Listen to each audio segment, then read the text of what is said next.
Hello everyone and welcome to the Hearthstone Masters Tour Spring Championship. I'm Raven and joining me to kick off the day is none other than Pocket Train. We'll be starting off the weekend with you here as we've got a lot of Hearthstone to play as the players compete for a spot at the World Championship once again. Pocket, welcome. Are you ready for what's going to be a great weekend of Hearthstone, no doubt? Yeah, I'm really looking forward to it. I sadly had to skip the playoffs last time, so I'm excited to dip back into the action. I'm really looking forward to what comes of this weekend. Who makes top 3 and who gets that spot at the World Championship. Yeah, it's such a huge deal because, as you well know, these players work super hard to get to this. You mentioned there's playoffs. The players have to qualify for playoffs in the first place, then perform there, as we had on the broadcast a couple of weeks ago. And then, of course, now it's all coming down to this, where they're going to get players to get put in groups and then battle it out across the whole weekend to see, as you mentioned, who are those top 3 players that are going to make it to the World Championship. So I can't wait to get going. I feel like in this meta, the players have really been able to get comfortable with it. It's we've had a couple of new additions. We'll talk about Companion Hunter soon, no doubt. But overall, it feels like a really solid championship for the players in terms of preparation. Yes, I think we've seen quite a few settled lineups. A lot of sort of same 4 best decks lineups in this tournament. Not a whole lot of variants, although in Group A and B that we will see today, I think that there are quite a few diverse ideas going on in terms of lineups. Yeah, and here you can see. Oh, go on, sorry. Yeah, no. I was going to say, here you can see the qualification process and where the players have come from, of course, from each region, as well as the points leaders as well. So definitely a lot of great players you'll 100% recognize if you watch pretty much any Hearthstone competition beforehand. So that's absolutely fantastic to see. And as you well mentioned, these are going to be split up into those groups. But it's just been really great to see these players, a fair few of them at least, come back sort of time and time again already. And not only are they going to be playing to qualify to the World Championship, but that World Championship is going to be at BlizzCon this year, September 12th and 13th in California, in Anaheim. And it's going to be fantastic to be back. It's been a while since we've had the grand final, sort of the end of the competitive year for Hearthstone at BlizzCon. And I absolutely cannot wait to be there, see everyone in person, hang out, and also cast some amazing Hearthstone. So really, really, really looking forward to that. Yeah, I can't wait for BlizzCon. Last tournament I went to in person was the last ever in-person tournament before this, like Masters Tour Arlington. So I'm really, really, really looking forward to it. I've never been to BlizzCon. It'll be my first one ever. And I can't wait to get the atmosphere of a huge tournament in person because that's something that I've only experienced ever once. Yeah, it'll be fantastic. Trust me, I'm looking forward to it. As you can see there, we are going to be playing Conquest. We do have the players competing not only for the prize pool for this tournament, of course, which all the way goes to 16th. So that's pretty nice. But also, as I said, those top 3 spots going to BlizzCon and going to the World Championship is absolutely huge. So whilst, don't get me wrong, the first place winner will be quite happy with $10,000. I don't think anyone wouldn't be. This is another stepping stone to the key end goal that these players basically work for throughout the whole year. Which is really exciting. Yeah, as you will well know, as you mentioned earlier, Pocket, this is the schedule for the weekend. We have 4 groups of 4. The players will be playing out across the first 2 days. We'll do Group A and Group B today. We'll play through that so we know which players are making it to that final day, and then we'll do the same for C and D tomorrow. And then obviously on Sunday we'll have that top 8. And we do have, again, just in case you missed the last one, because this is a fairly new edition, we have a 3rd place match because we're sending 3 people to BlizzCon from each championship this time. So there's a lot on the line, and it sort of turns it into a top 8, at least the second half of top 8 becomes a bit of a double elimination again, which must be a huge sort of relief if you're a player, right? Because you know that worst case, if you lose in top 4, you've got another go. Yeah, but that's a really, really dangerous mindset as well, because if you start relaxing as soon as you get to top 4 and then suddenly, you find yourself in the 3rd place match, then it gets real again. And suddenly you don't want to be that one person in the top 4 that doesn't make it to the World Championship. Yeah. So you need to stay as focused as you can. Don't hide from that pressure and that stress. You got to embrace it and keep focused until the job is done. Yeah, 100%. We can see how the groups are split here. So as I said, Group A and Group B is going to be playing out today. Group C and D will be tomorrow. Is there a particular group pocket that you're looking forward to, watching, casting, just seeing the players perform?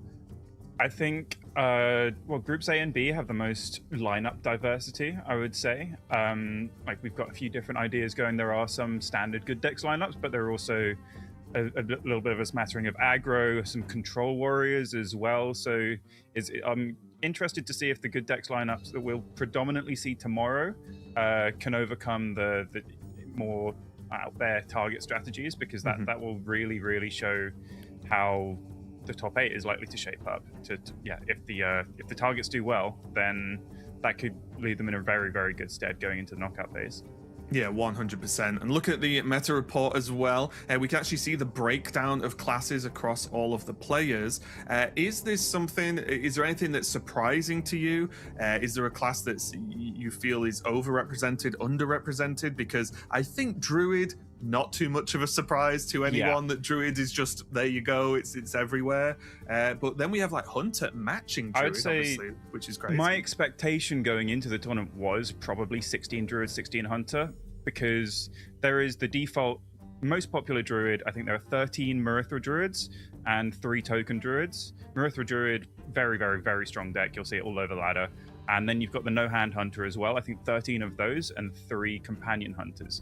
The reason that there are 16 people bringing them is because there are 2 quite powerful decks within those classes. And so I'm not surprised that they fit into 2 different strategies. And then you've got Rogue, which I'm not surprised to see slightly less, but also it is obviously just quite a good utility, quite all-round strong deck. It will be the 11 Herald Rogues, pretty standard stuff, not too much deviation there.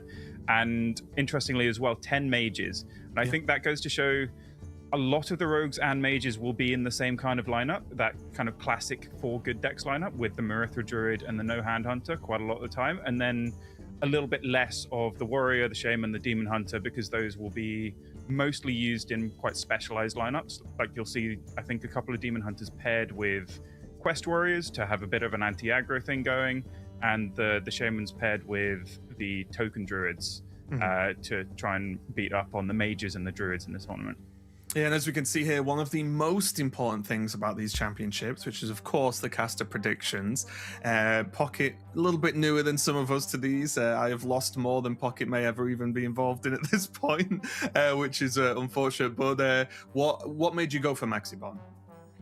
Well, partly because I'm always out day 1 of the tournament, of the predictions, so he's playing day 2, so I can at least survive until tomorrow, so it's not going to be a complete disaster. But also, I think he's just in great form as well. Like, he didn't have the best first Masters Tour, and he just missed out on ladder. He's really high up in the ladder point standings directly for Worlds, but also he didn't make it on ladder, but then he went, no, I'm still going to qualify for this Master Tour, and just went ahead and won the playoffs. And that's a sign of a fantastic player. I think we saw that from Saber last time as well. Did great on ladder, did directly qualify through ladder, and then just played playoffs anyway and ran all the way through, and then got his top 3 spot and made it to the World Championship. And I think Maxi, we could very well see a good performance from him today, because I think he's tomorrow even, because I think he's quite irked at how badly he did in the last Masters Tour, and he's really wants to prove it back to himself, because he's a fantastic player.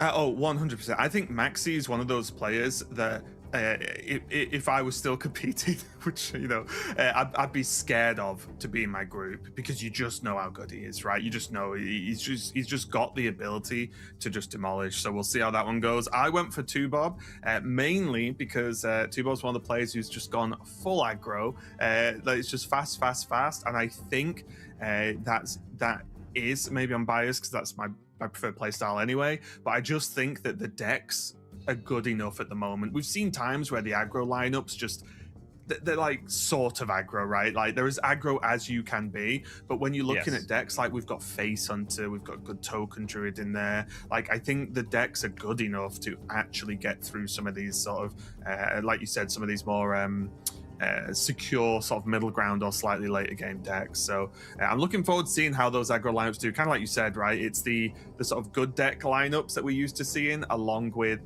these different approaches to the game, which always makes tournaments like these very, very exciting. And speaking of exciting, we do have the Escape from Violet Hold obviously announced, and the pre-purchase for the mega bundles are available now. They've already shown off some new mechanics, so make sure to go to the Play Hearthstone website to check out some of the new cards, new mechanics, and there's even a cheeky new card or two in the game right now that you can get your hands on to have a little play with. So really looking forward to that. So if you want any more information, just make sure to go to the website or check out the in-game, obviously the pre-purchase that is available in-game right now. So always looking forward to new expansions and new cards to play with. But of course, the most thing I'm looking forward to, Pocket, is the matches we've got coming up now, because we are getting very close to getting our first matchup of the day ready, which is going to be Diggo versus Banshee's dog. Yes, indeed. Yeah, I'm excited to see how this goes, because I think you were right with the aggro lineup just having just good decks across the board, and Diggo did actually butt heads with it was 2Bob in the first matchup. That was just 2 aggro decks against each other. I think that went down to a game 5, just typical, very close series. Gabby brought the standard Gabby lineup of just the 4 decks he thinks are the best. Say I'm the best player, you have to beat me on the best decks. And Banshee's dog did go ahead and do that with his slightly more controlling lineup with the Quest Egg Warrior and the Demon Hunter. So I think Banshee's dog will be feeling in quite a good spot here against Diggo, because he does have some very notable anti-aggro techs in his lineup. Yeah, and as we can see, there is the Druid band out and the Demon Hunter band out from Banshee's dog there. Just trying to make, I think Diggo basically trying to make the best chance possible at getting the deck that could maybe cause some of the biggest hurdles, right? Because this is Conquest, you cannot be maybe stuck. You do want to try and like bully a certain deck specifically if possible, and get one of those that you could just have a really hard time out of the way.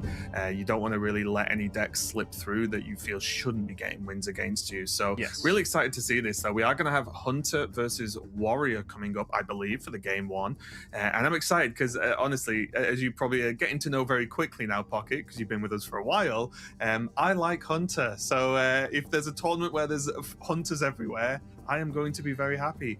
So I'm really excited to see how this performs, because sort of touching on what you said earlier, the fact that there are so many classes with multiple good decks that are quite different, it always interests me to say, okay, like for example here, how well is Face Hunter going to go versus Companion, right? Like I think that's going to be fascinating to watch over the weekend. Yes. I think in this match here, we do have Diggo on the Face Hunter and Banshee's dog on the Companion, so we will see that dynamic right away.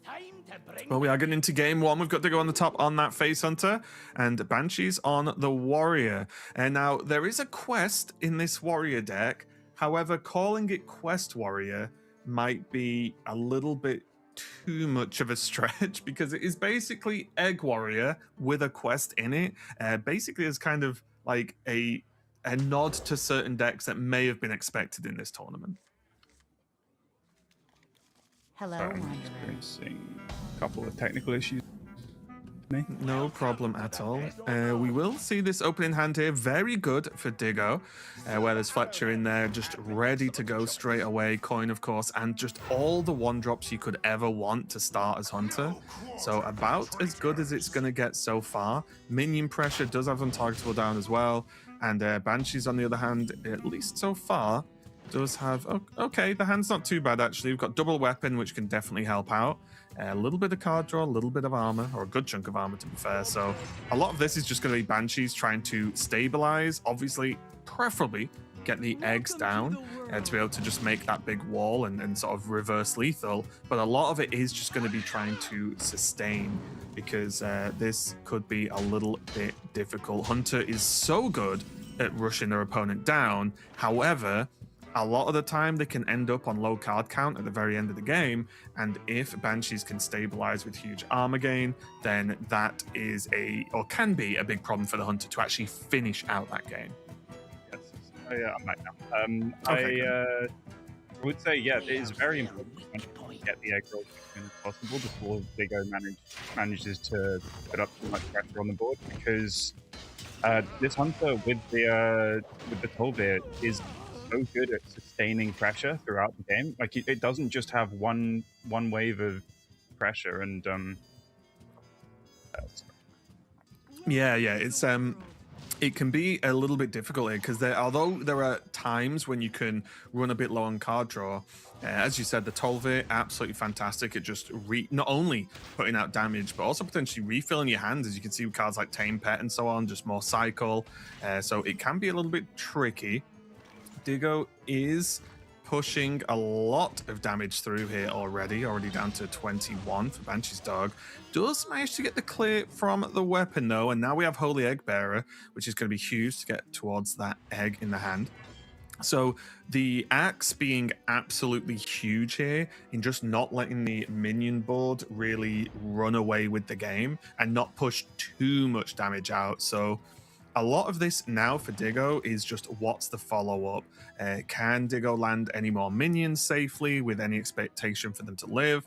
Is it just going to be finding as many damage spells as possible with hero powers? Obviously, we'll be looking for Tolveir, especially with the Rock Skipper and all the one-drops that have already been played. A Tolveir find would be huge right now. Banshee is going to be able to land that egg, and things are going to start getting cooking now. There is 2 Unleashed Crocs, so that's going to be huge to try and stabilize, or at least emergency stabilize, some armor if required. Could go for it now, but I imagine he's considering the hero power or just getting that location down to just try and start getting something going with this egg. Because although the egg was found, there's nothing great to actually clear it with to be able to start breaking it down, which can be a little bit of a concern. Yeah, the Crocolisks, I think you there's no need right now to just give Diggo that extra damage. You're not in any direct lethal threat, so you can just hero power and hold on. You can also fit in the Sanguine if you wish to maybe trigger the egg, pop it, and then Decimation next turn just to get the ticks going. That might be a consideration for Renfi's focus. He does want to get that online sooner rather than later, and he is on 23 health. He's not really under any pressure anytime soon. Yeah, the axe put in a lot of work to clear up the first big minion push, allowing the health to be retained a little bit. Did go for it though, which I was with you honestly. I probably would have ended up dropping the depths and say I'll just cash this in now and it's going to be worth it. But I guess with Decimation, maybe not too bothered. This was just a sort of it hedges for any possible random situation. You're saying, I'm winning the game, I don't want to do anything slightly risky, so I'll just keep making it unpleasant for Diggo, keep stacking up this armor, which I don't mind at all. But after this Decimation is used, Banshee's Focus Hand is actually looking quite light on removal, so if Diggo does follow up this wave of pressure with perhaps a Tolveir, then or a Fireball. It's not looking too bad. I think that Fireball's really unlocked there's Precise Shot in hand, there's Fireball. Suddenly, this is looking a lot more doable again, just to be able to put out an absolute ton of damage here. So that's looking not too bad at all.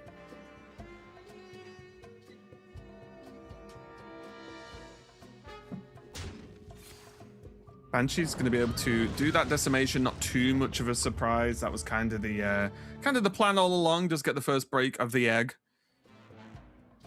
But Diggo still has a good amount of damage. Does need to just find a little bit more. But again, one Tolveir draw is such a huge deal.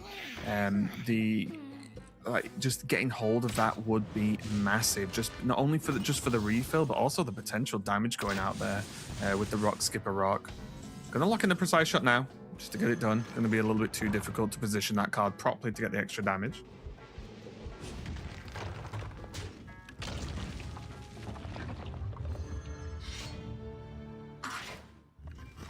He's gonna be able to have that axe now. Axe number 2 of the game.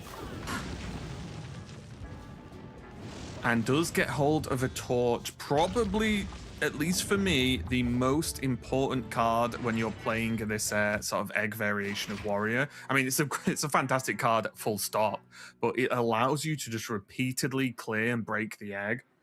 time after time after time, which is absolutely huge and such a big deal because it's so cheap and it procs to progress to that 2020. And Endbringer Umbra has been sat there in the hand for Banshee's Dog all game, just waiting for the opportunity to get going. On the other side, though, Diggo does have a few options. Call the Wild is interesting.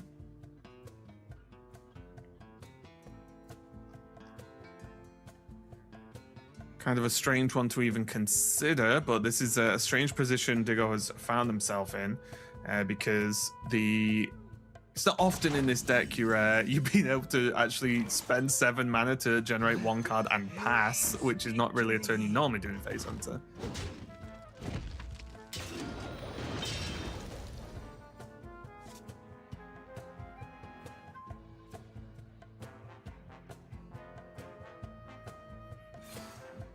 She's going to make some decisions now. Not going to bother with the card draw and just really maximize this egg. And it is about to proc. This is going to get pretty spicy because 20 health is still very healthy for Banshee's Dog here. Now, we can see that there's a Fireball available, of course, so that really is a bit of a surprise factor numbers-wise for Banshees. But the fact that, like, the second that 2020 comes down out of the egg, it is going to be extremely difficult to recover for Diggo because there just isn't 20 damage to just proc from hand within a turn, basically, because that's all the time they'd have left.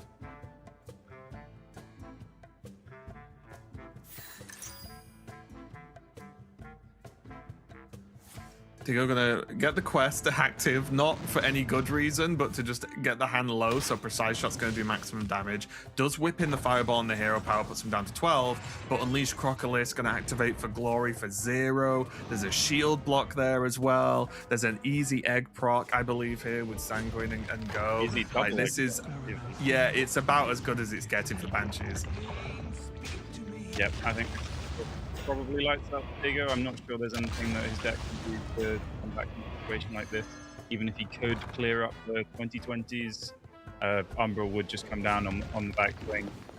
And Aggro Hunter is not equipped to deal with this. But this is a fairly expected result in this series, I would say. Like with the nature of Banshee's Dog stacks, this was probably a consideration of a ban from Diggo, so you won't feel too bad if this is the expected loss it looks to be.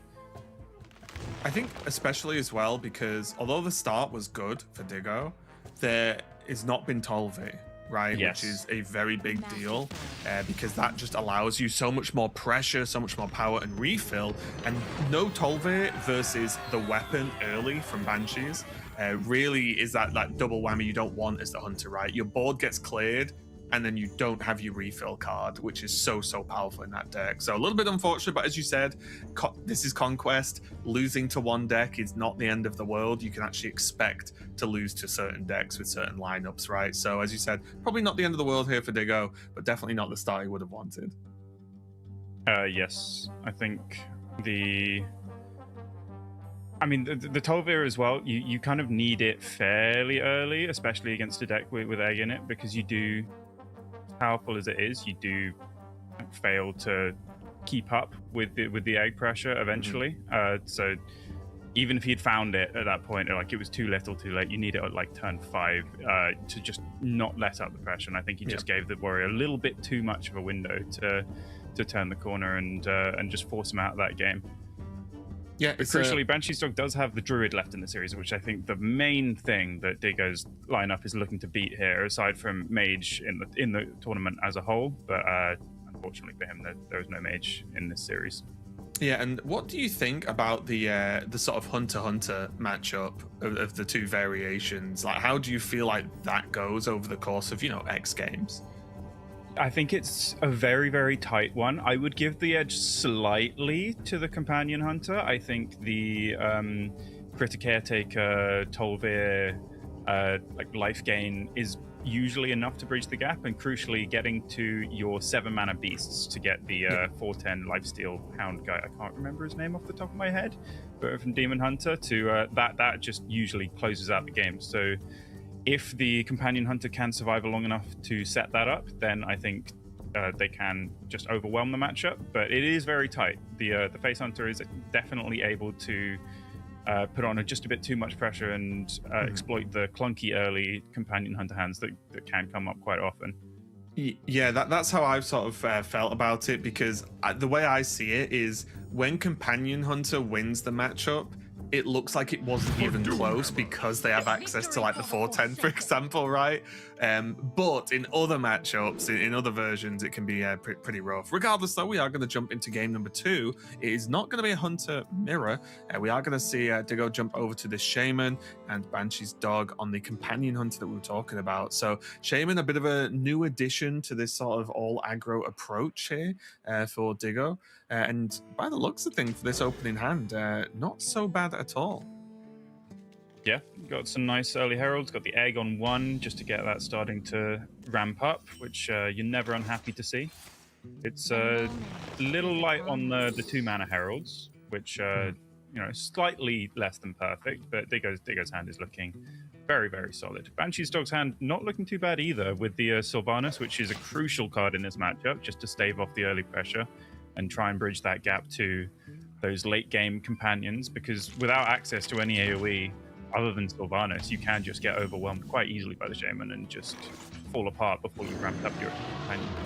Yeah, it is the sort of matchup where like you do need to just be beating them on board, right, as this Hunter a lot of the time. Like, that's kind of the focus of the deck, because you just don't have that much to like keep clearing boards or do anything too crazy with.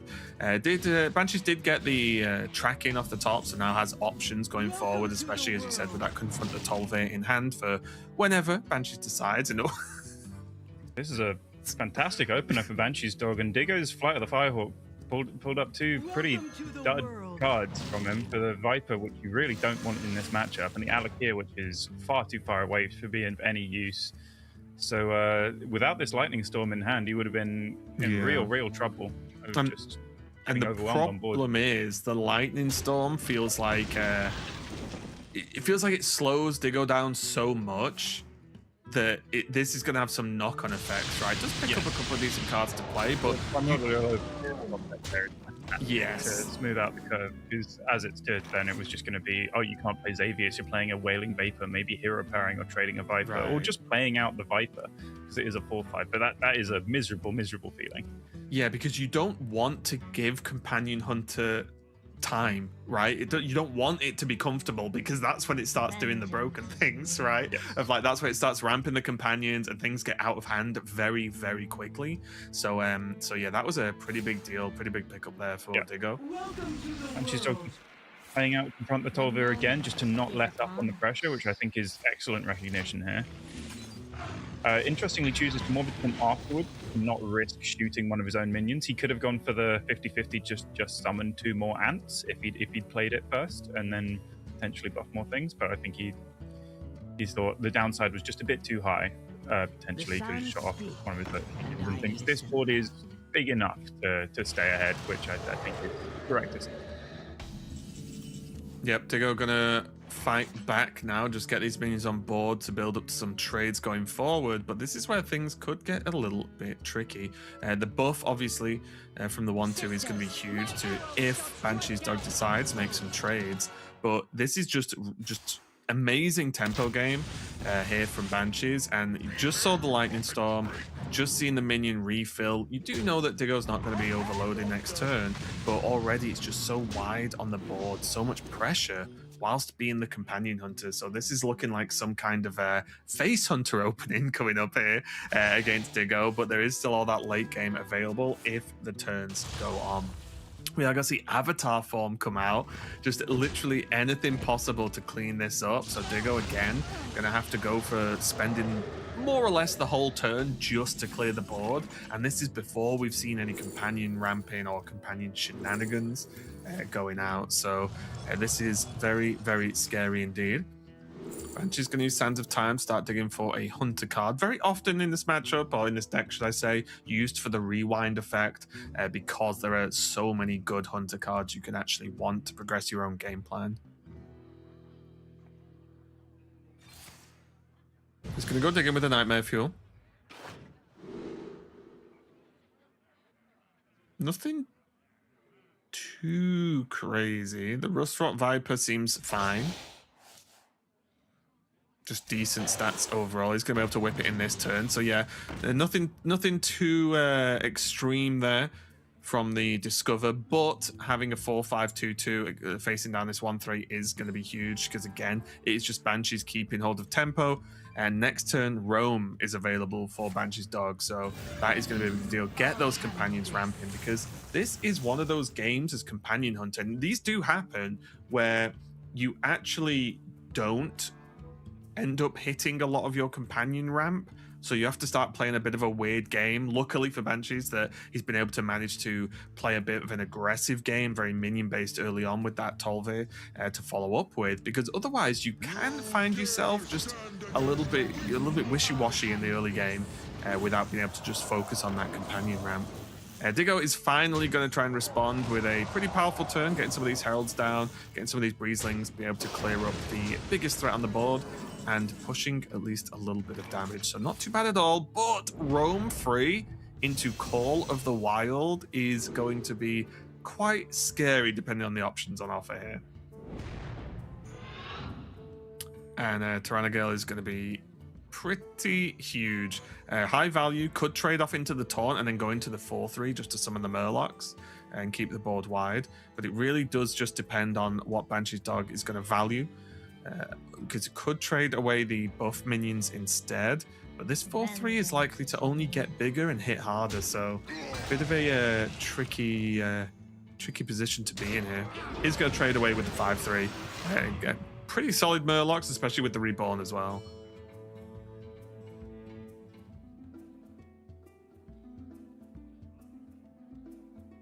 Envoy is available here for Diggo to just keep proccing Herald.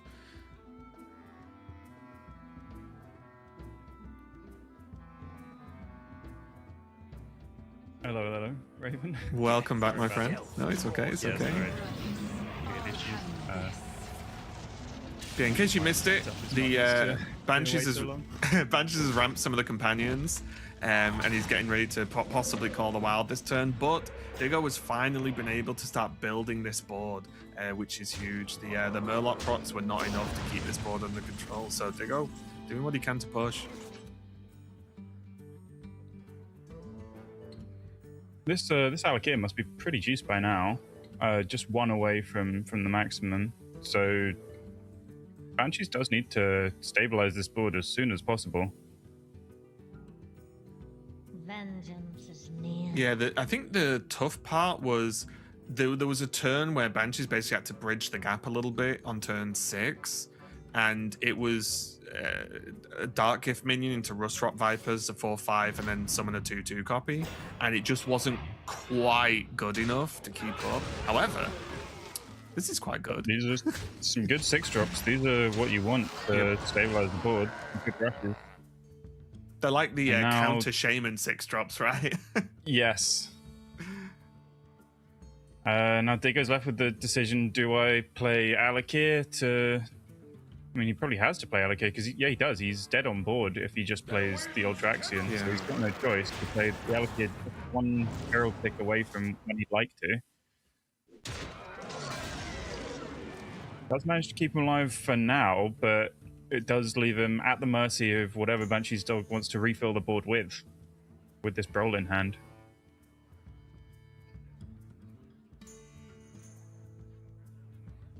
Yeah, this is looking scary. There's Chill more available, but again, with the size of the minions and what's available for Banshees now, it's just not looking so great. The Alakir obviously done a great job at trying to stabilize, but especially with this 2-1 on board for the being able to just delete whatever, there's even just positive trades going into one of the 2-4s as well if he wants it. Yeah, I think you can clear what is it, all but one minion here, which I think Banshee's dog will be more than happy about.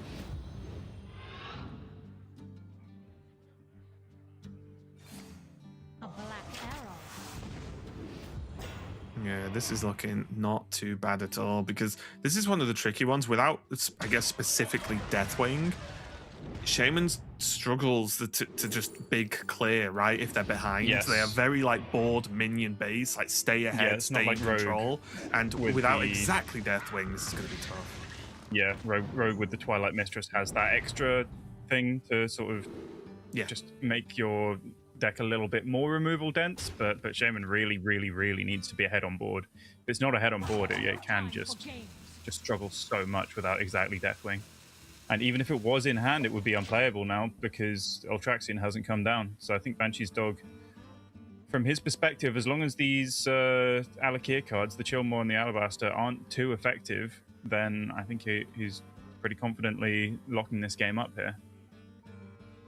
Chillmore's not terrible, but it's probably not quite good enough because he does have to play the Ultraxion to finish his heralding as well, and that would get rid of the Dragon Tick, so he probably can't even fit that in.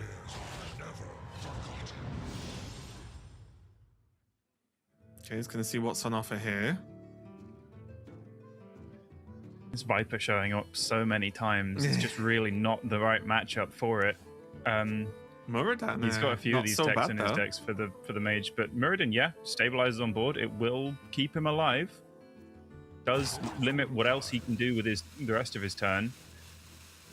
So he would just find himself back in exactly the same position, giving Banshee's Dog a full turn of development with a Brawl sticking on board.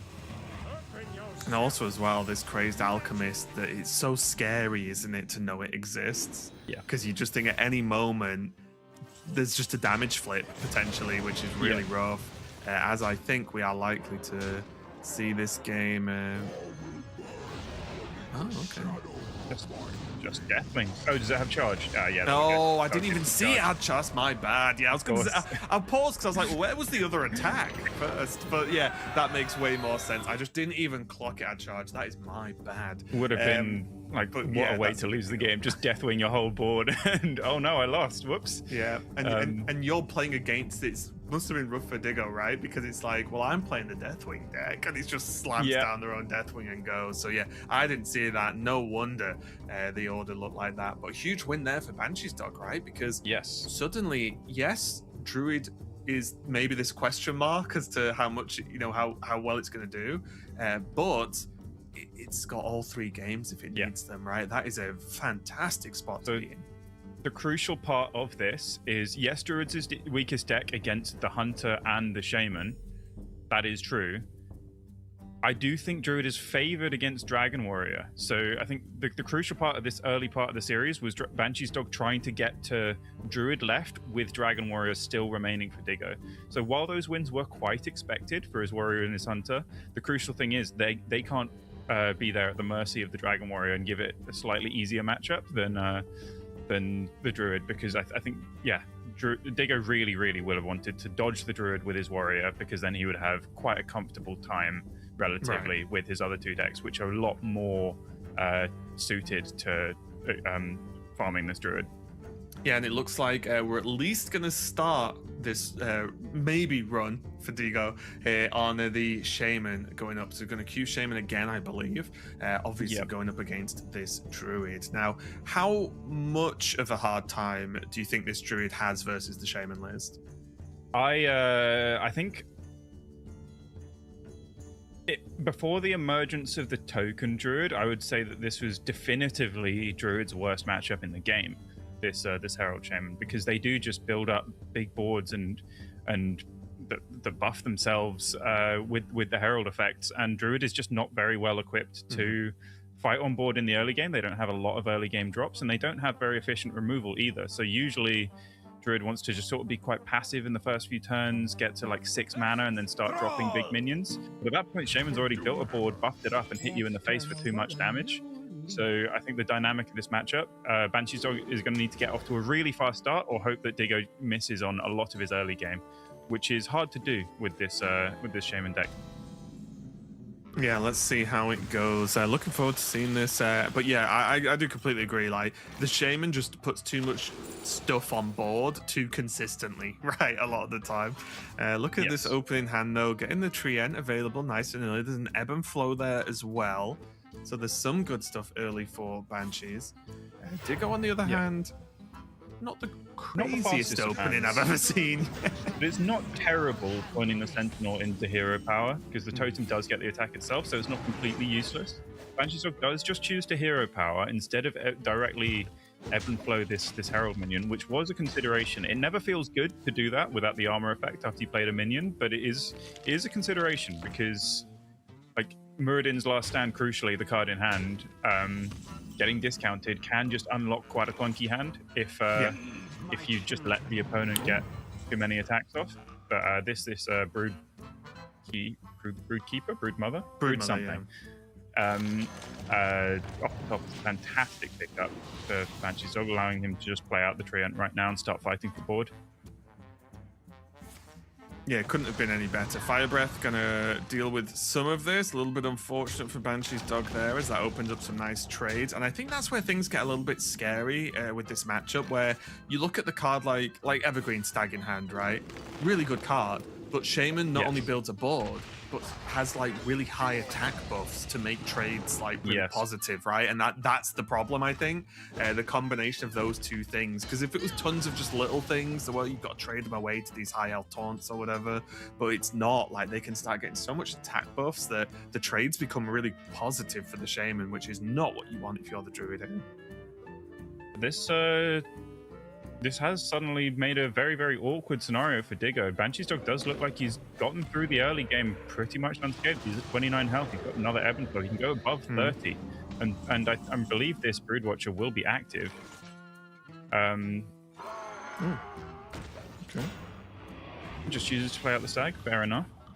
Is this because it's as low attack board that is probably ever going to be there for the rest of the game? Yeah.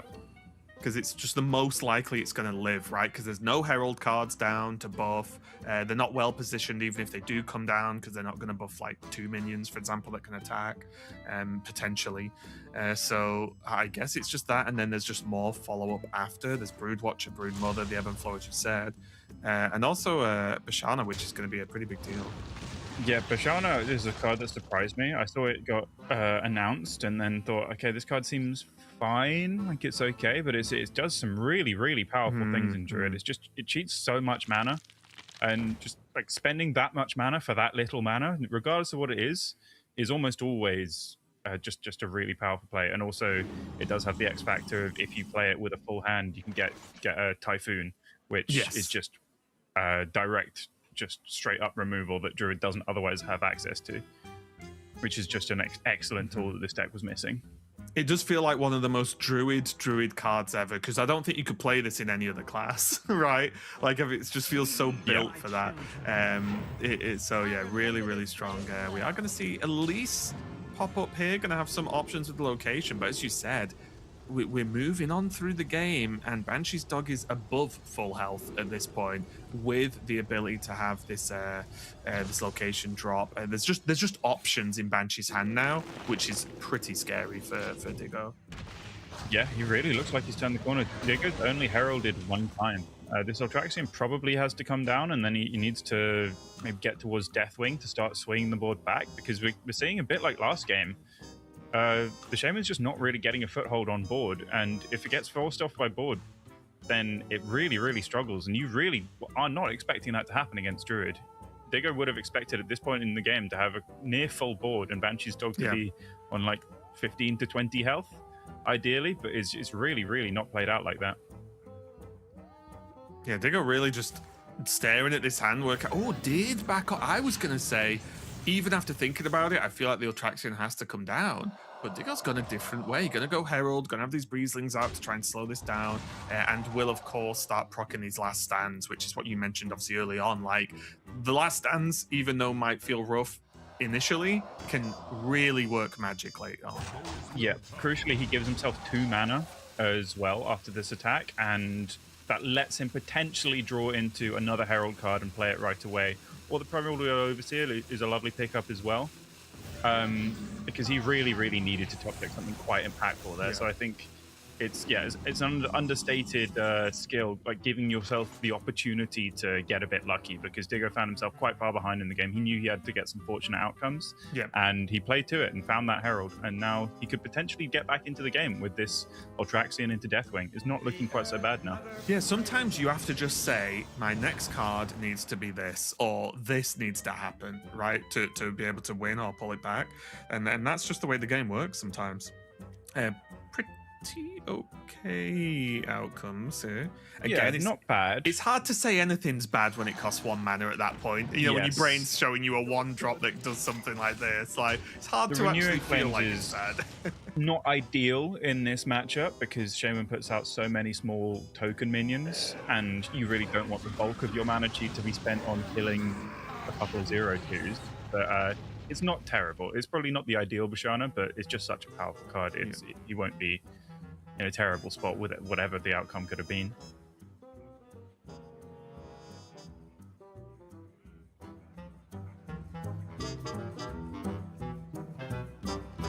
It's slightly playing on the defensive. Has to clear up this druid board before you can really think about piling on the pressure himself.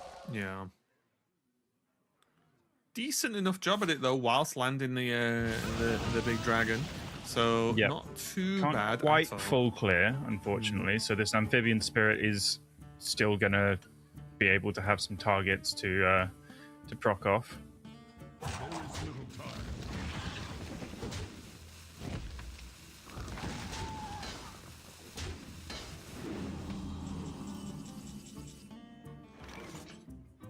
And now this feels like a bit of a reset with the game now, because Banshees felt like it was dominating, but now it's kind of going to settle back into, okay, I'm going to do normal druid things again, right? Of like high value plays.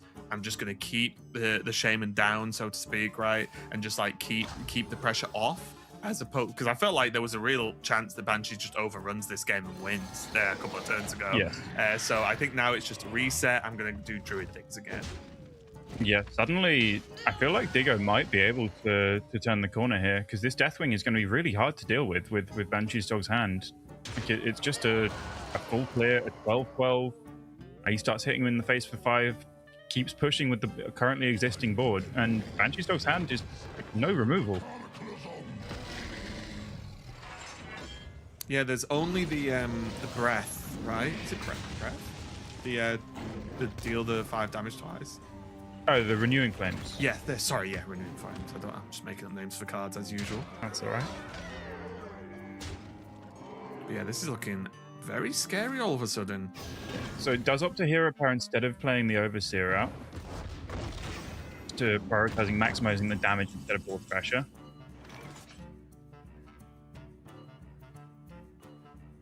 Because now the Evergreen Stag is gone as well, and I think that was the main source of taunt in Banshee's Dog's deck as well, because he's used the Broodwatcher.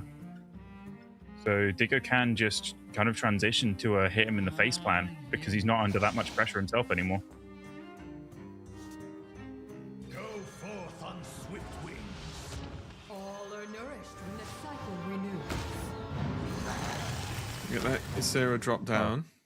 Big Speaking taunt. of taunt, Yeah, that's a rather large taunt. I mean, if you need to put a wall in the way, that's a pretty good one. Renewing Flame's going to come out now as well. Banshee's Dog will be hoping that he can stick this Naralex and perhaps utilize this Marethra next turn. It is almost active. Just needs, I think, one more way to spend mana aside from Midrasil and Hero Power to get it going. Which feels quite likely now, off the top, right? Yes. With the Muradin pickup, can just about deal with the Naralex, but it's not pretty. It would cost a lot of his turn and limit his further development, when he'd really like to just be swinging this 12 damage into the face. Yeah. Because I do think there is a window for Diggo, right? Like, even though it's looking great, if now this 12/12 has to go into the taunt, that's pretty nice, obviously, with the trade. But it's so much damage not missed because you used it, but not to face, right? So it's a little bit unfortunate that it soaks so much. Does of course go for the clearing off the main targets for Diggo here whilst putting on some pressure. But suddenly the 16-6 is it feels a lot more manageable. Yes, Life Bloom as well. Very nice pickup. There are a lot of really impactful 8-drops in the pool. Like you can get big taunts like Tyrion and Moarg. You can get Dracorex to clear up the board. I think Life Bloom is probably a necessary pickup here for Banshee's Dog. Yeah. And it's just the reduction. It's not like you've got to even pay for it properly, right? Like it just feels way too good. I mean, we're not coming down this turn. Cheeky free hero power, possibly. Not too bad. Yep. Although it doesn't feel so good at being free if you are playing this Life Bloom. You'd kind of rather spend more mana, I think, instead of floating 5. That is fair. Just a little icky feeling. What was I thinking of again? Does opt to play the Shaladra still because I believe this will clear up most, if not all, of the board.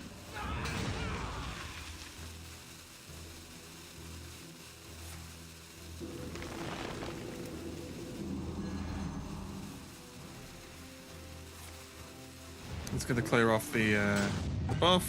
Makes sense. Just So has to leave up the old Praxian and weaves in the hero power instead of playing a Laughing Sister. I'm not a huge fan of just gaining 1 instead of playing a 3/5, but I understand the fear for your life total, but you do need your main problem is that you're struggling to fight back on board, and you need some pressure on board to actually instigate the trades to chip down some stuff for this Ysera Awakens.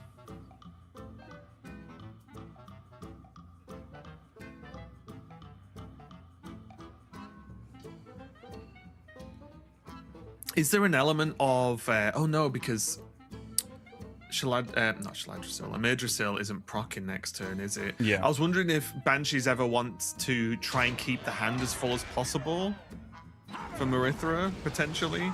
But I don't think that's You don't want it full for gonna Marithra, happen. you want it empty for Marithra. Oh, sorry, hang on, my brain's going the other way. Yeah. I was thinking of the Confused with Treants. Shana, Yeah, yeah. I'm being stupid. Yeah. That's okay. I'm just trying, but it's because I agree with you, right? Like, I'm just not sure why the sister's not down. Yeah, because I just want a body on the board. It would have just been traded down by the Muradin, so it wouldn't have really impacted much. But there was a world where it could have traded into this Oldraxian, weakened it, and allowed Banshee's Dog to full clear. Interestingly, he does go for the Marithra before Life Bloom. Life Bloom would have allowed him to get 1 more dragon first. See 1 extra dragon. Yeah. He does end up going for the Life Bloom anyway, which I feel like he was always going to do this turn. So I think, to be honest, I would have preferred just letting the Life Bloom come straight out. But the Tar Tyrant, I believe it's called. That is a fantastic pickup. One of the great big taunts. Yeah, I feel like Life Bloom just always hits. You know, Yeah. it's just right now in the card pool that's available. I just feel like it hits like every There's time. not I've a big never sat pool to and play. so many are good. Yeah. This 7/7 not fantastic, but you just need 1 good option here. Funnily enough, Diggo's got his own Marithra in hand, but he's gonna struggle a lot more to make use of it than Banshee's Dog, I think. Lightning Storm going to come down and do some work, but not that much. When you're looking at the just the amount of beef on board right now on Banshee's Dog side, and this feels like such a back and forth game right now, because even this Deathwing weapon swing just can't happen. Yeah. Okay, it really looked like Banshee's Dog was well ahead in the early game, and then when Diggo got this Deathwing down, it looked like there was nobody back in for the Druid, and then it's just gone back and forth and back and forth. And this Marithra coming down, Banshee's Dog does need to force the issue and start threatening Diggo's actual life total and finish this game up, because if you do give the Shaman too much time, the weapon swing with the Deathwing hero power stacks up so much damage. But I do think he does have the hand to do so. Yeah, even just having these 2 moss available is not too bad at all. It's one of those cards that you read it and you're like, oh, looks okay, I guess. And then you play it and go, wait a minute. Yeah, in this meta, This is where pretty good.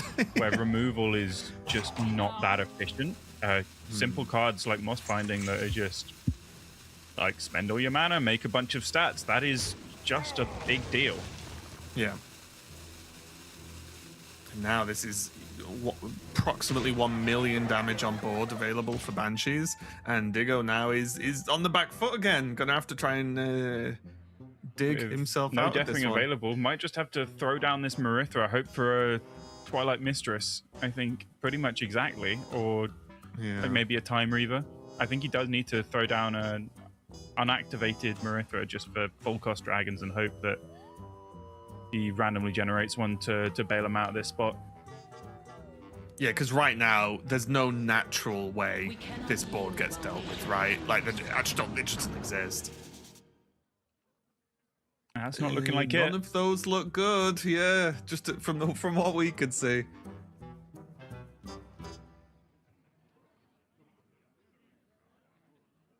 Yeah, They're gonna I'm try struggling and to see a find way that something, Diggo could but- survive here. Yeah.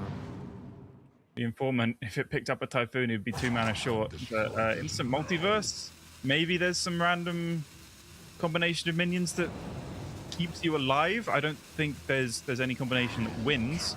I also don't think there's a combination that keeps you alive. But yeah, Diggo's just Pressing desperately buttons. looking for something, anything at all, to bail him out of this spot. Oh, 1-mana dragon. There were some 1-mana Chromatus. dragons in his deck, but that once again will not be enough. Although he didn't summon the taunt. So Banshee's Dog does have to manually go through this 9/9 Divine Yeah. Shield because there is no taunt appendage summoned. So That's he what I can't- was trying to look at. It was like, okay, well, he has 9 attack minion, so right, so it's just tap 9, and then that should still be. I good think hero with power? this, with the hero Yeah, power. yeah, there you go. That's what I was looking for. He was like 5 short with the 9 going in. And there you go. Just like that, looks like Banshee's Dog is gonna move through Group A with a very smooth 3-0 victory over Diggo. And that is what you want to do. Again, just a reminder, Diggo is not knocked out. This is the winner's match of Group A, so Diggo still has another sort of match to play for his survival in the group to make it to Sunday. But what a match for Banshee's Dog. I think it was close. I think Diggo did well overall, but I think you just saw, like you sort of outlined, of once the Warrior and Hunter got over the line, the Druid, even if that loss, still had 2 more chances to get through. It's just so unlikely because the Druid deck is so good by itself. It's just good, yeah. I mean, like the other decks did like a very, very accomplished performance of their anti-aggro job, and then Marithra Druid is just good. And I'm also very happy for Banshee's Dog as well, because not a player that I think many people will know. I don't know much about them myself, but I do, following just the APAC they happen. It's a name that I see quite high up there in the standings. I've seen quite a few times, and it wasn't until the last time that they actually got all the way through to the Masters Tour. But yeah, it's nice to see strong consistency get rewarded. Yeah, really powerful performance there for Banshee's Dog, so huge congratulations to them. We are going to go to a quick break while we set up the next match, so don't go anywhere. We'll be right back.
Welcome back, everybody, to the Hearthstone Masters Tour Spring Championships. Banshee's Dog flying through there already into Sunday's top 8.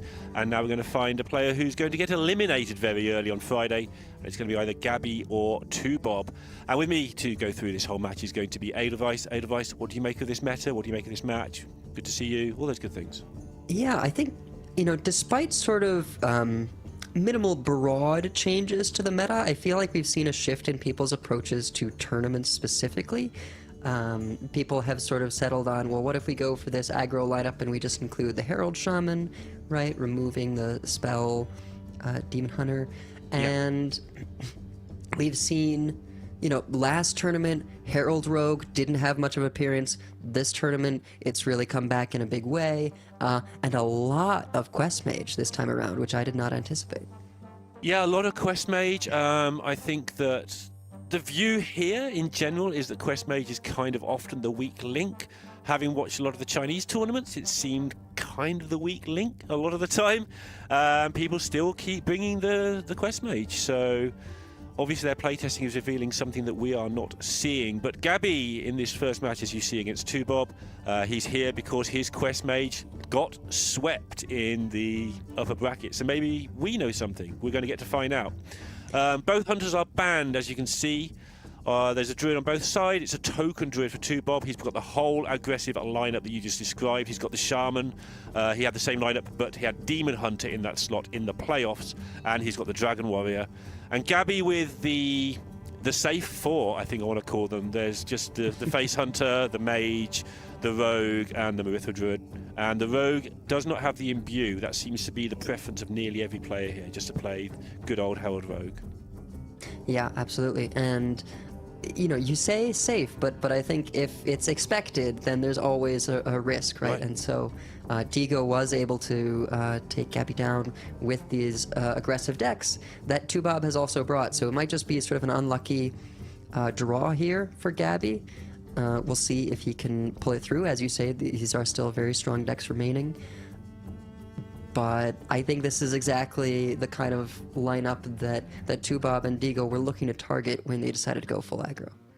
Yeah, and Gabby's got to do it twice, right? This is the lower bracket. If he wins this, he gets to play against the Digo, who just lost the Banshee's Dog. So Gabby basically has to win the mirror, this exact matchup, twice in a row if he's going to make it through to Sunday. Obviously, he qualified here on points. Gabby's record, I think we need to talk about it for people who don't know who Gabby is, if there's anyone out there. Where do we start? To start with the tournament, to start with the ladder? Let's start with the ladder.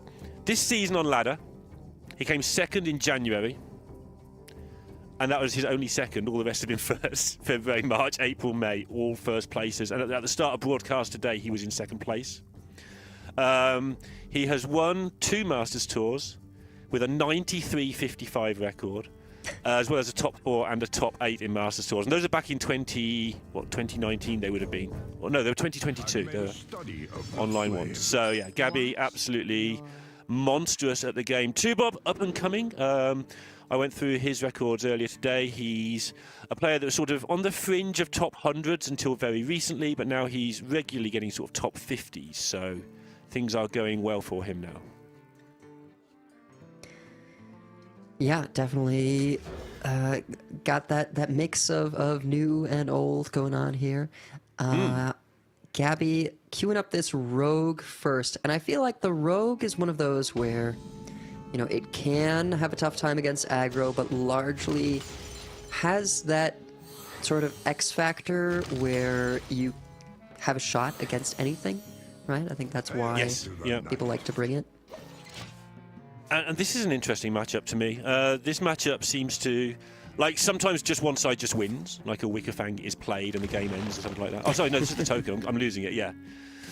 But yeah, I think this is a tough one for the rogue, personally. Wicker Fang coming out from token and just winning is still a thing.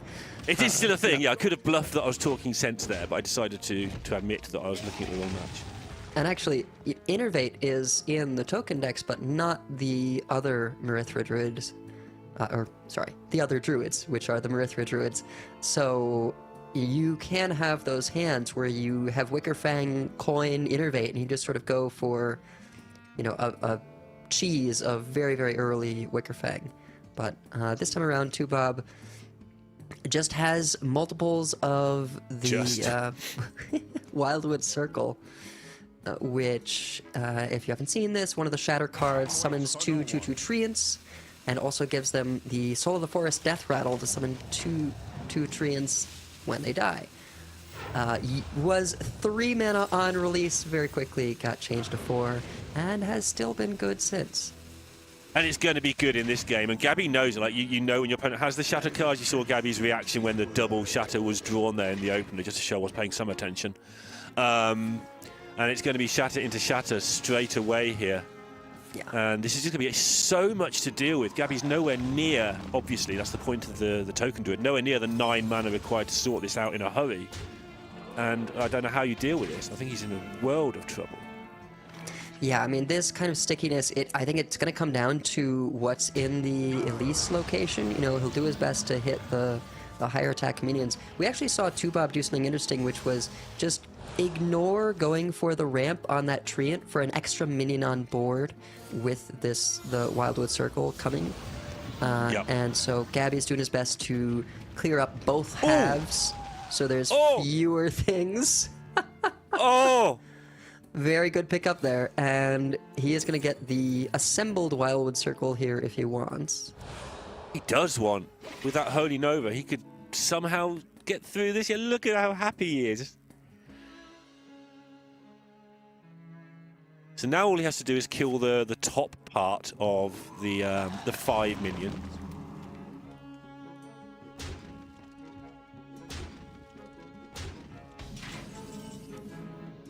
Now, you know, it's worth noting that he did need something lucky like that to have a shot here. But the whole thing is that the Rogue has the potential for those hits. That being said, he's going to get the bad news here that they're... Oh, wait. Oh, I'm sorry. That was Shadow of Demise, right? Yeah, So the double Holy Nova is perfect. I was still reading that as deja vu. Well. Yeah, I was thinking you only had to get through half of it as well, so yeah. Anyway, still got the overheat, still got one final board, but it's much easier to pick away at when you're on 20 and there's not a lot going on over there and you've got 6 mana. Absolutely ridiculous scenes for Gabby here, and now he's just going to start heading towards that 9 that wins the game. Well, and he can just build his own advantage. Wildwood Circle board, right? And now the tables have very much turned. And so, yeah, with something like Shadow of Demise, where you can copy a spell and these Sinestra soldiers giving you random spells, sometimes that's all it takes is one good random hit, and Double Holy Nova just completely turn around the momentum. Oh, no. Welcome to the Masters Tour Championships too, Bob. He's doing the right thing here, by the way. Obviously, he's going to be incredibly sad about things that have gone on, but he's got several more games of Hearthstone to play here, and just take your time. I say this about people who aren't on camera much. Take your time, just chill out, and, you know, don't tilt. He's probably thinking about the next game already to some degree. Just get yourself accustomed to the fact that this has been absolutely ridiculous. Yeah, I mean, I think he would have needed Wickerfang to have been the top deck to really kind of turn things around. But, you know, the thing about Wildwood Circle is it gives you sticky boards with the hope that it just becomes impossible for the opponent to clear. But it doesn't up the amount of damage you're doing in that moment. So, you know, Gabby's actually sitting on 20 here, feeling, you know, pretty comfortable. And I think by the time Tubob is able to make anything happen, Gabby will have gotten to, yeah, and it's just going to do it now. Narrow He's got the Narrow-Lex bounce if he needs it Mistress, at any and, point. you know, that's game over. I wasn't even sure if he was going to choose to do it just yet or not, but might as well. Sets up a 2-turn lethal, I believe, or at least close to it. Can't be bothered to count all those big numbers. I think it's 1 short. No, it's lethal with a weapon. Yeah, just playing out the cards, but I think you could safely go to next game.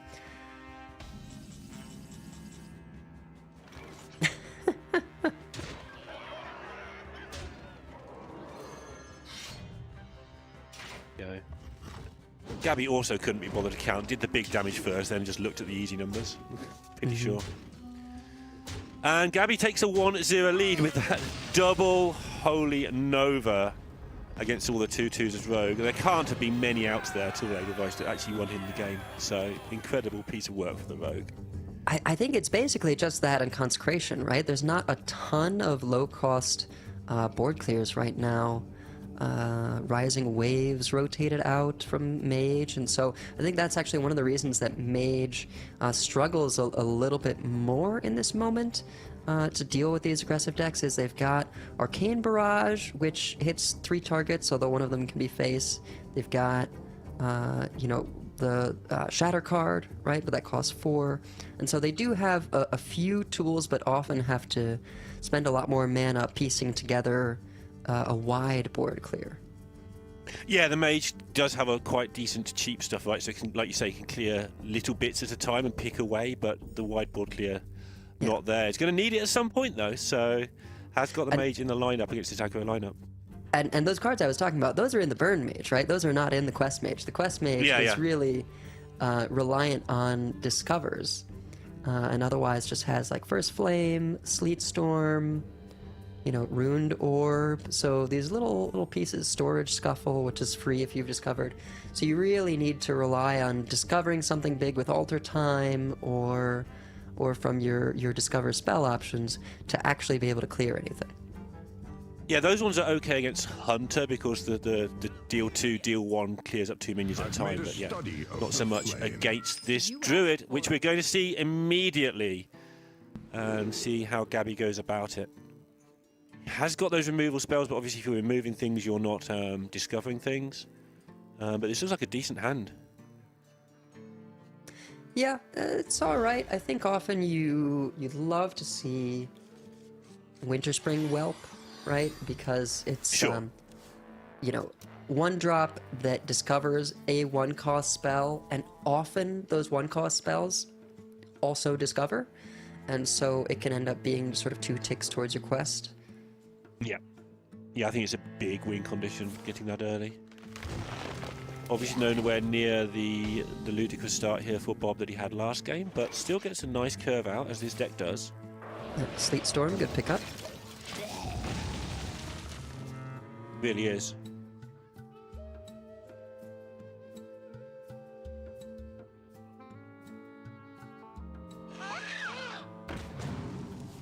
See what they can hit with the Platy.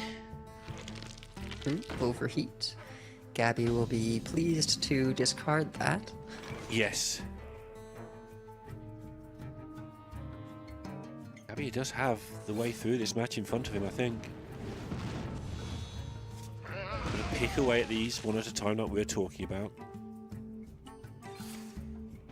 I'm just gonna go ahead and use the second flame so that this egg doesn't grow the dragon inside. Delaying quest here. I'm guessing this means he's saying it's fine to go Forbidden Sequence into Creature of Madness next turn rather than Konzu. Yeah. I mean, he can take some damage, right? The threat from this Druid isn't being hit with a 2-2 30 times or 15 times. It's being hit with a lot of them that you can't clear up. You can take a little bit. I'm actually just going to go ahead and coin out the Konzu. Coin. It might actually be looking for like a bad spell to give to Bob here. Oh, Divination is perfect for that. But gonna go ahead and take the Storage Scuffle. Makes sense to free removals. Yeah, and his Konzu also acts as a removal, right? It's challenging the board as a 3-4 versus a 2-2. It's... Yeah. I wouldn't have minded to see the Divination put on top of Bob's deck, just so you know it's like, okay, there's just one card, and then I know he's got this useless card in hand. But if you're scared that there is something like Hatchery Helper, removing more of the stuff in play makes a lot of sense. Okay. All in for 2 Bob. The silly interaction here when you discover Wildwood Circle with Horn of Plenty, and it's discounted by 2, it shatters. Each half is discounted by 2, so once they assemble, it's free. So very, very big play there for 2 Bob.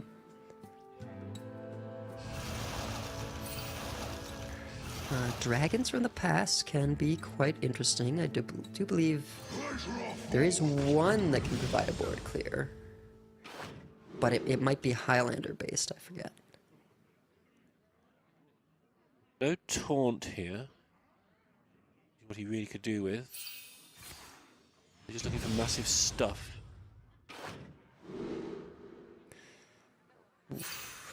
Yeah, just gonna take the most playable option.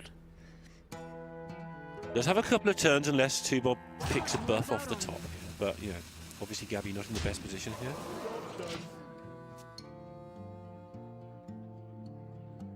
Oh!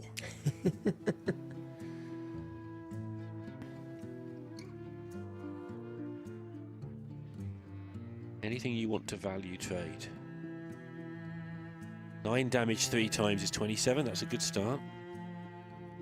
I mean, it's not like Mage has access to a, deal 1 to everything, so just to be safe, I could see, running Treant into the 1/2, you hero power down the 3/1, right? Like, just take the value trades and utilize the hero power, since your turn is kind of past, right? Like, Innervate doesn't do anything.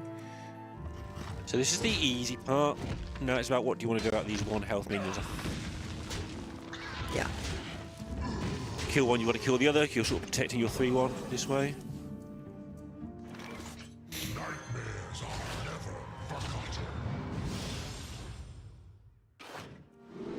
Xavius pulling out Winter Spring will help. Very, very nice here. Gabby is just in a race to complete this quest before dying. And if he can save Stonehill Defender, if he top decks basically a Discover, and Yes. Mortal Coil gives another shot, then he can hope to stabilize with Weapon plus Stonehill. He may just choose to play the Stonehill, right? Like Yeah, might just buy yeah. him enough time by just being on the board. I know from hard experience that holding this Stonehill, being too greedy with it, is Yep. often incorrect, but Well, and yeah, I think seeing that buff, he may have his hand forced.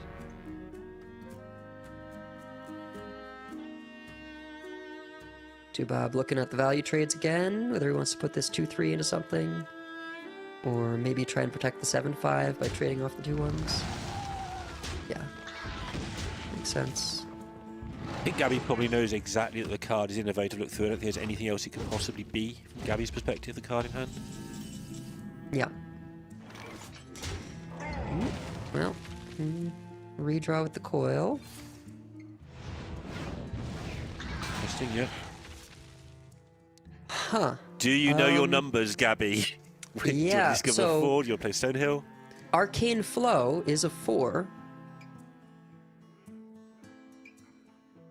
And I do believe Scrappy Scavenger many. can hit spells. It's not very good odds to hit anything in particular. Stonehill into... Go on, miss just one. There's like Annoyatron and stuff go from the pool if you spend this extra mana. There is a dragon in hand. Chronicle Keeper is Oh. active. Gabby can't believe himself. We've got all the time in the world. So that now he is a should- significant taunt to put in the way here. Wave Shaper now- could find something big, though. What you were talking about, like the greed of the Stonehill defender next turn is almost, not certainly a definite win, but puts Gabby in an incredible position if he just gets the next turn. And that would be devastating for Tubob, because this is the deck that he's hoping to prey upon. Yes. Picking up the Hatchery Helper off the Emir Drasil draw is huge here. Not quite enough mana to squeeze into hero power to pop the Divine Shield, but I think you probably still want the buffs. Yeah, there's probably no time like the present here. You haven't got a turn at next turn, but, you know, you're aware that you might be in trouble next turn anyway. Amir Drasil in 2 turns' time might just find you some sort of refuel, is the only reason to think about this at all. Yeah, or maybe like you pop the 2/1 Treant, trigger the Death Rattle, and then buff. I don't know. Yes, that's another option. Oh, just gonna go like this. Yeah, it's fine. saving the death Oh. rattles. Well, Stonehill often gives massive, massive things. Occasionally it doesn't. Like, it's not absolutely certain to save the game here, but it's very likely. Oh my jungle. So, yeah, take that. Witchwood Grizzly, pretty good. Storage Scuffle is nice to clear up a little bit more. And now Two Bob's got a serious problem. Platysaur gets another draw. Yeah. Panther Mask is something here. You can do it. Yeah. You still draw the cards, even though you do the opponent's win. Gabby is not happy about that. Removing significant taunt stats, and actually, it can't taunt while it has stealth at all, so. Two Bob may actually go for like a Life Plume here, just because 8 drops can be pretty good, or could coin out Ward of Earth this turn, play Splintered Reality this turn. Actually, Splintered Reality, if he trades off some of these Treants, that looks pretty good to me. Yeah. Like it? I'm trying to count lethals here, but there aren't any, right? No, not yet. 11, 16.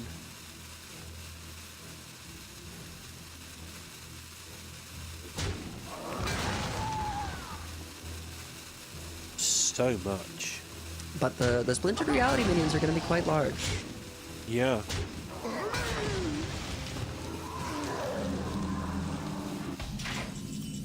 Oh my. Another Stonehill is a very good pickup. Sands of Time. Yeah. The spells are always so finicky because you can get clears, but you can also sometimes play things that you'd rather not. Yes. You also need to be careful though not to fill your board up with stuff like that doesn't do anything immediately, because you immediately right now need to have infinite taunts or clears or something. Or fill up the hand sometimes. Yeah. Yeah, we're rewinding that for sure. Any clears? It always is so straight. Oh, it's a there flame it is. strike. Yeah, you take the barrage, counterspell, flame strike. That is a huge, huge boon for Gabby. Things were looking very dire. Now he should be in a position to take this one down, having cleared yet another board from Discovers, although I mean, you can just Tubok play does still have the Arcane immediate Barrage, seal. right? Yeah. Yeah, now Ice Barrier. What, you take the Ruined Orb. I think I want to panic play my Stonehill here and just not care what happens on the road. Yeah. Yep, Moonfire one of these, trade in the other one. Yeah, just give it to the big stuff, play your Stonehill and hope Yep. it all goes away. Yeah, that's as good as you're going to do. That's also very professional from Gabby right there. He realised the rope was running out, just did the stuff that isn't losing immediately. And a kind of heartbreaking draw here for Two Bob. You know, Overheat last turn could have been game. Yes. Right? Waker Fang with Elusive is pretty good. I think actually with the Emerdrasil refresh, you can play the Overheat. Not to not die yourself, but yeah. Yeah. You know about the Starfire, right? Because you've seen the moon.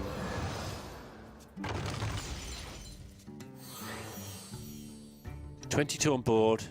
Starfire Ruined Orb. Yeah, I mean, I think it's the best you can do is to play this. But of course, the counterspell, even just countering that Innervate is a big deal, not getting the Overheat down. And as you say, Gabby may have just had lethal damage It's on the other super close. side. I don't think it quite is. Well, it's 22 plus the Starfire is 6. So that's 28. I think there's just not quite enough mana to play all the burn. Yeah, and you're scared to play a Ruined Orb because it might do something very silly.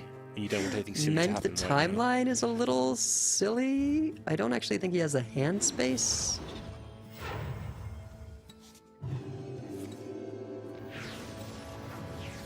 Yeah, if you don't have the hand space, you don't get all the heal. But you know, at this point, the healing is not that important.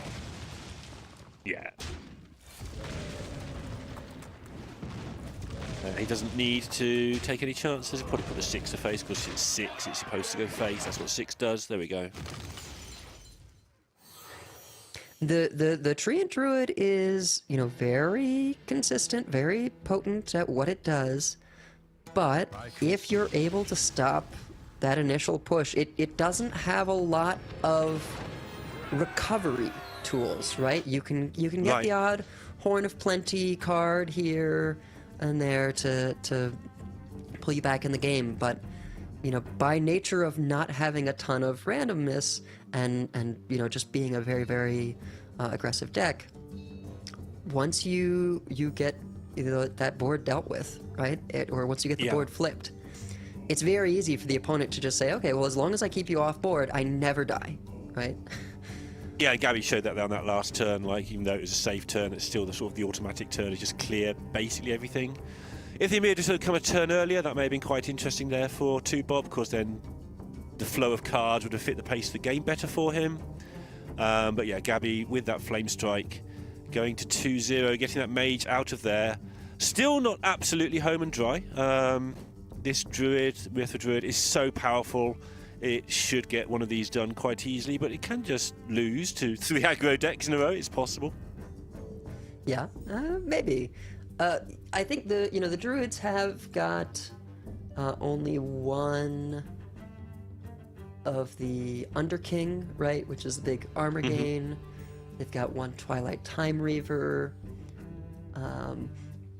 So Gabby has got Press the Advantage, which can help a little bit in the early game against some aggressive decks, but even so, like, it's got a lot of armor with Ebb and Flow. If you're able to get the mana spent for Brood Watcher, that's just a huge wall on turn 4 or 5. That's the big one, yeah.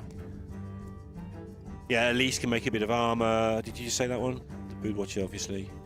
Yeah, so, you know, it's not like it's the most anti-aggro, but if it has the ramp, if you give it just a little bit of time, they start swinging things around very, very quickly.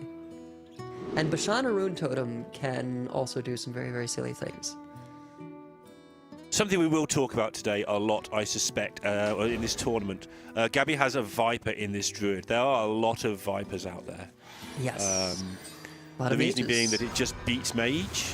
But it is interesting to see how those interact sometimes.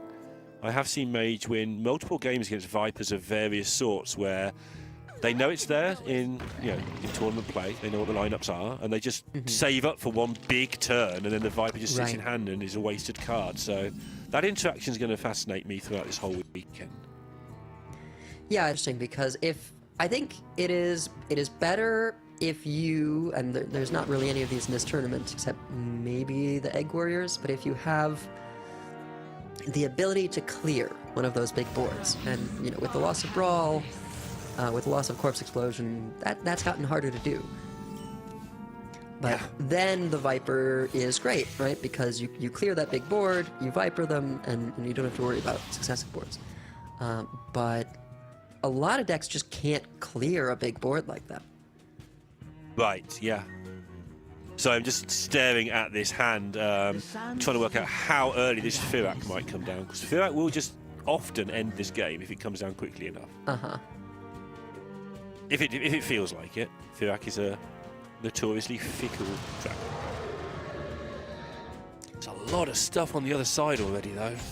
Yeah, a lot of stuff, not a ton of heralds, right? I think you're really looking to get up to that third herald quite quickly. Quick reminder, this is, because I didn't explain it very well at the start, but this is the deck, the Shaman, that 2Bob and Digo both changed after their playoff wins.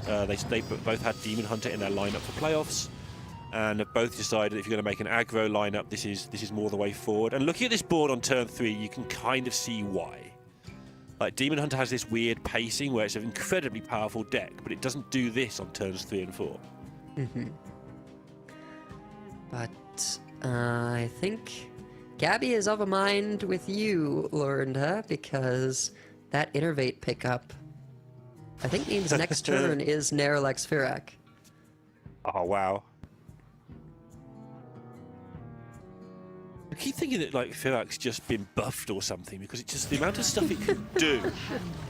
Because it's a lot more focused with the fire spells doing damage now. There used to be a lot of card draw. There used to be a lot of all sorts of stuff in there, but there still is a lot of weird stuff in there. But mostly now it is damage. You do tend to clear these wide boards with Firak quite often. Well, here it is. Here it is on turn 5 or 4 or wherever we are. Job's done. 4. Go forth on swift wing. All right. Good luck, Gabby fans. Good luck, 2-Bob fans. Anything can happen in the next 30 seconds. Motion by Gabby or a bad one? Oh, there it is. Yep. That'll do it. Your turn, sir.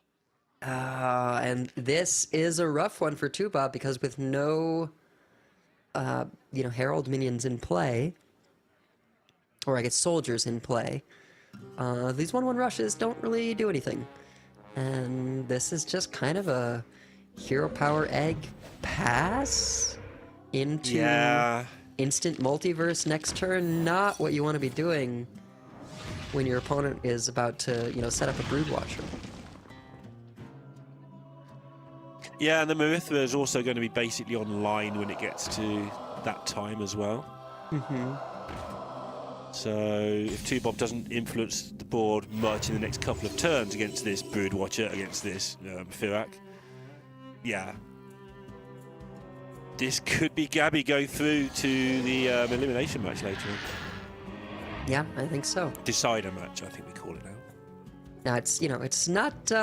Look, he's gotta win this one to make it through, of course. But it's still gonna have a tough road ahead with this lineup again, effectively, right? Yeah, you had some tough good road rolls is heavyweight. in this match, but Yes, exactly. Yeah, if you're watching this thinking, well, surely he'd like to play this lineup again. No, he has definitely had some fortune in this one. He's set it up to get lucky, but he has definitely hitting that Holy Nova, for instance, early on was a pretty good roll. Now, I'm a little surprised to see 2-Bob go for the instant multiverse here so quickly. I was really eyeing Lightning Storm into Skywall Sentinel, right? There's a couple minions in play that he could buff with the Sentinel to trade off what's left after the Lightning Storm. Sure.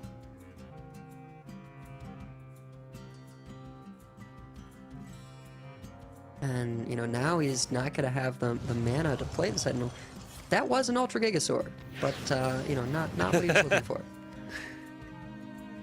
And that's probably worse.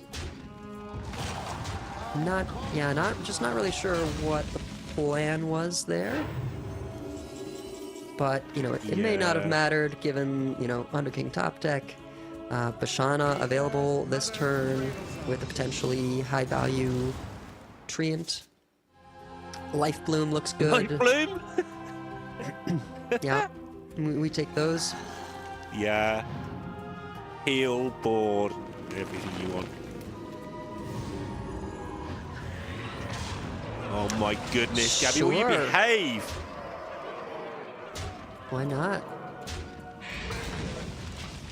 Oh my good. Yeah, he's embarrassed of himself. Like, Gabby's normally sort of cocky and very comfortable in his own skin. He's a little bit embarrassed about this series. Yeah, 2-Bob giving the wave goodbye. It was valiant effort. He hit the right matchup, but Gabby had some of the rolls. And that's just, to win a Hearthstone tournament, you need a combination of skill, mental fortitude, and a little bit of luck. Yeah, he did some things in that, especially in the Mage game, where he kept the Stonehill till after the quest was complete, for instance. He knew his Discover odds, I feel, in that one, because I think I'd have been jamming that Stonehill and saying, okay, I know how good it is after completion, but we've got to get there. Yeah. And I've seen other players in what looks like identical situations play the Stonehill there, when obviously there's different situations. So, from the nuance of knowing your Discover odds. And I think Gabby had a very good feel for which Mage cards were going to give him the best outs and which ones were not. So I don't want to discredit the fact he won 3-0 by the fact he had some good rolls, because I think he knew his odds very well. But yeah, 2-Bob, again, sort of his ladder performances are getting better and better, and there's every chance we'll see him again at some point later in the year. Absolutely. But Gabby, he has to run it back against. I don't know if it's the same card for card lineup. It probably isn't, as they're in the same group as Digo, but it is the same idea. It is the same lineup. It is the same 4 decks. It is the same switch from the playoffs that got us here. So Gabby has to run that back if he's going to get to Sunday against Digo. We're going to take a short break and we'll get that set up for you as quickly as we can.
and welcome back. We are blasting through the day so far, or at least blasting through Group A. I'm Raven, and joining me this time is Sottle for your first cast of the day. What have you thought of the matches so far? Because it's been about 10 minutes since they started.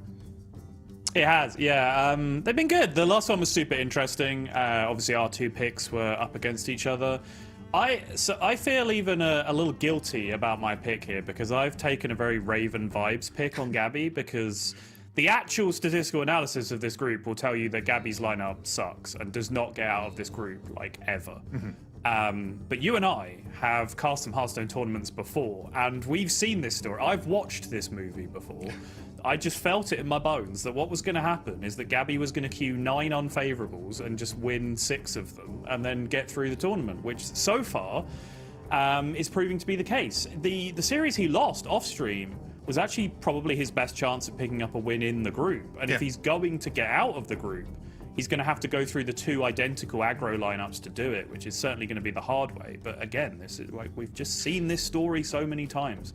Never bet against Gabby. Yeah, that's the thing. If you were to look at the group with all the lineups that we're in right now, you would have guessed that the flow chart for Gabby doing well was beat the slower lineup and then win one of the 2 hard matchups, right? And then that's how the group progression would be if Gabby was going to go through.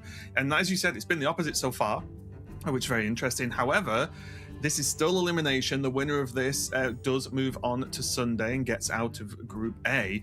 And Gabby does have to sort of break the rules again, right? Because it's the same matchup as you mentioned. It is on paper the hard aggro matchup, but all eyes are just going to be on that mage for me, at least, right? I think that is the big question mark. Obviously, we saw him pull it out of the bag in the previous match, but he's going to have to do that again. And then maybe if he makes it to top 8, his ride gets a little bit smoother from there based on who else goes through. Yeah, I mean, not much more so. This is the thing. It's been a hot topic conversation. I actually really like Quest Mage as like a generically powerful deck. The problem is it's got glaring weaknesses that have been quite aggressively targeted in this tournament, as is the way of Conquest lineup building. There's 2 things that you can do: build these super aggressive, sticky early boards, or play weapon destruction. In some cases, both. And Mage is kind of weak to that, which makes it a scary tournament bring, even though I think potentially in the hands of good players, it might even be up there with Druid in terms of like overall power level. Because Quest Mage is so confusing that there is a skill gap in the deck, even though it's so inherently random with what you discover. The ability to just, get brain fog and get confused is obviously mitigated the better and more experienced you are at the deck. So in the hands of the best players, I think it's super powerful, but I do agree that it's badly positioned in this tournament specifically because of all the aggro and because of all the Vipers. But yeah, Gabby, I'm sure, knew that going in to an extent and chose to go with the Quest Mage, presumably because in that typical Gabby fashion, he's just probably printing wins on ladder with Quest Mage as well, because, he's just skill diffing people with the deck. So again, he's up against Token Druid, which is, you get that Death Rattle Treant board down. It's so hard for Quest Mage to clear. The Hunter is just way too aggressive. The Shaman's way too aggressive. And then the Dragon Warrior, presumably, is the deck that you have to ban because that has the double whammy. That has the aggressive boards and Stadium Announcer to mess with, to serve as that weapon destruction. So that's the most miserable deck overall to get your Quest Mage out. Well, would you like to see the bans? Because I believe it is going to be a double Hunter ban as we take a look at the group here. So yeah, both Hunters banned away, at least from what I can see. And yeah, we are going to have a Druid versus Rogue matchup. You can just take a look at Group A there, of course. Banshee's Dog, obviously, earlier on went through. But we've got Diggo versus Gabby for that final decider match, because, of course, the top 2 players from each group do progress to top 8. Yeah, Banshee's Dog sitting pretty. Gabby going through it the hard way, as we discussed earlier. We are going to kick things off Rogue versus Druid, it looks like. Yeah, that's my bad. I didn't actually check on the ban in the losers because I was getting ready. I haven't actually been on stream yet. I was in that dangerous position of potentially having my player pick eliminated before I've been featured on the stream, which is always a disaster for casting a Hearthstone tournament. But yeah, Hunter was the ban in the previous one as well. I think purely matchup matrix wise, that makes sense. My approach to this was much more linear in the to win the series your mage has to win, so I was more tunneled on the ban idea just purely based off the mage matchup specifically, and then imagine that the other decks would take care of themselves somehow. But yes, Gabby has chosen to go with the Hunter ban in this one. He also went with the Hunter ban in the losers match, which, as we mentioned, was against the same lineup. So at least consistent in what he is doing there overall. Yeah, and I guess that's one of the decent things, right? Again, in terms of matchup spreads overall with opponents, it can be clear. But Gabby's done it. He banned Hunter. He won quite convincingly with 3-0. So yeah, go again. I'm not saying it's that simple, but you've at least, if you're Gabby, got to be feeling good about the ban, right? Even if you had maybe questions before, it's like, well, I did it and it worked. So why not just go again?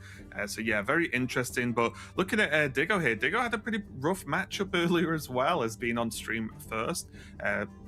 Took a 3-0 on that side, which was obviously against a different lineup, but just wasn't quite getting there with the aggro decks. Even though they were looking close, they were just stabilized against so quickly. So he'll be no doubt very excited to stick around his fortune for now as we get into the first game. Diggo on the top on that token druid, going up against the rogue. The rogue indeed, and the rogue that has continued to go through at least minor iterations as time has gone on. A lot of early board stuff being cut away now. Imbue coming into a lot of versions of the deck now. I think you just saw Nightmare Fuel getting drawn off the top. These are cards that used to be like Foxy Fraud flashback type stuff to just really consolidate early board. There's a lot more utility being put into the deck now as opposed to these early board states, because the early boards don't really help you compete with what the other early board decks in the game do now. So just leaning into the strength of the deck is proven to be a little bit more consistent for the players that do it. This is a fantastic start for Gabby. I was going to say, not too bad at all, because not only are you having some removal early on to sort of get ahead on board, but the nature of the rogue removal, at least in this instance, is it is also effectively, getting you cards and creating board presence, right? It's basically ticking the boxes you perfectly need for this matchup. You want to get ahead on board. You don't want to give the druid wiggle room to sort of lay stacks of minions and then buff them. As we can see with like Hatchery in hand, one of the scariest cards to face down against druid or token druid is if they build that board turn 1 and 2 and they can drop a Hatchery down. Sometimes you just can't react to that, right? Sometimes that is enough to push the game so far in the druid's favor. Yeah, and this has been universally true against token druid. I'm struggling to think of an iteration of token druid that this wasn't incredibly powerful against. Having lots of removal options is great. Winning board early is broken. Yes. If you actually get minions on board first and you can back that up with the removal spells, that is so powerful, because token druid just doesn't have the tools. Druid as a class in general doesn't have great removal. Token druid just does not have the tools to get you off boards. You can see here Diggo just dismaying. He knew that there was a big minion coming off the top because obviously he saw the animation. The fact that it was that cheap and that powerful is a big problem. Yeah, I'll be honest, on the draw, my brain just didn't register. Right? It's like, oh yeah, a 5/7/1 drop, sweet. the draws the card. It's like, oh, okay, because as you were saying, it turns out having board presence against druid is strong. So much so that Diggo just hero powered turn 2, and that is one of the best things you can see if you are against a druid. But Diggo is going to have to put some pieces together and build up like big pressure boards at this point, because there's not much other option he had. Took Elven Archer just for tempo removal option. I do think copying lowest cost was potentially very powerful in this spot, but just picking up the Elven Archer just to be able to snipe something pretty good.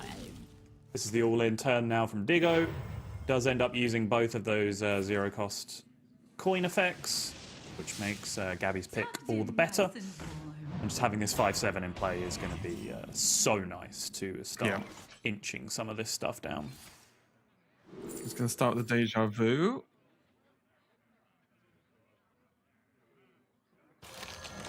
Not the worst. We'll still have this another Herald as well to clean up some of the board.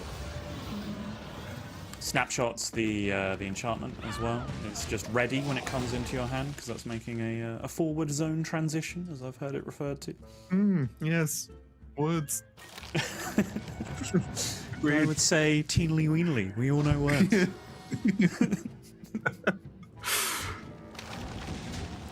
Rio does manage to on a lot of pressure himself, though. Get some big minions down. Obviously, still the 5/5 here for Gabby. Will have to still work on the defense. It's a great start for Gabby, but it's not over, right? Like, there's still going to be something. It's going to be okay. It's pretty over. I don't know, Raven. I'm gonna have to jump I'll be in honest, here. I didn't see the season until we played it. I was like, oh wait.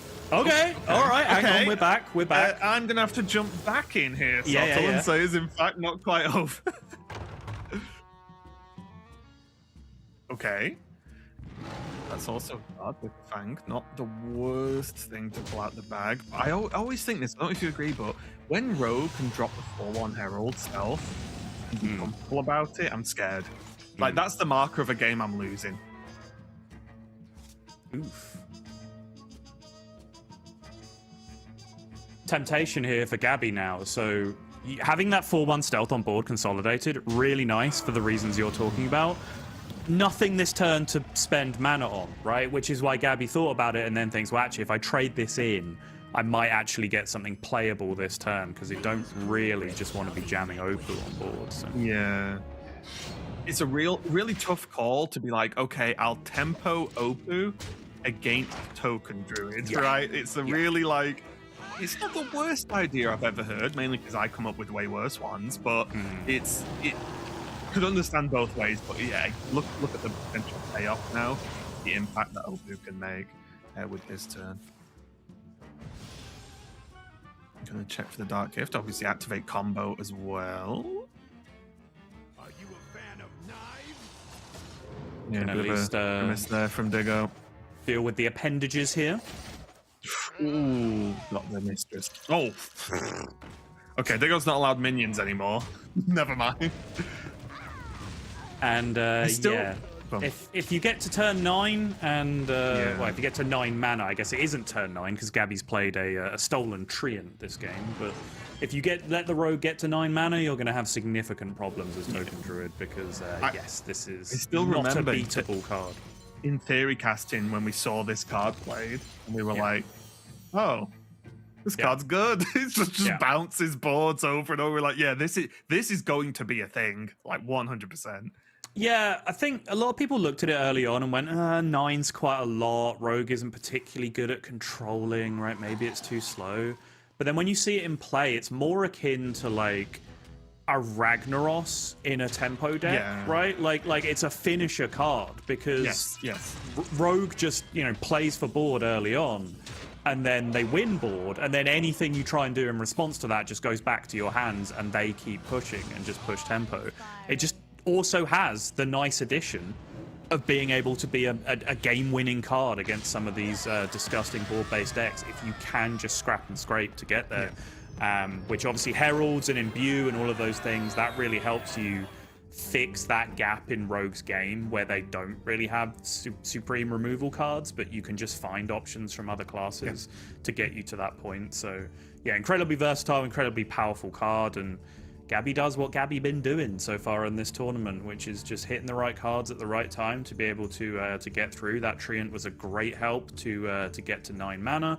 I do think though, the sequencing on that turn, the turn where the Herald traded, and then there's probably a temptation there just to crack the 0 mana thing and look for a better play that turn than just slamming Garona, which was Garona Dagger was a really bad way to spend 6 mana. He chose not to do that because he knows, okay, my Druid opponent's off board. The only way I can lose right now is if they just slam Wickerfang, and I can't deal with it. So if I just have Opu in my hand and I draw, Deathwing, something expensive, something off the top, and I can't combo it, suddenly I'm in a position where I can't combo Opu, I can't clear the Wickerfang. So he just takes the one bad turn, holds onto the 0 mana combo card, postloads some strength into his next turn, and then is able to deal with the Wickerfang and just snapped out any comeback that Diggo was going to put up there. And that was able to be even a choice to consider because of how good that early game was, right? The removal nice and early with that board pressure, obviously the Dark Gift making a huge minion that helps, and even though I think Diggo did well, I think it is a hard thing to press hero power turn 2, losing board against a rogue as that druid, but that's what he did, and then built that big turn up with the hatchery to try and put some pressure on. I think he made the right decisions. It was just a bit too much of an overwhelming advantage for Gabby, and as you said, just topped off by saying, well, one AoE Opu is not even remotely as good as the 2 in the matchup, right? So it's like, yeah, save the resources and go, and then everything lined up. So Gabby just on a bit of a tear right now. Got the rogue over the line. Of course, you know me, I'm just going to be staring until we get to see this mage play, because I think that's the one I'm very, very interested in. But still going to get the druid done as well if Gabby wants to go for a huge recovery in this group phase. Yeah, this is probably the strong deck in the field for Gabby. Probably the most generically strong deck in the tournament, just in combination of raw power level, which I think is top 3 decks in the game anyway, and then just the fact that it's not really got easily doesn't have an easy strategy in order to counter it in a conquest field. It's not like there's just a specific tech card that you can jam in there that blows the deck up. It's very well rounded in terms of being able to deal with aggro and go late against control. So even lineup wise, you can't really get there a lot of the time. So I think Druid in general is a very, very strong bring. I think Gabby will feel most confident, especially in this group with this particular deck in his lineup. Diggo getting off to a pretty decent start though, getting the Broodmother down, being able to put as much pressure on as possible. Does have a couple of turns to fill out before we start looking at that wind peak. Obviously, we'll need some dragons, but the ability to discover some dark gifts could be quite powerful here to really pile on the pressure. Oh, the instant... didn't even see that get drawn, Soto. I don't know about you. I know. That is... Living Flame just slammed. Such a high damage start. Yeah. Hybridization, by the way, such a good card that I think most people have had this thought process of, do we ever get this card in the deck? Because the minions it specifically draws are so powerful, but the reason why it feels so good is because you play it on turn 3, because it can't, playing it on turn 5, past that point, the Broodmother, the Tree, and these cards aren't super relevant to the game anymore. Yeah. But going turn 2 into turn 3 with the discount and then playing it on turn 3, it just steals so much mana to be able to get you into these kinds of positions, which is absolutely disgusting. Getting the ramp from the Treant here is sick again, because it opens up Time Reaver or Underking now as options to be able to stabilize here, which wouldn't have been possible otherwise. This is looking pretty good. We do see Diggo use the Torch. Torch I talked about in a bit of a different way in the first match of the day, but you can just see how flexible that card is. It can remove boards to help you aggro push. It can defend you. It can proc eggs. Probably one of the best warrior cards I think that the class has ever had, in my opinion at least. So pretty good there to defend some of that, because Gabby was putting on some pressure with those minions. I was favouring the Time Reaver option personally, but it looks like Gabby is going to use the Innovate. Yeah, just going to go straight to the old Narrowlax pass turn. Oh wait, no, yeah, of course, Underking. yeah, that's the one. A little fearful of all the fire spells being drawn, which does add up to a significant amount of damage. Let's take a little stare at this Dark Gift. No charge. Is that how you do? You just look at the bottom for the word charge, and then that's it? I mean, yes. Okay. I think that's the first. Well, if I'm an aggro deck, it's the first thing I look for. Everything else is secondary. Does get the Reborn down, which could make things a little bit frustrating for Gabby to deal with. Ebb and Flow's great here, though. Gives you so much more security. Be able to deal with these situations. Still gets the one-drop location option with Ebb and Flow if wanted as well, right? So it kind of just fits perfect with this Elise. Yep. Oh, yes, please. Gabby just saying, please, can I have some more? And all the way, look at the armor gains just come out of nowhere. 15 armor now. Definitely stabilized for now, health-wise, which means Gabby can really start to we can look at the Naralax and the Ysera in hand as well as any of the other dragons, of course. But this is the turn that Gabby really wanted to get to. There are a lot of cards in Digo's hand that say Dark Gift on them, which always gives you an opportunity to scam a game of Hearthstone. Like the one that just entered Digo's hand. That's right. It's the old Ysunder with Reborn.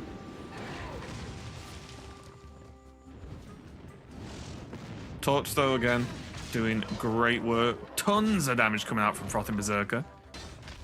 Yep, Searing Fissure and Torch. Getting those wonderful Frothing Berserker effects.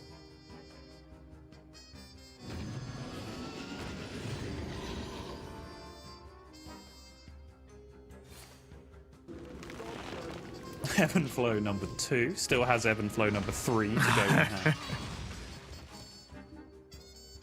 Yeah, did have to bail a little bit on the Naralax plan, of course, because just the Berserker's just too scary. So for those of you with ordering concerns, that was an unactivated Ebb and Flow in hand right there. So a minion did need to be played in order to activate it. So he's taken... So it was either have the Frothing Berserker have one less attack but gain no armor, or have the Frothing Berserker have one more attack and gain the armor. So that's a deliberate choice from Gabby to do it that way. I'm gonna go digging for a spell. Oh! More Ebb and Flow anyway. I can say he's going to go digging for a spell. Oh, he's found some spells. Oh, what do you know? He found them. Sometimes the thing you're looking for is in the first place you look. What to do? It is always in the last place you look, though, which is a thing Yes. I've always been surprised that people bring up. Oh my god, isn't it incredible? No, because you stopped looking when you found it, so obviously it's in the last place you look. Isn't that just self-evidently true? And then the true? slow realization that maybe there are some people who keep looking. And you think, oh no, we're doomed.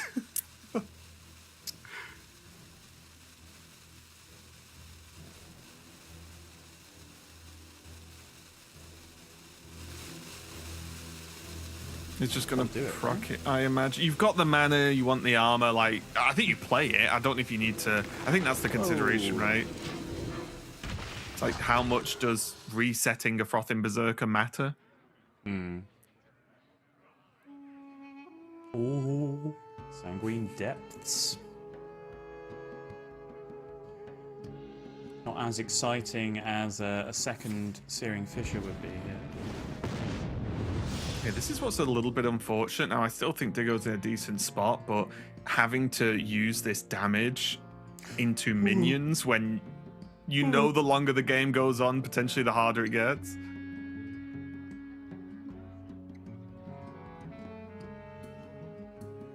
Nablia is kind of disgusting here. Yeah. So you often get in these positions with Dragon Warrior where Nablia feels fantastic, but like you just don't have the board space for all of these things currently anyway, so it can be bait, but I still think it's possibly the best to be honest. Yeah. I don't know, this is fantastic. What year is it, Sol? Frothing Berserkers as far as the eye can see.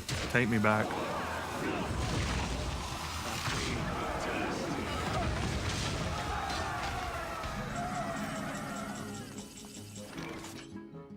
And now the problem is...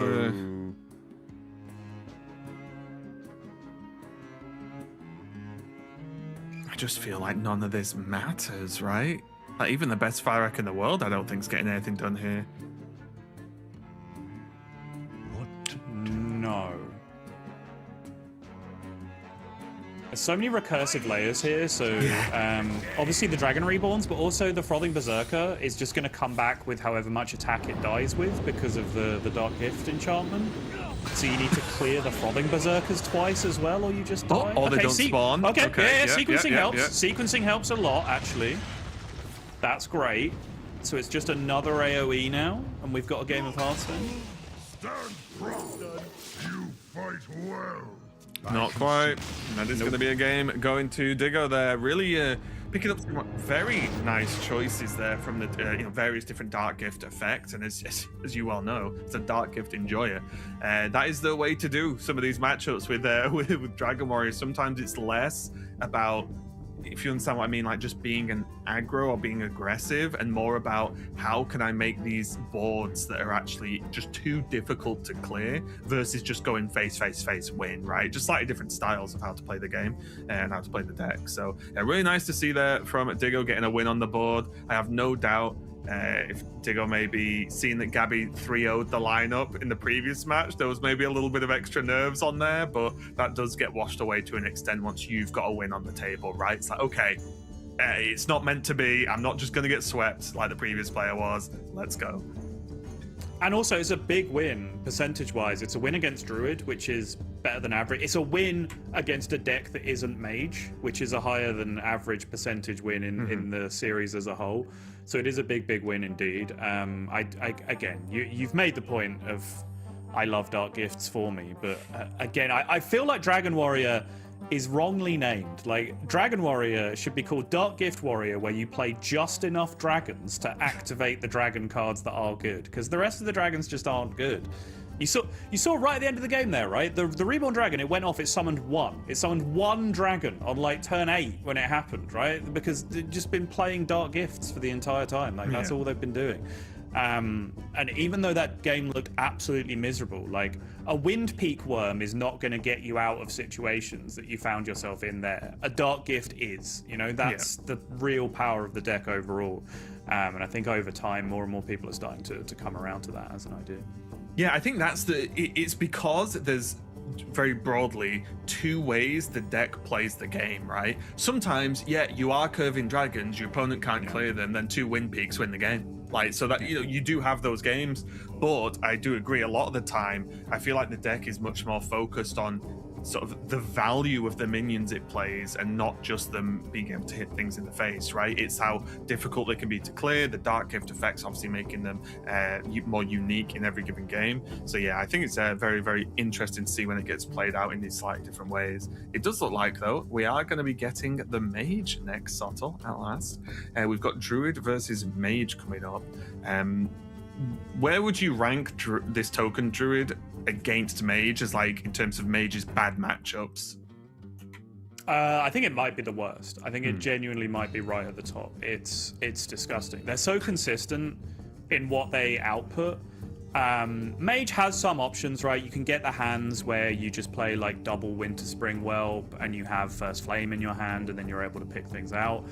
But even that, against the more experienced Druid players, if you have a hand that can just slam into a buff on turn 3, you see more people do something like Diggo did in the previous game, for example, where they'll just hero power on turn 2. That doesn't feel great, but on turn 3, you just dump your entire hand, you use your coin, you use your innovate, and you just make that massive board in one go.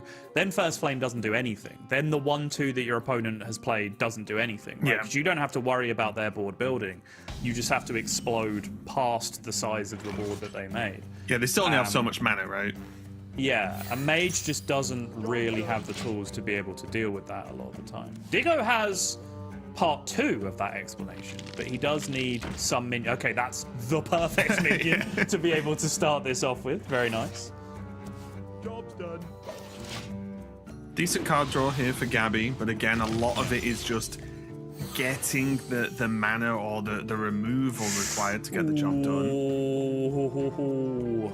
Wildwood Circle comes into hand as well. Gabby would be looking at that going, okay, that might be a few turns away with the size of the hand, but no, absolutely not. This is 2 innovates in the intersect and the shatter, so that will be combined very, very rapidly indeed. I do think these are weird turns in Hearthstone where we talk a lot about hard turns, but normally because your hand is bad. But these turns feel hard because your hand's like so good, but you can mess it up, right? So we do see like coin hatchery, but like you could do you go coin Wildwood Circle to make some more minions and then try and build off that? But if you do that, then First Flame does clear it up on the follow up, right? So there's just, it feels like you've got so many good options. There's a lot to manage and get it right. yeah, it's a good hand for the druid. It is too skewed in one direction. You would have liked one more, you know, generic board building card as opposed to a board buffing card in this hand. But it is a very, very strong card indeed. I think that's what's making it tricky to play, is that you want to play all 4 of these buff cards on bigger boards than you currently have. Ooh, it's slow. It's slow again. Surely Gabby can't keep getting away with this. Yeah, is this just going to empty the hand and just stock up for next turn with the Wildwood? Yeah, this lines up too well, doesn't it? Yeah, I like it. Are we going to go for the altar? See what's available. Probably going to go as cheap as possible. Siphon mana. Okay. Siphon mana gives you some honorable kill potential for a lot of mana cheat here. But you are going to take an absolute beating this turn. Panther Mask, kind of exciting, honestly. We saw what a great utility card that is in the previous game, when your opponent can just put massive taunts down in the way. In the previous series, I should say. Yeah. It's like polymorph draw 2 cards, right? It's like, yeah. Okay. And now, because of that Panther Mask pickup, I feel like Diggo's now just gone for, okay, Wildwood is actually wave 2 now, because this first wave is enough, at least for now, to pile on pressure. The first flame was a crazy rip there, by the way, just being able to super simply activate. Oh, Devolving Missiles is the one you're going for. You've seen Gabby, by the way, tunnel so hard on the Discovery from the past here because of how powerful Devolving Missiles is. He did miss it completely on the first one, but picks up one on the second. And his hand costs absolutely nothing now because of that honorable kill. An extremely I was going to say, yes. Well, now as close as you can get to the quest, because it's done. So this is lining up to be explosive next turn. Yep. He also has Origin Stone Primordial Studies next turn for 0 to kick things off with enormous spell damage in play. And then has 2 Sleet Storms and Arcane Missiles to be able to pick this board apart. Yeah. This is what I mean, right? Like, the Mage is a clowny deck, right? No one's going to dispute that. How many players in the world end in this position that Gabby's in right now, right? It's navigated so smoothly and so perfectly. Yeah, I agree. I completely agree, because I think a lot of this class is knowing the routes to get to what you want, right? And you might not always get there, but it's just knowing what you're digging for, how likely you are to see X, Y, whatever. There's one of the new cards that is in the game, just to let everyone know. The players were not allowed to put these new event cards into their decks, but if they are created, generated, whatever, during a game, it's completely fine. The games continue to be played. There's no problem whatsoever. Something that I wasn't really going to mention until it came up. Put your shell into it. Look at this. All of this stuff done in terms of board generation still is able to play every removal card in his hand. I was going to say, by the way, nearly kicked off the turn with Scrappy, which I would have found strange because it did then limit you from being able to play every removal spell in your hand, which I'm pretty sure you wanted to play every removal spell in your hand this turn. Yeah.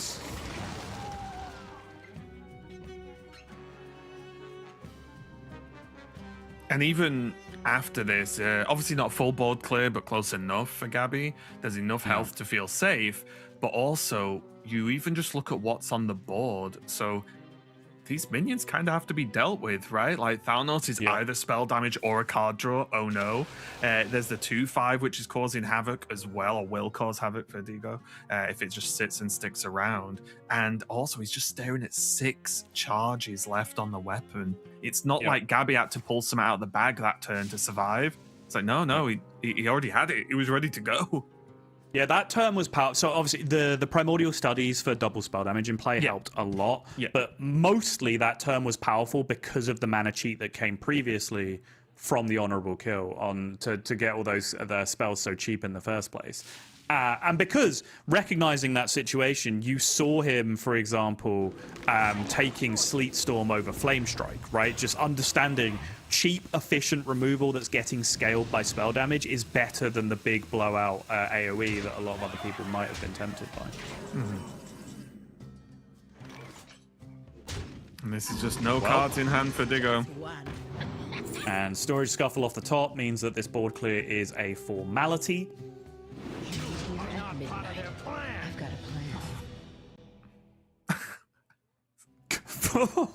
plan. Gabby just makes me laugh. Yeah, I'm gonna clear off this. No problemo. I don't think I can show Vanessa to people, fortunately.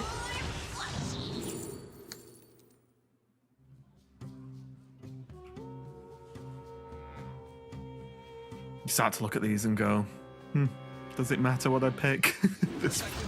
Obviously it does. Good decisions are going to be made, but it is just amusing. Time runs out on me.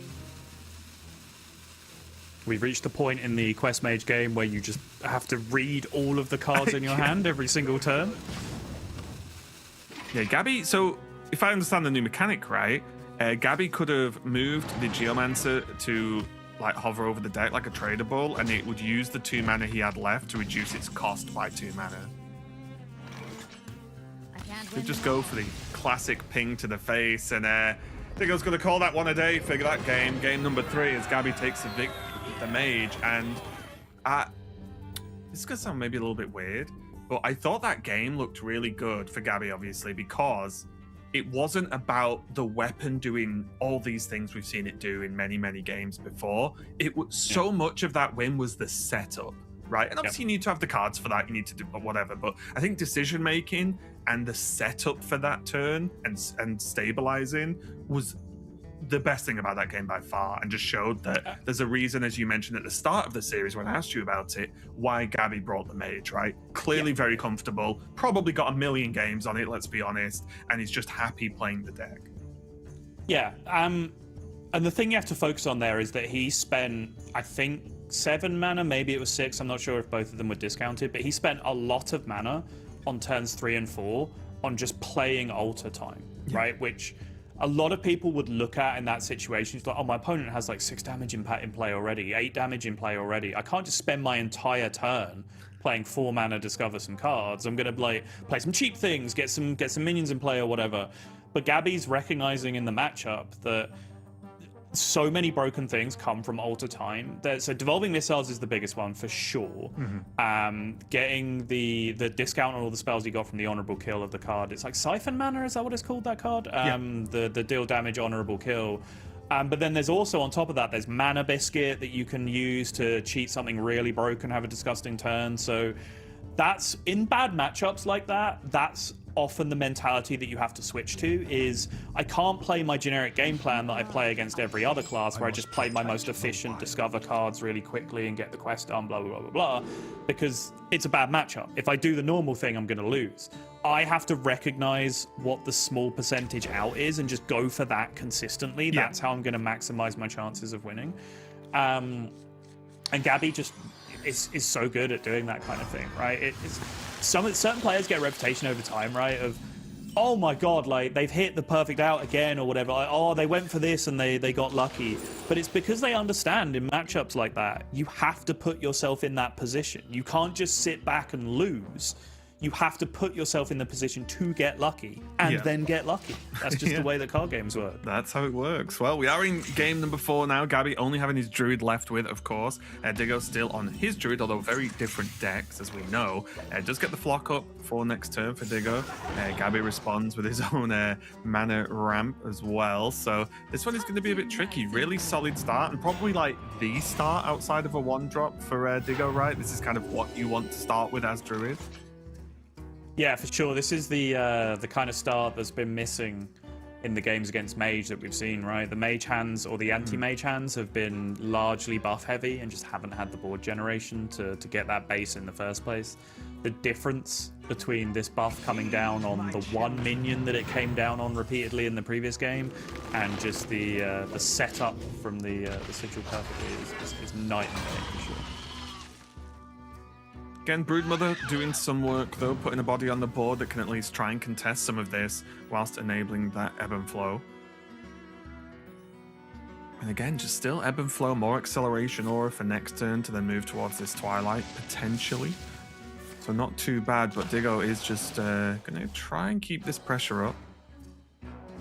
Overheat, really nice pickup. I'm pretty much saying this is, again, it's a bit extreme with what's actually in Diggo's hand, but happy to go a bit all in on this, right? Just max buffs, max damage, and pile on the pressure, because that's what you need to do. But with Panther Mask and Horn in hand, really good follow-up options for Diggo here. Yeah, good follow-up, but Gabby has the Dream counter with Twilight Time Reaver. He was about to snap coin it. He is now just recognizing the importance of the situation and taking a moment. You saw previously from Diggo as well, something that you quite often see on these turns is using one of the non-taunt minions to value trade down the minion that's on the other side of the board, because obviously the minion on the other side of the board can only interact with the taunt minions themselves, so you kind of break up the breakpoints a little bit. I'm not necessarily sure I love it in this instance. I might have valued just a little bit of extra face damage straight up.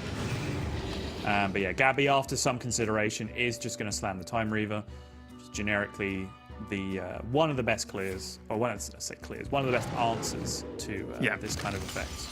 Druid early on. Panther Mask, though, coming in clutch to try and not only recoup some of this missed damage from the Twilight, but also just draw some cards. Did get to the Wildwood as well, so still piling on pressure. Gabby still has work to do. He's going to go up to 6 mana because of the aura. Well, we've got a plan. Naralex has generated a plan. Press the advantage is also really nice here. Quite awkward, because you do want to get that acceleration aura into play at some point. But way too good to take the only threatening minion off the board there, I think. Yeah, that's it. Because suddenly with what you've seen so far, Diggo has to do, you would assume that Diggo has to do something to like buff all these minions up again, right? Like there's going to have to be like another buff option available, which is, you know, unlikely as it's going to get. Oh, it's going to be Living Roots to proc. Yep. Yeah, Living Roots Shrine Egg for the 1/1 buff. Just try and get a bit more immediate power. Very nice, not just in terms of the extra damage, but also really changes the breakpoint on the taunt minion. 2/6 now, facing down the 5 attack minion is a big deal. Oh, Horn, though. A lot of magical things can happen with that thing. It's going to go a Madrasil first. I think it's just going to end up being a Madrasil acceleration aura unless something changes off the top. You just need 8 mana next turn, right? You just fire out. Yeah. You're right. How are you winning this game otherwise?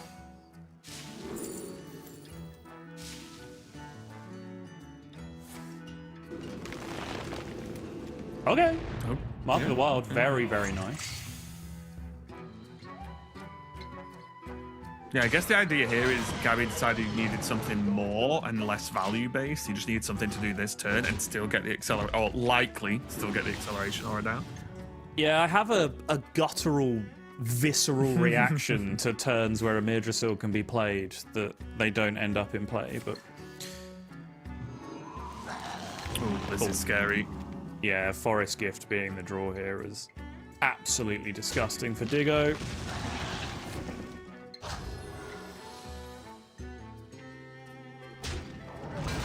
What's that 12 damage being pushed? Okay. And well, hey Firek, how's it going? Go forth on swift wings. My hatred cannot be contained. It's all on this. Okay. Explosive Trap isn't the worst. Explosive Trap is actually pretty good, because now you can just clear the first layer and just hope that the tree ants don't get to attack.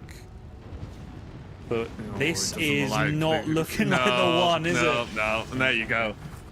We do have the series evened up now. Diggo just managed to keep the pressure on, and that's much more of what you would expect from the token druid than what we've seen previously, right? Of it just being cleared off, removed, and no follow-up.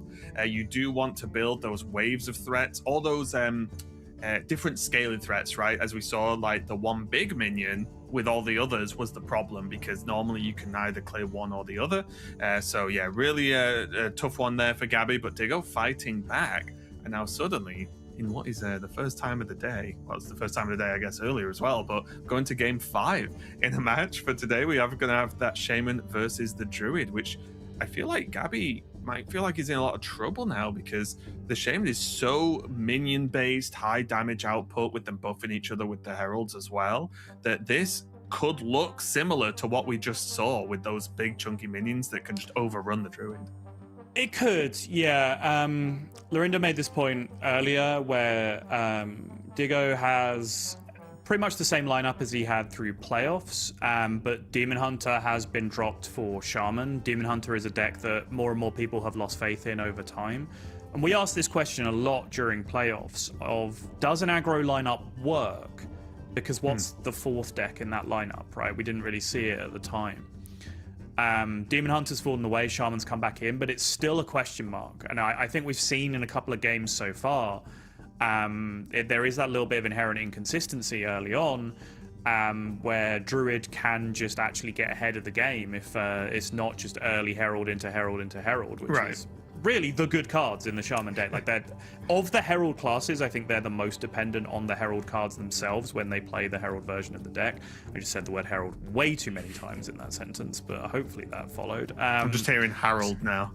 Yeah. So there is a gap in there for sure. This is the deck that people aren't sure about in this lineup. I think otherwise Hunter, Druid, and Dragon Warrior have been around for quite some time now. We're all very comfortable with the power level of the deck. Shaman is the new development coming into this one, so it's the big question. But I think Diggo would be very happy, having had the Mage get a win, that he's picked up 2 wins against the Druid, because if the Mage was going to win in this series, that's the kind of anomalous outcome that you were going to need to be able to get back into a situation where you're all square with everything to play for going into Game 5. And yeah, reminder, this is Decider's time, so there are no more series, no more second chance, no more second lives for either of these players. This is winner goes through, loser goes home. 2-2 in the series, all to play for.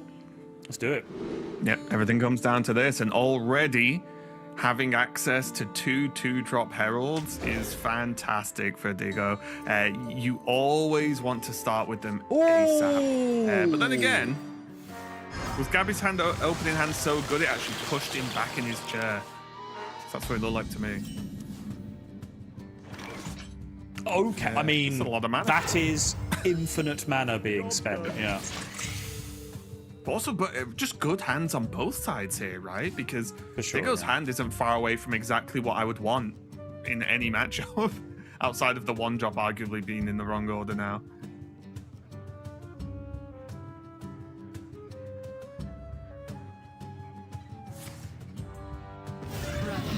I'll handle this. It's going to start off with Ritual. Just having those options to be able to clear any 2-drops that are going to come down early.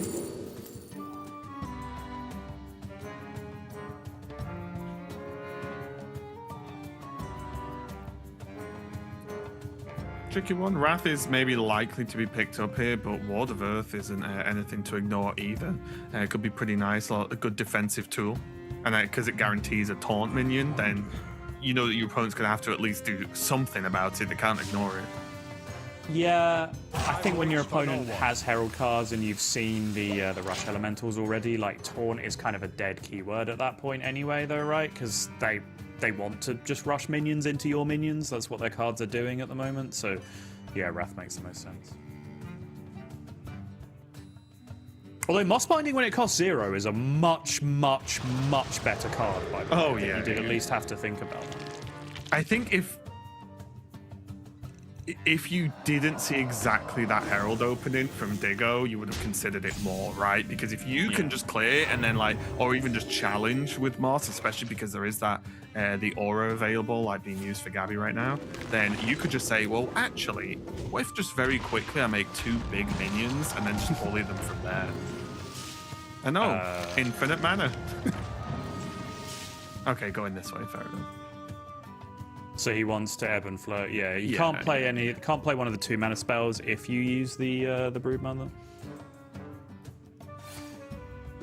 So just zap the Wailing Vapor. Makes sense. I suppose Yeah, and using also- the word zap as a verb when you're playing against Shaman, whom that is an actual card, is rather misleading. Yeah, because there's still Broodmother, Broodwatcher next turn anyway, right? So didn't really have to force play it. Another ritual coming down. And just tons of pressure available. Does look like he wants to prop the egg.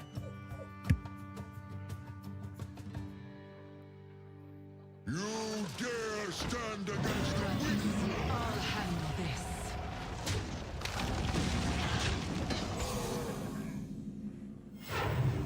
And that is a ton of pressure coming out now. And it's weird, isn't it? Like, Broodwatcher's a great card, but it feels rubbish versus Shaman because you know they can just walk past it. Yeah, for sure. But stats are stats. Like Shaman is definitely very, very good at dealing with stats like this. But Oh yeah, like you'd still rather have it than not, but it just in other matchups it feels so much more powerful, right? Because they're just so much harder to deal with. I think even here, Gabby is considering the idea Yeah. of just going Xavius instead and just finding something better to do for next turn. Which I do think makes a lot of sense. Whoa. Okay. Cheaper Fyrak. The sands speak, and I listen.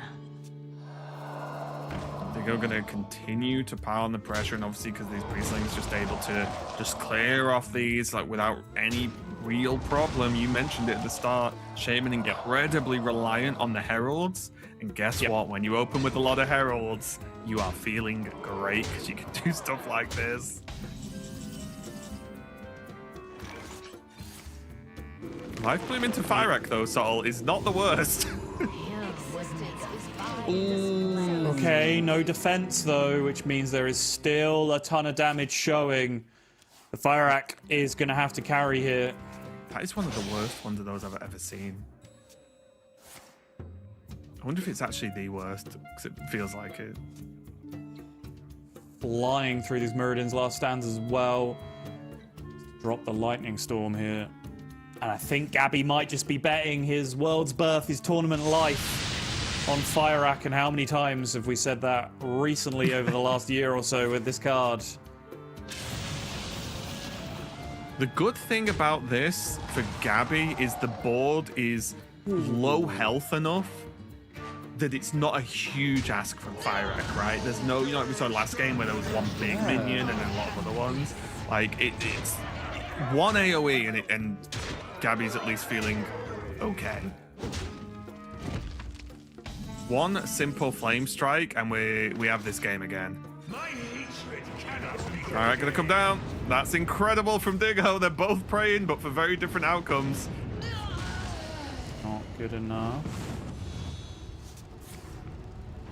It's cheap, doesn't really have an effect. All of these cards are very cheap so far. Oh, That's too much. It's too much. Well played. oh, with the well played spam.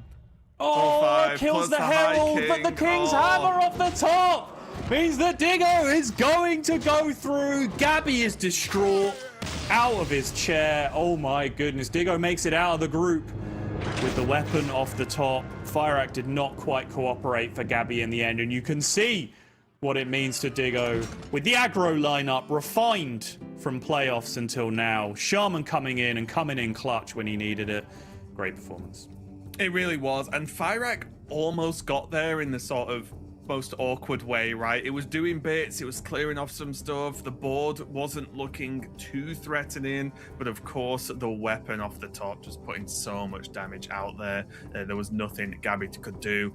Frustrating for Gabby, no doubt, but I'm sure he will keep going as Gabby does. But Diggo, huge congratulations there, getting the aggro lineup through.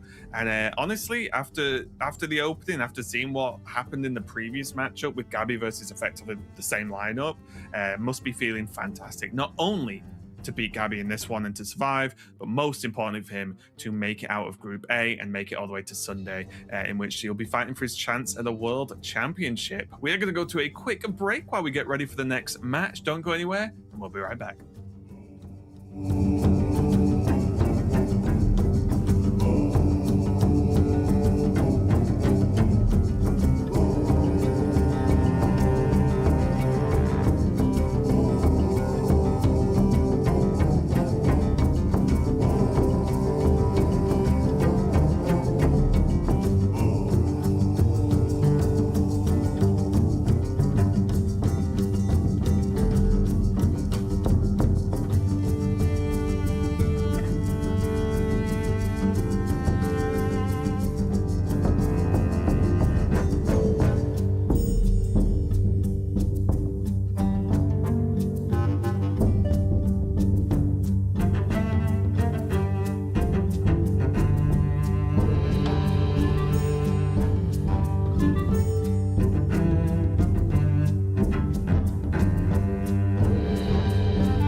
Welcome back to the Hearthstone Masters Tour Spring Championship. I am Edelweiss, joined by Pocket Train, and we are going to be bringing you the winner's match of Group B, having concluded Group A with Digo and a Banshee's dog making it out of that group. Did that kind of go as expected, or were there some things that you thought might go a little bit differently? Yeah, it's a bit strange. I was expecting Gabby to struggle against the aggro lineup, which he did end up losing to with Digo there, but it was a close fought series, and he 3-0'd Tubal before that, which, you know, same lineup as Digo. But Gabby particularly struggled against Banshee's dog's lineup, which was specifically built to beat aggro, but looks probably a little bit weak against Gabby's typical good decks lineup. So I'm not hugely surprised that Banshee's dog got out of the group, but the way he did it, like Yeah. beating Gabby like that, 3-0ing his mage. It was off stream, but those are not exactly the way that I was expecting the games to go. I think based on lineups overall, this outcome probably fairly expected. I thought Gabby would struggle, but not in quite the nature that the games went. Right, yeah, having the aggro decks face off against each other and then Gabby getting Banshee's Dog should have been, a good lineup-wise hit. But we see now Group B, Soyerin and Peter Winter are going to be in this winners match that we'll be casting with Yarla and Disdemon on the chopping block. Two very well-known names. One of them is going to be heading home. Yeah, I think when the groups came out, this was the one that stuck out to myself, and I think most people is probably the quote-unquote group of death. It's got like three incredibly established players. With Disdemon, he hasn't made it to the World Championship, but we were talking a bit behind the scenes, and I think he's one of the best players never to make it there. Like, he's got insanely consistent results, winning playoffs twice, and back like years ago, he's been around for such a long time. And Yarla, obviously fantastic through the Grandmasters system, had multiple appearances at the World Championship. And Soyerin too, at the World Championship last year with second place in a Masters Tour last year. Peter Winter, the slightly less well-known name overall, but if you're America's top 100 ladder player, then that is a name that you are very well acquainted with, because he's always in and around there. He's an absolute menace on ladder, and definitely well worth his spot in this group here, in this group of death. Yeah, and in terms of lineups, taking a look, we see Peter Winter and Disdemon have kind of the same 4-deck spread of Marithra Druid, No Hand Hunter, which I'm curious whether we'll see a game of that over the course of the weekend. We may not, as it's tended to be banned every single time. Yeah, I think we might have seen one today. I believe it was against. Yeah, it was the only lineup that left it up was the one that had Quest Egg Warrior, which does make sense. It had, I think, Quest Egg Warrior and Demon Hunter, but basically every lineup other than that, I think, will be priority banning that Hunter. Most of the lineups have both Mage and Rogue, and that is probably the worst matchup for both of them. And so, yeah, most of the good decks lineups that we'll see a lot more as the group stage goes on will just be banning that Face Hunter on site. Yeah, I sort of feel like the good decks lineup, if you will, of Marithra Druid, No Hand Hunter, Quest Mage, Herald Rogue, is certainly what's most frequent, but then Soyerin, I think, just has a difference of opinion on what fills that fourth slot with the Demon Hunter instead of the Quest Mage. Maybe just figuring, hey, if I'm expecting a lot of Vipers, I don't want that. But, of course, it has the sort of downside of Rogue kind of turning its deck off, so... And well, it does mean that he has to switch his ban to Druid as well instead of the Hunter. Although he does have the benefit of he doesn't have Mage, so he doesn't need to ban the Hunter from Peter Winter here, because Demon Hunter does have a favorable matchup there. And I think, based on how the tournament's been going so far, with a lot of aggro and a lot of Vipers in aggro and non-aggro decks, skipping on the Mage was possibly quite a good call for Soyerin going forward in this tournament, because it does look like it's perhaps the most targeted deck in this tournament by the lineups that, I mean, even the lineups with Mage in it, they have Vipers in some of their decks, and the lineups without Mage generally are trying to target it. So I think it could be a very, very good choice. As much as I'd have to eat my words on Demon Hunter, it might be the better bring over Mage this tournament. Well, it all depends on what everyone else is bringing, right? And Demon Hunter, I think, historically has been, while an aggressive deck itself, sort of the anti-aggro aggressive deck. Yes. Yeah, because it has such efficient like removal and board presence, and that little bit of lifesteal from the 3-mana weapon as well. It lines up quite nicely into most aggro decks, because it's just too efficient in the early game. It forces them off board, turns the corner, heals up. It just does everything that an aggro deck doesn't really want to see. Whereas it will struggle against things like Marithra Druid that will just ramp up, gain armor, put big stats on board, because Demon Hunter is good at dealing with a few small minions, but it's terrible at dealing with one big threat at a time, which Druid and Mage will both likely put out. Right, absolutely. Yeah, I mean, we saw I think last event and one before, where there was quite a lot of the Demon Hunter. A big decider was that Druid into Demon Hunter match. Yes, I think. Yeah, it is interesting because not banning Hunter for Druid and for Rogue doesn't feel fantastic on Sauron's part, but banning Druid does make Demon Hunter look quite good just overall into the field. Like so many hunters, and I actually think it's favored against Rogue, although it's really really really close. Like the the Garona, that's the one. The Garona turning your deck off is annoying, but it also just the way that the deck is constructed lines up so nicely against Rogue because you just hit them in the face, and Rogue struggles so much with taunt and healing. So even without your no minion effects proccing, like Demon Hunter can line up quite nicely against Rogue. So I would give it slight favor, but it's close to dead 50-50 there. Yeah, right. Like it turns off their ace, which is the Eternal Hold, of course. Yes. And Hounds of Fury is, much, much less reasonable of a card when they don't immediately go face. But Solitude, you can kind of often not worry about playing, and they just have so many powerful tools in the Infestation and the dormant minions out of, Grim Harvest and all that stuff, waking up. Sometimes they just kind of get the damage rolling, and it doesn't even matter that those specific cards are turned off. That's like 6 cards in the deck.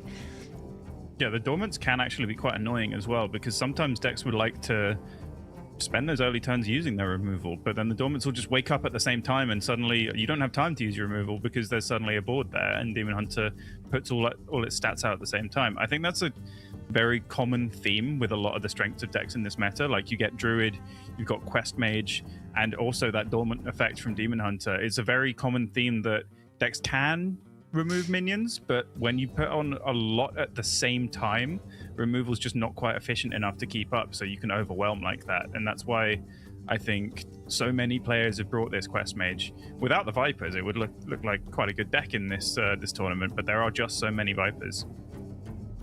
Yeah, it's truly everywhere, right? People's Druids, people's rogues. Druids and rogues. There were some in the Shamans as well.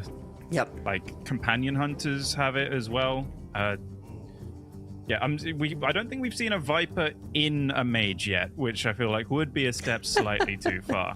Too far. But I have been looking out for it, but I don't think I've spotted one. Although maybe that would have been a good choice, because there are just so many mages in this tournament. Win the mirror, right? Yeah. Although there is a thing, I have heard people say that in Rogue with Viper is still unfavored against Mage. That's not necessarily my opinion. That's opinions I've heard from very good players.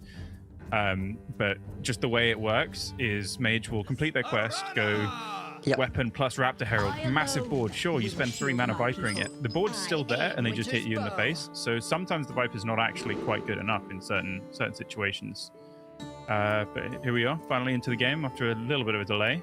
We are going to see the Demon Hunter against Rogue, so settle the debate of the 50-50 coin flip. Of course. Yeah. Rogue is on the play, so that's another point in its favor. Yes. Lots of discussion, I think, about the heavy impact of being on the play in current meta. Yes, in a meta where removal's not super efficient and the board is super dominant, then it is more impactful than ever, I would say, to be fortunate enough to go first. But that being said, Peter doesn't have the greatest ways to utilize going first. He can't really efficiently put any minions on board. And Sauron has the Sigil of the Seas going for turn 1, and that is the perfect card in the mulligan here. Peter might have to just play out a Rite of Twilight to just spend some mana. The Kingslayers they're always a bit of a double-edged sword, but particularly so in this matchup, because after you've drawn, there is obviously the King lane that you don't actually want to draw them most of the time, but it also, if they have drawn it, draws into their Eternal Hold, their Broxigar portals, cards that they'd really quite like to have. Then the Demon Hunter legendaries are all quite useful and impactful. Better speed it up. Yeah, I mean, if you can draw them King Lane, you know, Peter, I think, is at least happy to have the Garona in hand, and Yes. you get that sort of guaranteed information of, oh, they just played a card that cares about their deck not having minions, and it was active, so I know it's there, right?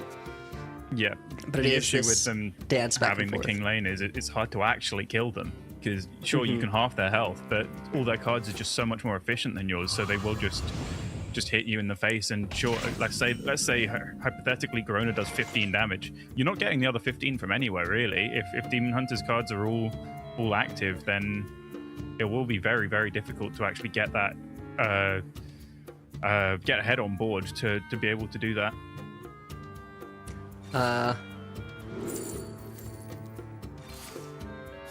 Yeah, a little bit awkward since there's no minions in the deck, right? You know what you're gonna hit Yes. with Nightmare Fuel.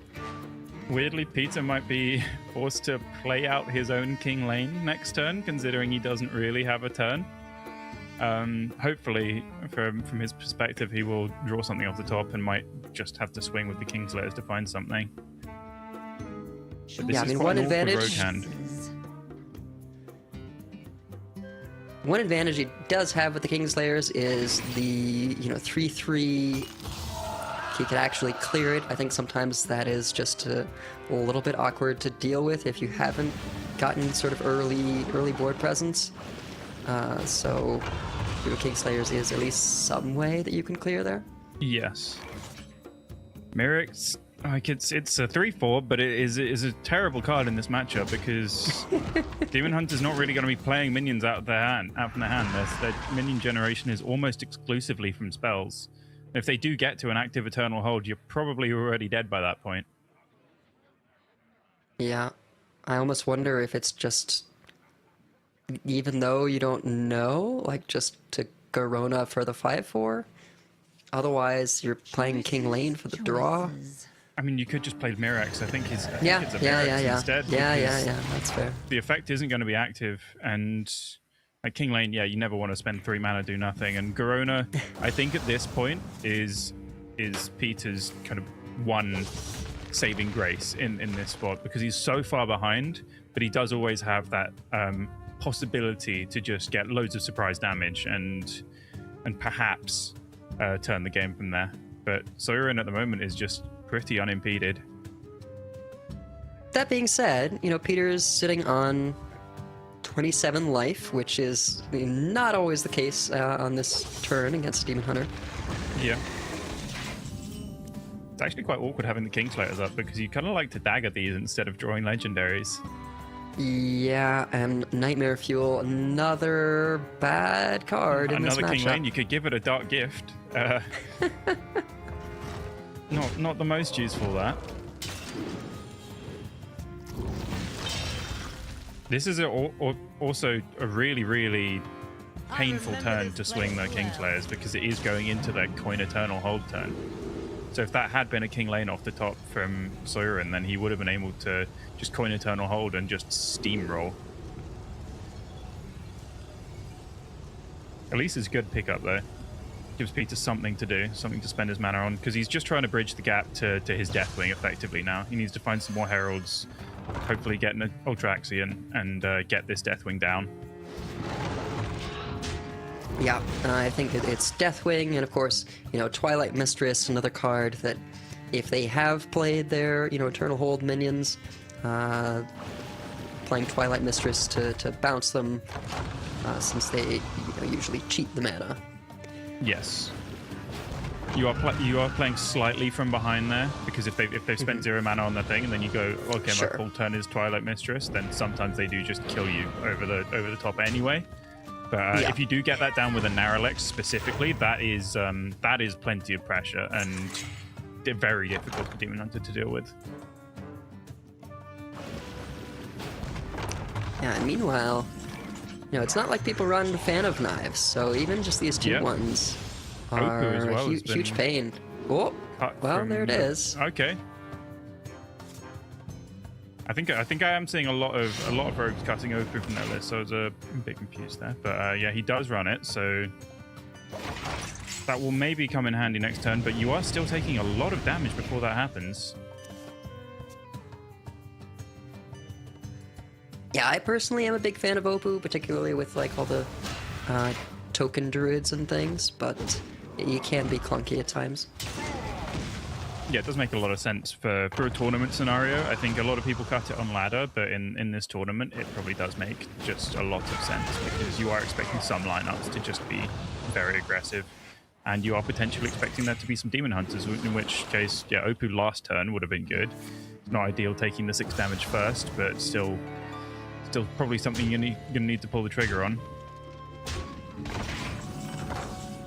And it's so funny to me seeing, you know, this 6/6 pop out of there so frequently. You don't actually have a ton of fell spells to use after it hatches out of there. Yes. But just getting a 6/6 eventually is pretty in this nice meta, on its big own. minions is good. What would father have done? I think Peter's trying to figure out how to best dump his hand so that he can use this flash heal with Sinestra. But I think with the Opu play, he will probably have to play this flash heal so he's not just dead to the 6/4 on the other side. A very, very awkward spot here because Sinestra's not also barely heralded. He is also just dead from the stingers that he knows about in hand, so he does have to do this, which doesn't feel good when you could double it with Sinestra. So I might have liked, honestly, just risking. I mean, it's not really a risk, but just trying to go for Sinestra and going, if I'm going to win the game, it's from a lucky Sinestra outcome. Because this does feel like it's potentially delaying the inevitable. It's also possible that, you know, Deja Vu could have given some kind of clear there. Yes. Yeah, Demon Hunter actually, a lot of their deck is very good at removing their own size boards. Like Broxagar's Last Stand against a lot of 1 health minions. Horn of Feasting in itself trades well against itself. Yep. Yeah, with the preparation, he could have got a stinger and finished off the 6/4 without actually having to... he didn't... I see. It was drawn off the top, so he didn't actually know about it. Saurian digging for some extra damage here.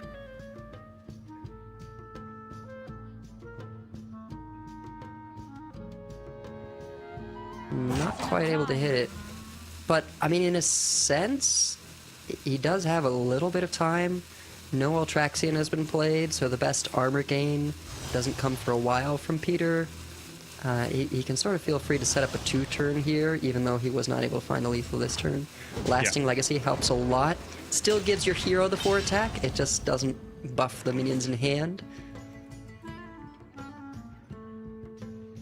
Yeah, without that, he was still just 1 damage short from the cards in hand. Maybe Hive Map could have found some damage, but now Peter does need to get some kind of healing from this.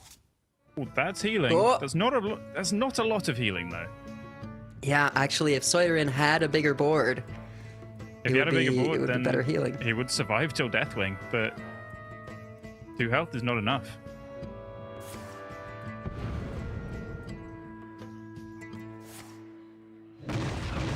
Yeah, preserving the coin to be able to coin Deathwing, using the prep instead.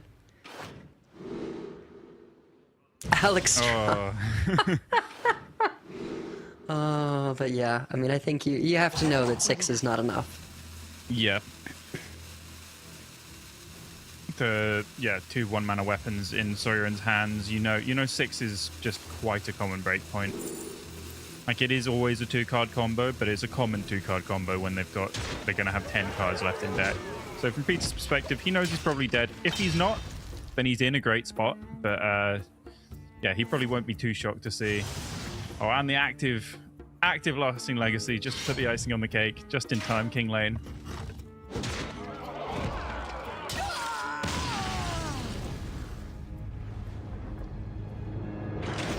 Yeah, that's gonna do it.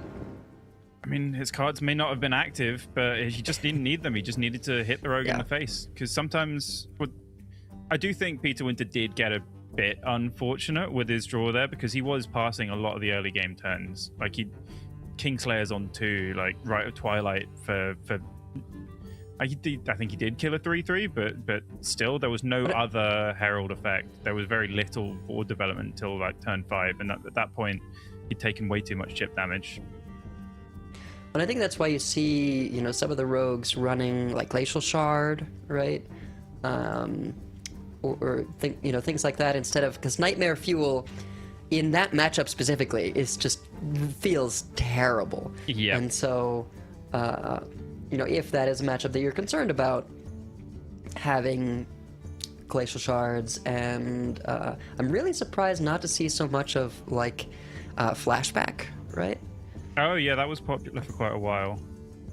I'm wondering if there's a lot of, because I've been favoring the Imbue package in Rogue a lot on ladder, which I think, yeah, I've seen a lot more lately, and I honestly I think it might just be the better version. I'm curious. Yeah, Peter Winter's not running it, and I'm curious if many people in the tournament are, but I think they're mostly prioritizing fitting in some tech like Vipers, basically. I think the presence of the Viper in most of these rogue lists are partly what's restricting it, because they are all teching for Mage rather than Demon Hunter, which I think is looking at the field, that's a completely fair consideration. There are only 3 Demon Hunters in the whole tournament, and all 3 of them we're seeing today. So tomorrow, like, we're not going to see a single Demon Hunter, and a lot of the rogue lists that aren't equipped for it won't look so bad. Yeah, I think actually no one is running the Imbue package in this event. Disappointing.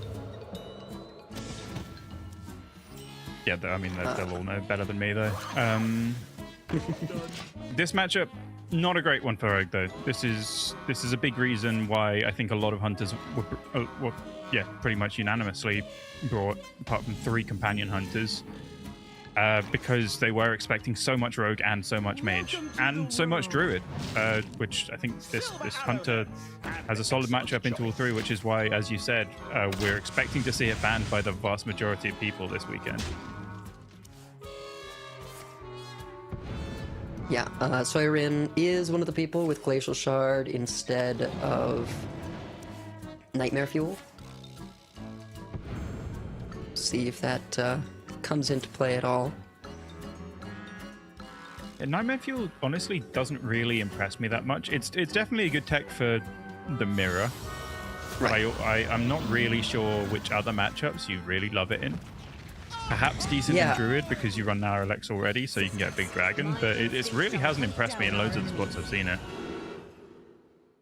Yeah, I feel like Nightmare Fuel and Mirex, I was a little bit surprised to see so many of those. Again, they are good in the mirror, as you say, and I suppose good against Druid is another reason, right? Against the Marithra Druid. Yeah. And so that would be my guess as to why they're so prevalent. Yeah, like Mirex, Farak, Mirex, Ysera.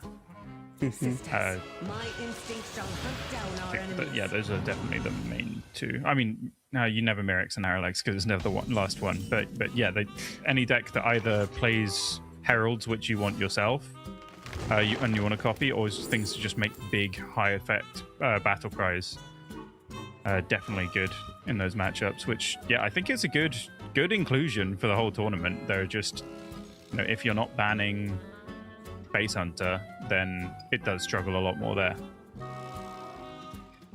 And I will note, Peter Winter has a bit of an unusual no-hand hunter compared to some of the others. Rather than running something like the Arrow Retriever, right, which doubles down on the no-hand thing, actually has these Sands of Time that you see, and then Tame Pet. I mean, just 1 copy. It is just 1 mana draw card, and I guess if you discover anything... Yeah, I think very occasionally you discover an Animal Companion spell from Illyria, but yeah, largely it's just 1 mana draw card so that you can dig to your Tol'vir and it will get replayed by the Tol'vir. Yeah, dig to and dig with. There is also a Royal Librarian in there as well, as probably a tech for like potentially Egg Warrior, which tournament only has 2, but there is 1 in this group.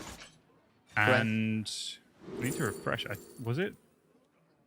I think Peter did beat Yarla, No, Peter right? wasn't. No, Peter beat Dizzyman. I think Sawyer beat Yarla. Oh, okay. So he did if we do see Peter Winter against Yala later, then that will be quite an important card, I think, in that series. Although, no, Yala's probably instantly banned. I'm getting ahead of myself, but Yala would probably just insta ban Hunter.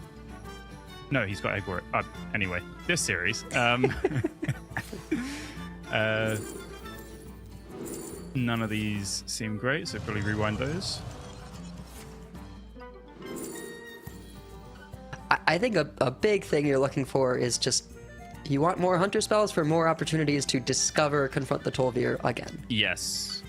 You either want it to cost 1 or be the Tol'vir itself a lot of the time. Backwards quickly.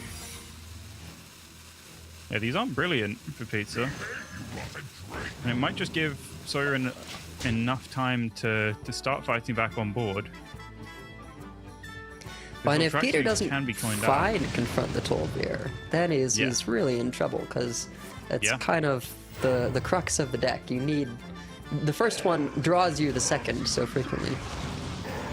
Yeah, you do need to do just a little bit more chip damage than this against Rogue. Rogue does struggle with direct damage, but 17 is probably enough. Oh, never mind. We're Here we good. go. Earth and Roar the 6/7, and off to the races.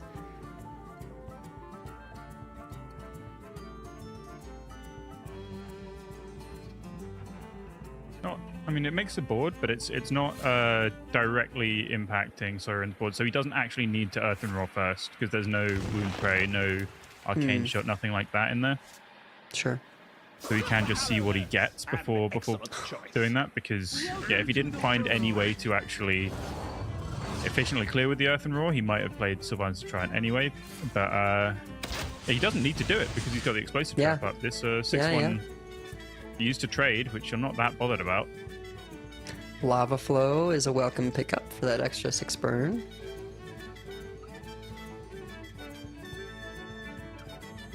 Oh, the other reason I forgot that you specifically want to find more Hunter spells with Sands of Time is extra Sylvanas' Triumph. Oh, very true. Very true. Oh, that always feels disgusting when you've got multiple copies of those. Yeah, I mean, it really makes it so that even some of the best hits from other classes, you gotta think twice, because getting extra Confront the Tol'vir or extra Sylvanas' Triumph is just so powerful. This Logos is last stand, by the way.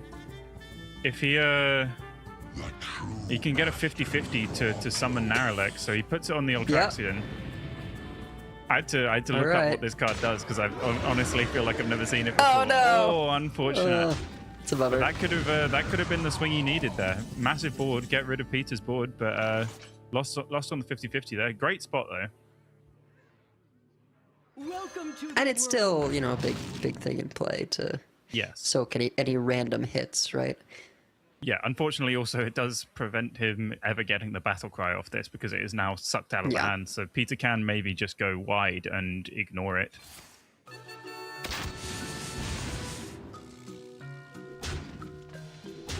Yeah, this is, with the Sands of Time, it is a very strange sort of build of this Hunter, right? It feels a little bit less like... You are still a face deck, you are still a burn deck. Yes. But it has a lot more cards in the hand, a lot more generation. Yes. I mean, you see... It feels wrong to call it no hand hunter at that point, because you do just fill your hand with stuff that's completely unplayable, because Tol'vir will give you things that you haven't even chosen, so a lot of the time you just end up with 8 mana spells in hand that you can't dump. I think nothing doing for Sawyer in here. Peter will be tying the game up.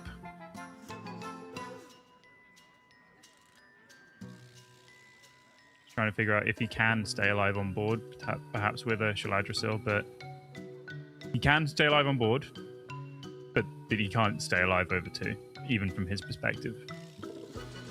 It's like Shaladrisil, dream something, hope you top deck Deathwing, and you're not dead, but...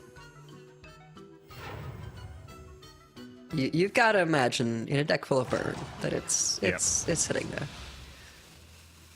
Sometimes when they've thrown all the damage at you, Hunter does just not have that last 1 point of damage, but yeah, it is a rarity.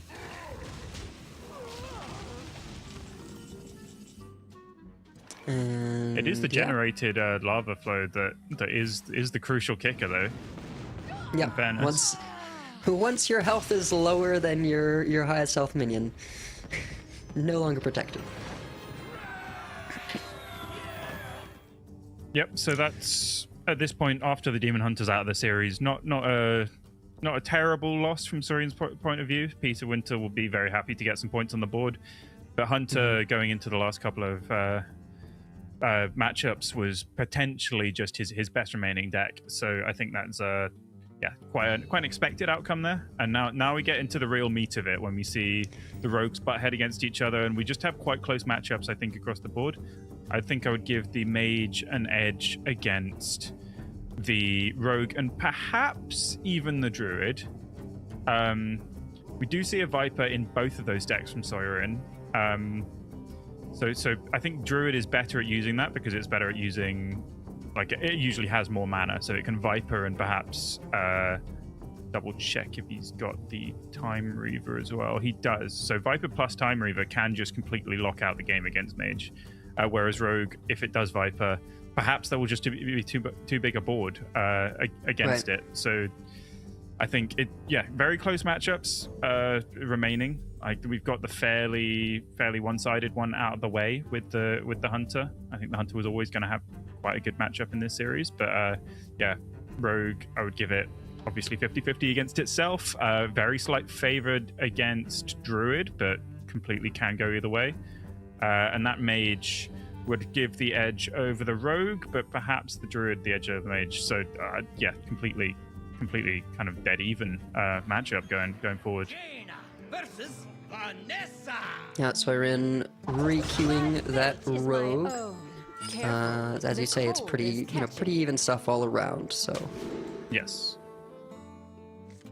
Peter's gonna be digging for that Witchspring Whelp, and really any of the 1 mana, 2 mana discover cards. You're just trying to complete as quickly as possible. I think if it says, if it's 1 mana and it says discover, you want it. You just want to get that quest completed by turn 5, roughly, and then ideally it's turn 6, weapon plus Raptor Herald, and too many stats, game over.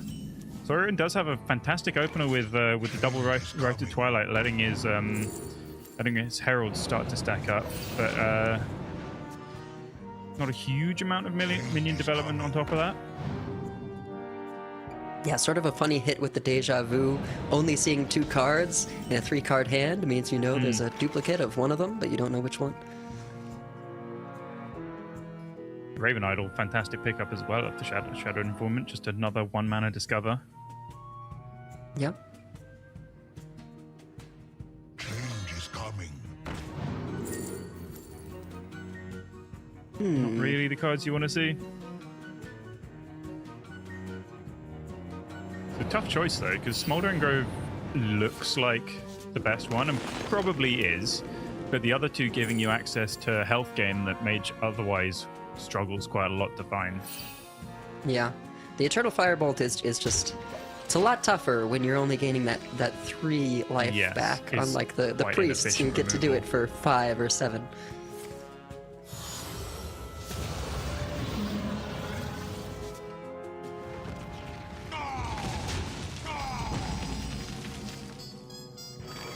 There's the Winterspring Whelp, but just gonna go ahead and get the Xavius out of the way first. Yeah, he still needs to find the actual payoff for the quest completion. Unfortunately for Peter, he doesn't find the Raptor Herald, which I think would have been the number 1 target he was looking for, because he does already have almost all the completions for his quest in hand. But the he Smoldering does Grove now. will dig pretty hard to find those payoffs, and yeah, the whelps will get the rest of the quest done quite quickly. We do see now the Viper is in Saurian's hand, so Peter will have to immediately make the most value out of his quest reward the moment he plays it. Otherwise, that Viper will just completely nullify his whole game plan. Yeah, and I feel like you really want to make it so that it's this choice of, okay, well, are you willing to take, near lethal damage to Viper the quest reward? Yes.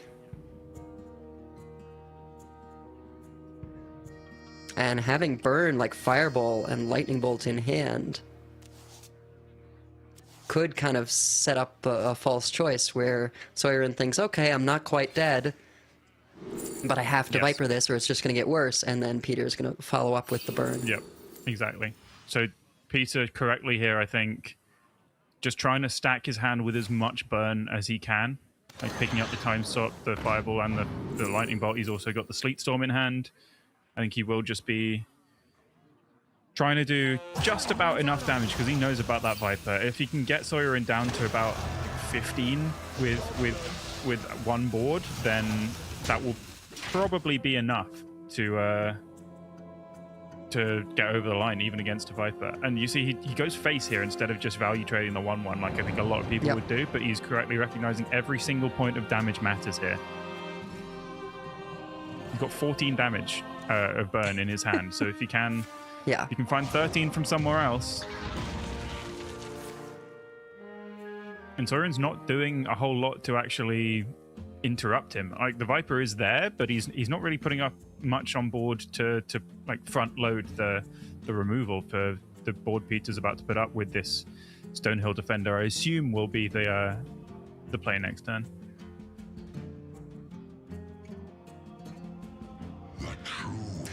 Yeah, it's tough. I think it's a question of like how much do you need on the board going into that Viper turn.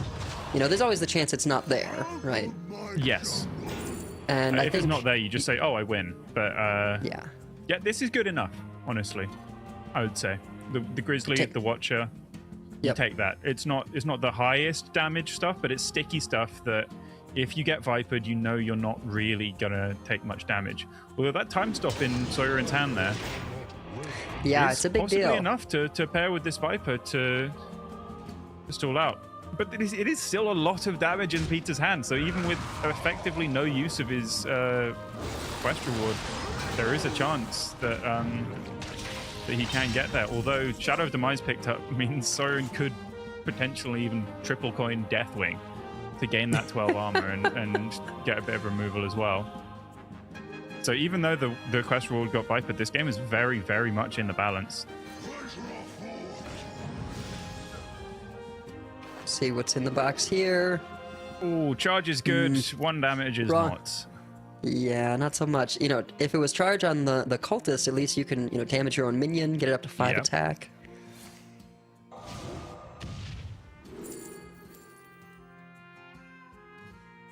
Arcanomicon is kind of maybe. burn. Yeah, it's damage-ish.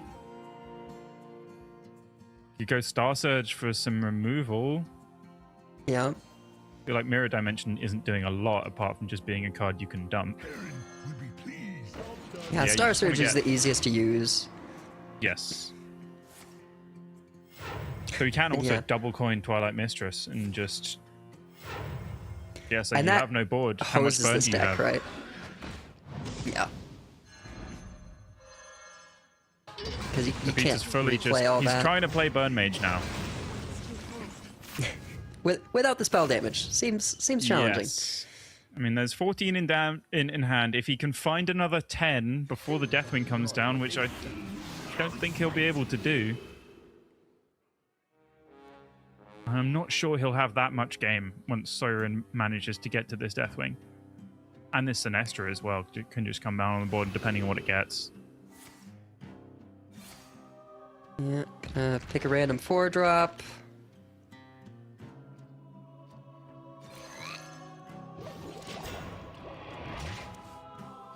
Crucially, Soirin still, he doesn't know about all this burn. Like, he probably expects that that's the main way he could lose, so he does have to play around it. But sitting on 24, 24 is a lot to deal. He's preserving that coin Shadow Demise in his hand, so he does have the option to Deathwing.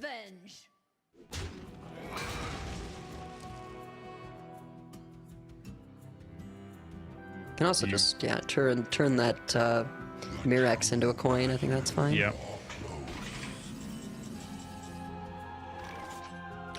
Morchi could be is damaged. Interesting.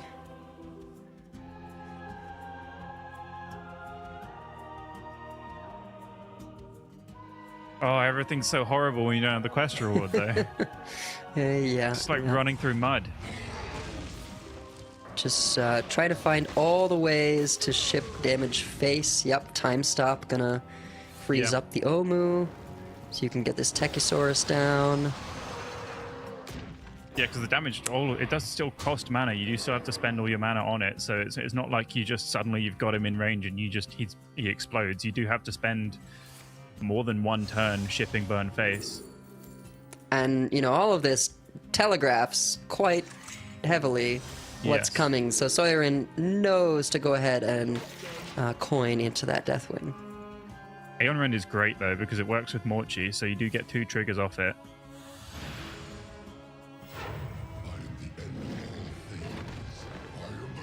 Imagine we'll see AoE plus 12/12 because just more stats on board to soak that Sigil of Cinder.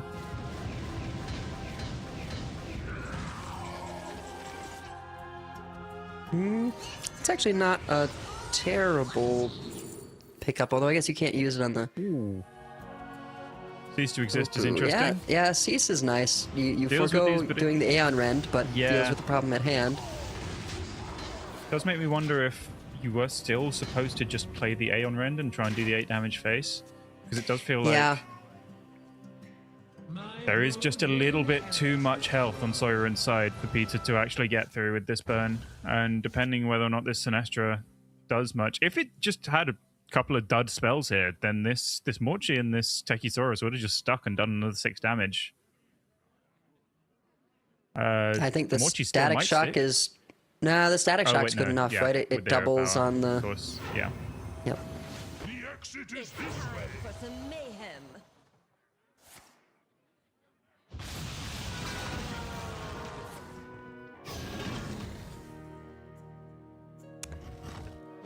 Yeah, I do wonder if you needed that that Aeon Run damage, and just because you're at 30 yourself, so you're not gonna die from the 12/12.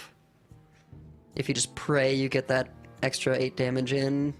So if all the damage, if the Aeon Rend goes face, Then it's 8. The fireball- I mean, it has to go face twice. it can't go face twice. I think it's always 2 different. Well, but it's 2 different 2 times, right? Well, Morchi's gone. So, well, I'm sorry. I'm saying a previous turn. When the yeah, Morchi was sure, in play, sure, sure. instead of the Cease, if you go for the Aeon Yeah. Rend and you hit Obu Yep, yep, face, Deathwing, or not Deathwing, the big dragon face. If you get the 8 damage, then I Yes. think he maybe Let's- would have had it. Yeah, it's 14 damage now if it goes face. Well, not this turn, but like Right. he has 14 damage. So if he pulls the trigger on this Aeon Rend, it does hit face, then potentially that leaves some top deck outs. Although this Elise in Soirin's hand for potentially armor Yeah. could be just a bit too much. Does still have to hit. I remember this place well. So Peter is question is- looking ooh, to okay. top deck burn. Is that? what's Yeah, left he to was, discover? but this terror run is probably too much. I was interested to see if he went for a 1 cost just to remove the copy effect from the pool and just say 3 armor is enough. But went for the 5 instantly hit. Because if this Raptor Herald, it's probably too much mana. If it had hit a charge, like if that Sandmore had charge, and there was no armor, then that would have been lethal right there. Fire Plume Phoenix could still get there. Like if you're not dead you're on not board. dead. He's debating if he can hit something better. Yeah, I mean he might. Can you hit the same beast from the rewind just with a different dark gift? Because if there is I think so. because if there was one of the, I think rewinding is correct because you just Wait. need. I mean, we know Yeah. that it's not going to work, but it certainly yeah. feels like possible. It's a hope. from Peter's point of view. So this static shock chrono dagger should just be lethal, I believe. regardless of the Chrono Daggers hits, because Static Shock will get rid of the 4-2. It's 12 on board, 17 on board if you count the hero power, up to 19 with the Static Shock. Chrono Daggers, 3 shots, even if 2 hit the minion. That one last shot would be 21 damage exactly. So I think Siren, just counting it up, should spot this. Yeah, pretty close, but clean game. Yep. They both knew what they had to do. Siren had to stay out of range of all the burn. Peter knew that he had to stock up on the burn, but that Viper and that time stop just stalling out just enough health was just enough for Siren to get over the line. Yeah, and Siren, may not know exactly how close that was, right? That with never seeing the burn that wasn't played in hand, but really needed, both the time stop and the Viper, right? Viper alone may not have cut it if he takes that extra bit of damage. Yeah, and those extra coins as well to get out the Twilight Mistress, just crucial. And if that Sinestra had not given a bit of removal there was also a little window for that Morchi to stick and potentially get the Aeon Rend damage in. And that does also lead us back to maybe just, I don't know if it was correct or not, but if there was any potential deviation for Peter Winter in that game, it was perhaps just trying to cash in that Aeon Rend damage when Morchi was on board. Again, I don't know if that was the better play, but it's if there was a better play, I feel like that was it. Yeah, I think you're still guaranteed the 4 damage face, and then you have the possibility of getting an extra 4. In that moment. So to be fair, the clear that he did have was just incredibly clean. Very so clean. There was so many downsides to not doing it. It's just when I think from a player's point of view, Peter Winter should look at that game and go, okay, was what I did correct? I think it was correct what he did, but you do have to analyze that, review that, and go, okay, why did I lose this game? Was it, I played well, I got unlucky? But the first thing you should do before coming to that conclusion should always be, where could I have deviated, and would it have been correct to do so? I aim Winter's bow. And now we see the Marithra Druid for Siren up against this Rogue. I feel like this is one of those matchups that has the potential to run the longest, just because both sides kind of can generate a whole bunch of stuff. Yes. Well, Druid starts putting stats on board, Rogue Twilight Mistress is it, and then Druid plays some stats again, Rogue Death Wings, Druid maybe generates some removal with Marithra or like Twilight Time Reaver, and it's a lot of back and forth, and a lot of the time it's who can stick the last board. Or whether or not one of them can get some good chip damage in the early game. Sometimes it does go quick with a fast Wicker Fang, or just like some good chip damage from the Brood Keeper, I think is the one. That can get leveraged with like an Elise location for some damage and Shaladrisil damage over the top. I've seen that happen a lot of the time in this matchup, but most of the time it does become Rogue Twilight Twilight Mistresses, the Druid board, and then we get a bit of a weird grindy game after that. Just want to note, classic Rogue play, Deja Vu, pick a card from your hand, pick the coin. Yep. Yeah, he's going first and second, living the dream.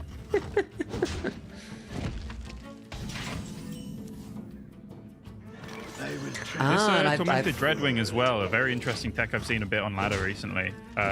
Yeah, I think they are preferring this over, is it? Yes, it's Shaladrisil is the cut, because it's a bit of a clunky card in so many matchups.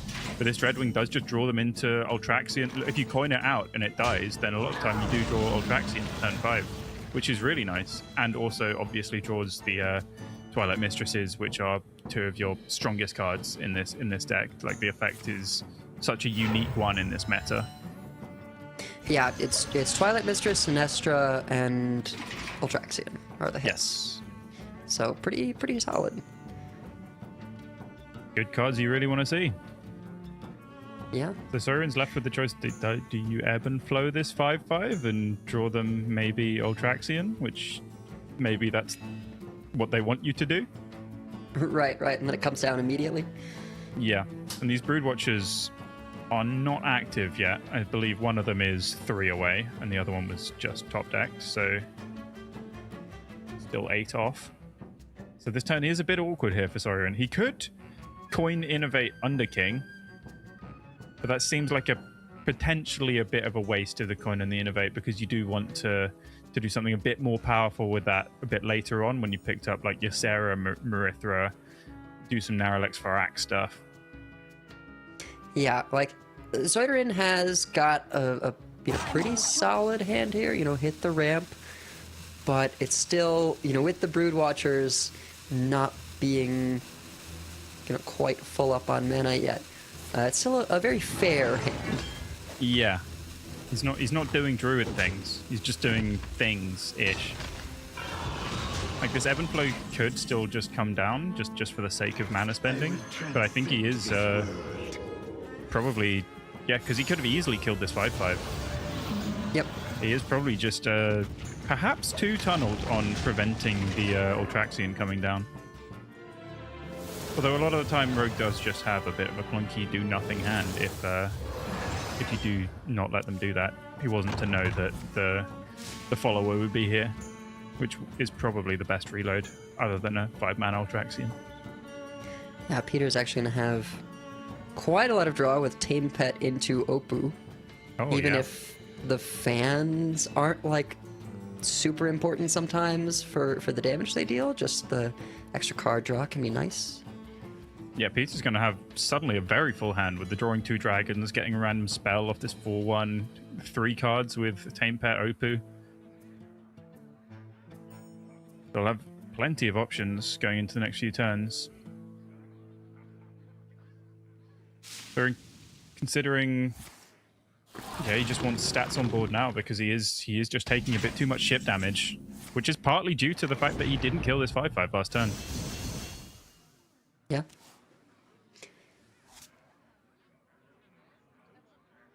Consideration to just drop the Ultraxian, but I think the Opoo is just way too clean here. Let's ignore the board, yeah. go full face. This is one of the best Opoos I've ever seen against a Druid. Yeah, usually the minions are, too big to go down to the fans. Saurian is really, really struggling and really suffering from not killing this 5/5 earlier when he could have done this. Ebb and Flow is just sitting in hand.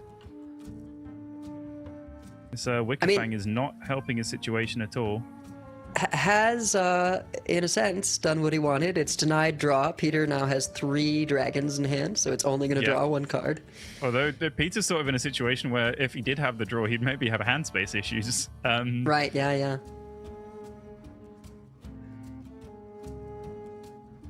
The Arcane Missile is not terrible. Hopefully they hit the 4/1 for Saurian, from Saurian's point of view, but there is a problem here with the fact that what Druid kind of wants to do is put up some taunts in the way, but Peter's managed to get through to turn 7 and get close to activating Twilight Mistress and just ignore any board that Saurian puts up for the rest of the game.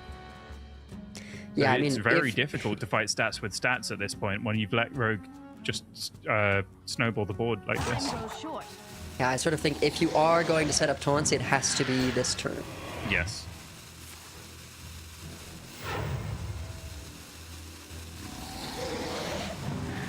I'm just going to go ahead and load up. Yeah, and with the Amidra click next turn, Saurian could stabilize. He killed a minion. He killed 1 minion. At least that's better than nothing, but it is, it's not fantastic hits there. This is, this card has always generated Ashara's Triumph. Yeah. But I do feel like it can do some very, very silly things times that we've seen it. Yeah. But big minions in this meta are just amazing. Yeah, well, No deck double is really very well stats, equipped right? to deal with them. Yeah, Think it's of just the you stats hit alone. Dracorex becomes a 10/24. Wow. Also, yeah, they just have good effects. A lot of the high-cost minions in the game right now. Like, you can just get insanely good effects off your minions, like maybe another Twilight Mistress. Like you said, a Dracorex. Like a big taunt. There are so many good options in the game right now because the meta is just not very removal heavy. And there's also not a lot of minions in the pool. You know, when you're in a 4-set meta, there's only so many things. Yep.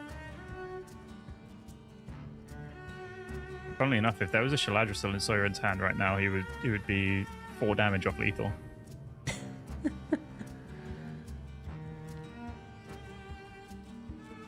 But this is where things start to get really, really spooky. For the going up against the rogue is just being able to be blanked 2 turns in a row. Yeah, does need to deal with this board with his board as much as he can right now, just because you know at this point, like Peter's drawn so many cards, he's very likely to have Naralex time mistress right now. Or just going face, maybe because of some potential Shaladra out. I guess, or because this is happening. Yeah. Yeah, I don't mind it. Like he can invalidate your board and then push 5. Sort of whatever. It's interesting. It says like, well, if you're going to Twilight Mistress me, then I get this dragon back. Yes. Right. I get the ability to set everything in 1 attack or 1 health back. Yeah, I like that, setting up a pretty awkward situation. But yeah, that's a really cool spot because you also know that you're probably surviving to your 3rd Amidrisil click. Oh, and now wait, is this Kashan off the guaranteed? top. That is guaranteed Typhoon if he plays it. Yes. Okay. Yep. This was such a funny thing to figure out. At first, I was like, I don't know if people are going to run this. But then after I saw how it was being used, no, we can just guarantee the good hit by not having any space in hand. It's quite the addition to Druid. And now we might start seeing where we were saying before, where the game gets very silly after the early waves of pressure have gone. Rogue can delete the board at any time, but minions have been shuffled into both decks. Like anything could happen now off the top. Devilsaur Mask is pretty silly. Yeah. You find like a Wind Fury minion off this artifact, it's just lethal. There's... Oh, well, I guess that's not Wind Fury without playing the combo and... Yeah, I can't actually think of any.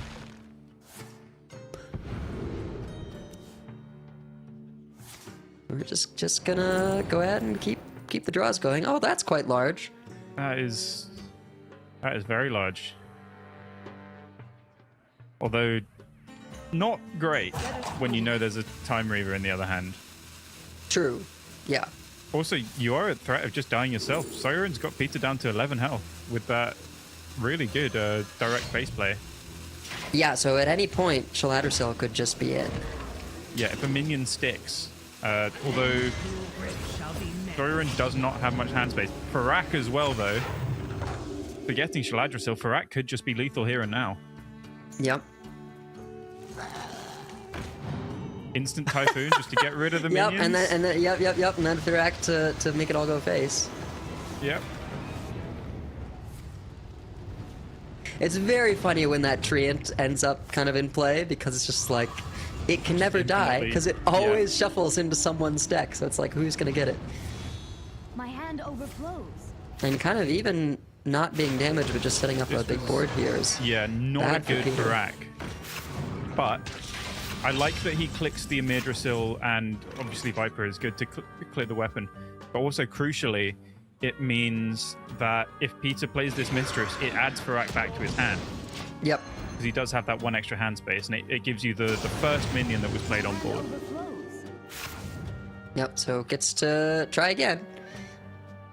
And But I mean, at the same time, Peter had to do it. There wasn't another option.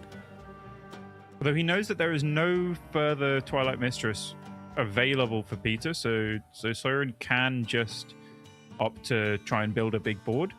Although, alternatively as well, Deathwing is fully heralded, so you do want to get this game over as soon as you can. He probably has quite a strong read that there's no Deathwing in hand. But and yeah, it's pretty a tough decision low odds considering of drawing it as well, because the Ajara's Triumph was played, and then the Typhoon shuffling things in.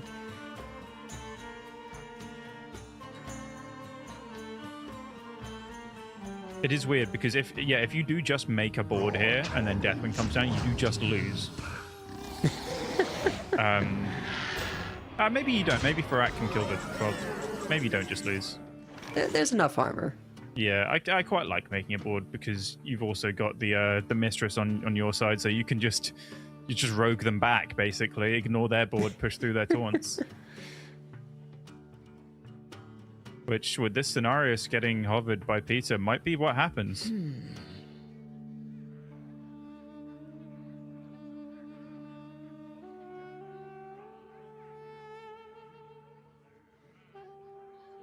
I think Peter's contemplating the Twilight Time Reaver, maybe after making a trade.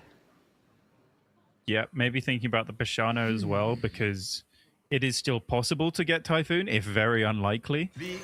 But maybe you do also need something like that. Renewing Flames would be fantastic here, and that's quite a common... Yep, there it is. Yep. So that would, heal for 10, remove 9 damage from the board. Probably the best possible outcome. Life Cycle's fantastic as well. Just get a 9 drop. But now something that Peter doesn't... Or I forget whether Tracker tells you this or not. Does he know that Soyerin has Twilight Mistress in deck? I mean, certainly wouldn't know that it's drawn, but... I think there's a way... Yeah, I think there's a way to know. Yeah, I think you can maybe tell. You can definitely sort of really eagle-eyed look at the shuffles when they happen. But yeah, it's really hard to track that. Shaladricel, gonna be a little tricky to find the hand space, but very easily corruptible with the Firak. Yeah, with the if he did know about the Twilight Mistress as well, this order was perhaps a little bit wrong from Peter, because his 4th minion that he wouldn't get back to hand is the 1-mana cast Renewing Flames. So if you are going to play around that, then perhaps should have played the other order. Soyerin, while having the Mistress anyway, opts to not play it. But is that the Typhoon back? It is. Fantastic. Oh. I mean, there is a possibility that it's just they just each top deck Typhoon every single turn, and Druid just wins because it's got the better hero power. Very, very just never going to happen likelihood, but I think Peter, going for, I think, Time Raver health here, maybe. Right, just to trade your stuff off, you get the Death Rattle activated. Yeah, and suddenly you're rubbish. Well, the Typhoon guy's never going to be sticky on board, but suddenly you do have threats just built from small minions. Oh yeah, and then just go ahead and make this 8/8. Cashing in the damage right now. Is he dead to Shaladricel? No, because Not quite. it's only ever 10 bursts from hand, so as long as you keep yourself away from 10 bursts from hand, you're okay. And also hand space issues. There's no Amidra Sure. I think he's played either one or both innovates, so that's less of a worry as well. Going for the Firak instead of the Mistress here. Makes sense. These are not minions you want to bounce so much. Decimation doesn't quite finish it up, but Conflagration will do. It is restocking Peter's hand and perhaps getting him closer to that Deathwing, which he's going to need to see quite soon. Yep. Very large Crumble Crusher there. Yeah, the King Lane was burned earlier, I think, Soyerin, so this Garona is pretty useless. Xavius could do something very silly with a few Triumph minions left in the deck. Undefeated champion we saw earlier with Charge, that's just lethal here and now. I think basically at any point that's lethal. Typhoon again. I like they just start every single turn going, okay, there's no board anymore. Now let's play. Okay. Firak with lifesteal. Firak lifesteal is quite nice. Yeah, or can I interest you in yet another Typhoon? The Typhoon. That makes an extra one, right? So there would be 2 of them in play. Oh, there are 2 of them in play. Amazing, I love it. Oh gosh. Maybe that gives you freedom to go for a 10 cost here. I don't know. It does go for 5. Perhaps going for armor. Yeah, armor, spell. Spell attack. Spell and attack. All right. Wait, have you actually had Treants die, or have they all just gone into the deck with Typhoon? Because this Splintered Reality could get quite huge. Let us speed it up. Because there have been loads of Treants in play. No, none have died. Oh, 2. Oh, no, two. He's had 2 die. Okay. Oh, moment of truth. Volcaros? Oh. Elusive's still not bad, but Oh, I could have picked. Well, the Typhoon's on top of deck. You're gonna find it anyway. But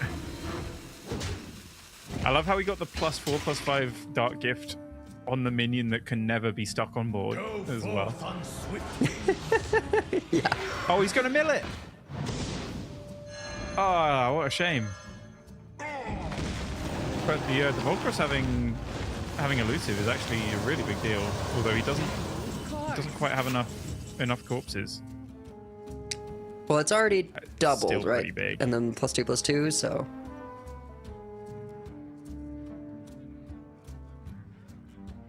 That is the Mistress gone though, so taunts are suddenly relevant again to an extent. Yeah. Yeah, 25, Yeah, I 25 mean, with elusive.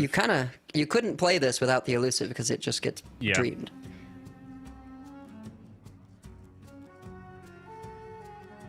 I think Peter might be regretting a little bit not picking armor off this location. Yeah. That was a very strange animation there. Yeah, Watching the Narrow it got vanish. typhooned into the minion. I remember this place well. As it stands, Siren can't actually kill this Volcross without Ysera Awakens, I think. Or a One Nightmare would cost, do it, probably actually. the armor. Yeah, Raptor is good as well. Can get rid of one of these Wicked Fang tendrils.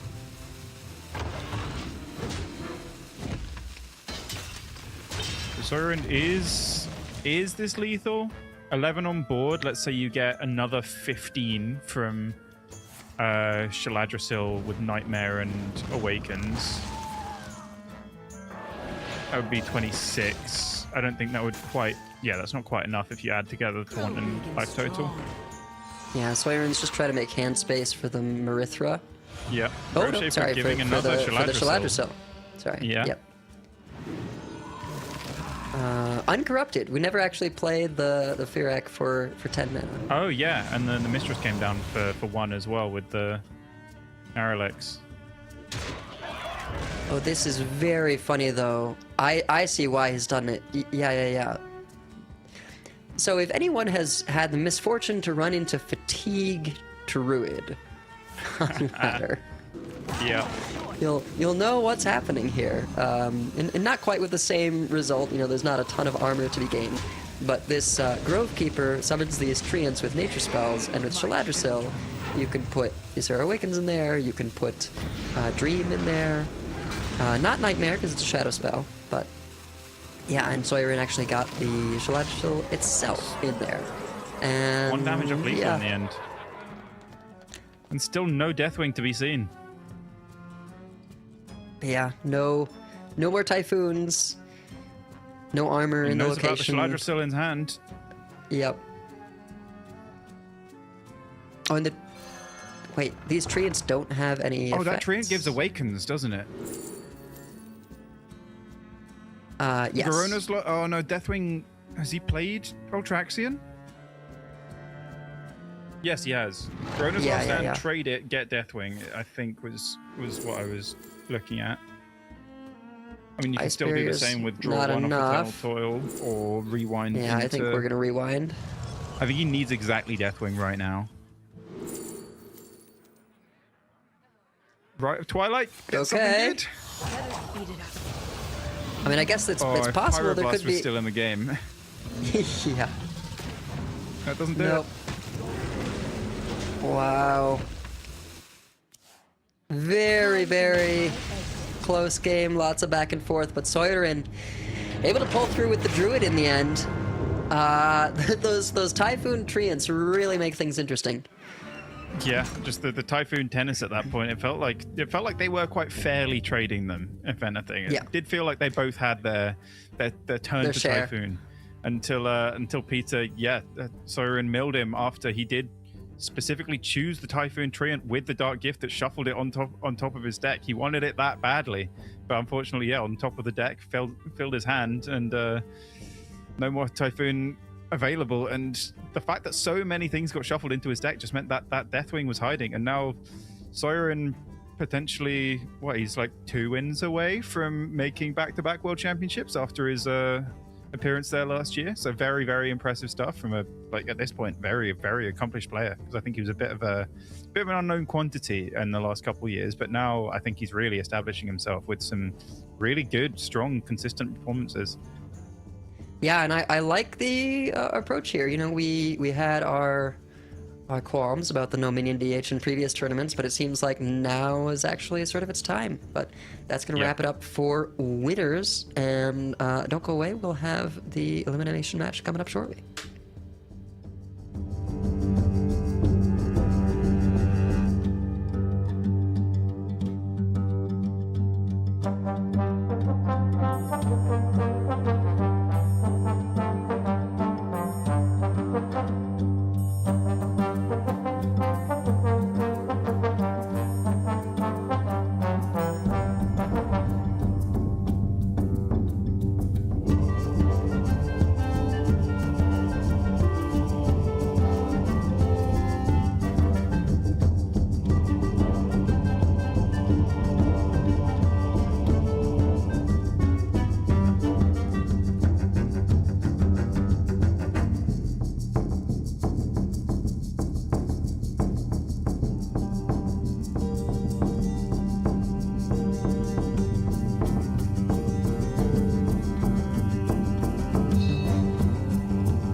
everyone, and welcome back. We're ready to go into our next match. I'm Raven, and joining me is Lorinda. And we are, even though that was a bit slower, we are flying through day one, aren't we? We've had a ton of matches so far, and we've got just a few more left to round out the day.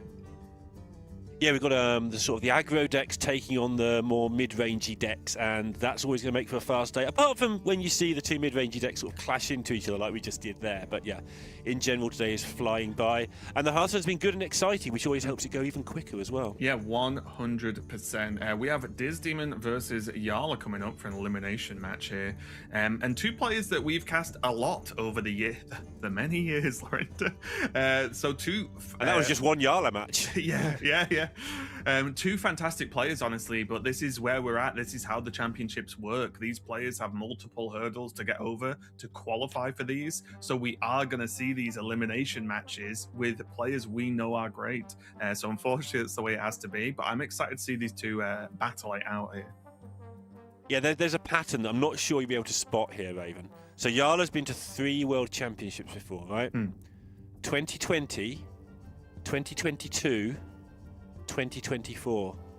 Oh, I think I can do enough basic maths to see the pattern. Yeah, he's also come second in one of them. He's done really well in all sorts of stuff. He got through the playoffs this time around. Not quite the full-time Hearthstone player he used to be, but still, somebody we love to see playing. But he has brought the same lineup that he brought to the qualifiers, which is interesting. Diz Demon, it's so hard to get across because he hasn't had that big home run win. How good he is. He's always somewhere around the conversation. He's always sneaking a top 4 in something, or top 8, or winning a Solari Cup for the millionth time, or whatever.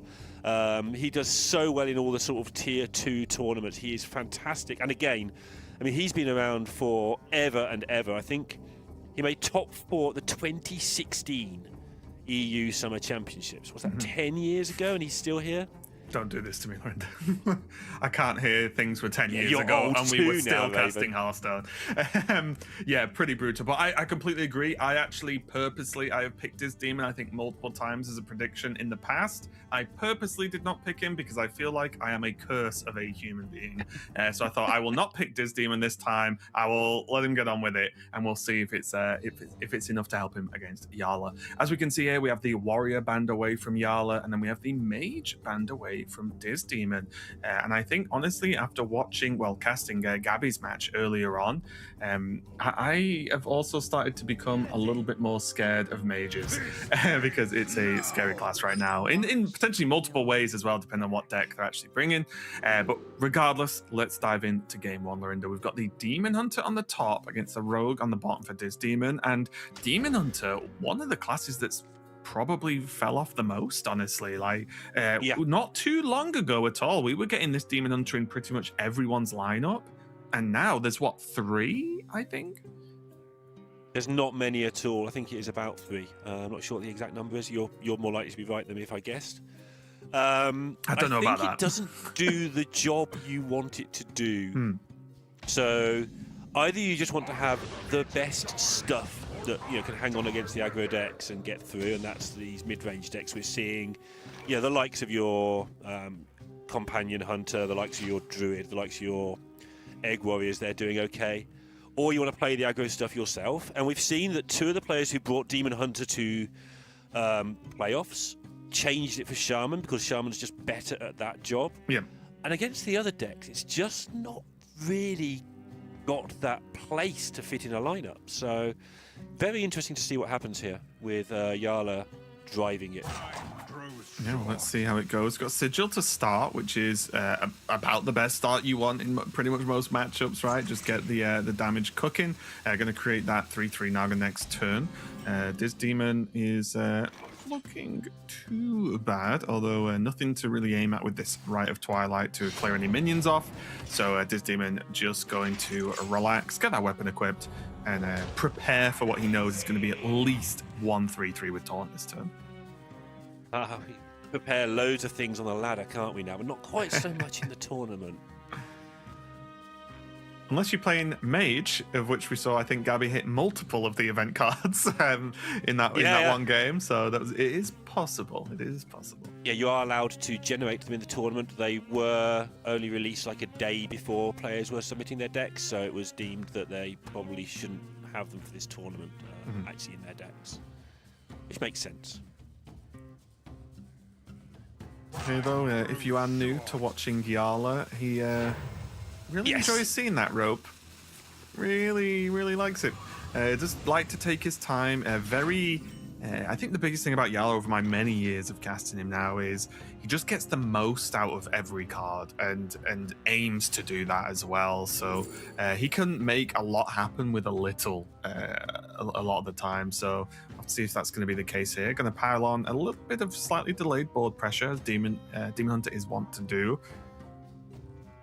Yeah, I remember casting with you and Sottle and you casting with Sottle so many times with Yarla, knowing that about him, knowing that he's trying to squeeze everything out of every card, knowing how he likes to sort of cling onto his cards and not just waste them. And watching him play Warlock, he'd be like, surely now, okay, we know he's not going to play the removal spell this turn because it's Yarla. We know he's not going to play it next turn because it's Yarla. And then you go, surely he's going to play it now. And then he just doesn't play it again and just takes another 9 damage for no particular reason other than to hold onto this card. And then 17 turns and 9 hours later, that card would come back and win him the game that he didn't waste, like, every time. It was absolutely ridiculous. Yeah, very, very impressive. This demon is going to go for Broxigar's last stand here. Had the option of the rush, but went for last stand. Relic being picked up as well. That's always one to at least keep an eye on, right? Like, that is one of the more impactful cards you can get. Absolutely, yeah. Not sure how you're going to get it cast twice, but we won't worry about that. It's a problem for later. That is what I like to say, That's a later a demon future problem. Raven problem. And future Raven hates me because I give him a lot of problems. Does Future Raven just constantly like nag you? Like, why did you do this to me, past Raven? Yeah. 100% of the time. You ought to like start leaving him notes to apologise. Yeah. There'll be too many notes. I don't have that many sticky You notes in the forget to house. read them and get in trouble again. Amazing. Right. Yala tried to follow up, obviously, as this deck does. We could start with the Illidari studies here, but looks like Yala's going to go a bit of a different way.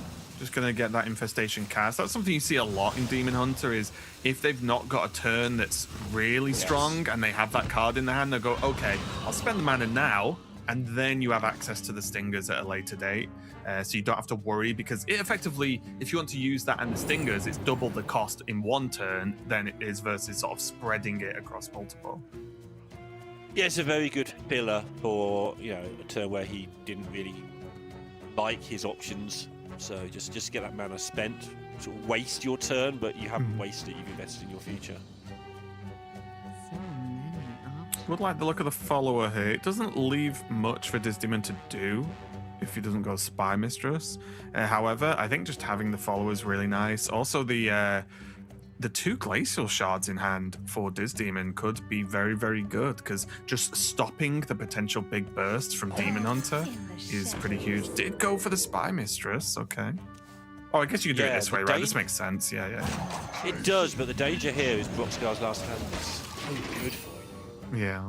For your opponent, if you just clear these 2/1s, you know, draw a load of cards, exert pressure with your 3/3 and your dog. But if you're playing the Glacial Shard anyway, because the dog was de-dormantifying, then you might as well play another 3/1 alongside it, I guess, and threaten some damage. Yeah. De-dormantifying, word, much right? better than waking up. Agreed. Yeah, I don't know. What can you say? I'm just a walking dictionary thing. Yeah. Well, I knew what you meant, and that's all that matters, right? That's how language works. If you say something That and I is how understand what language you works, meant, you languaged. I did a language. Well done, me. It's going well. All right, so Yala, if he does play the last stand, he can just play the horn here.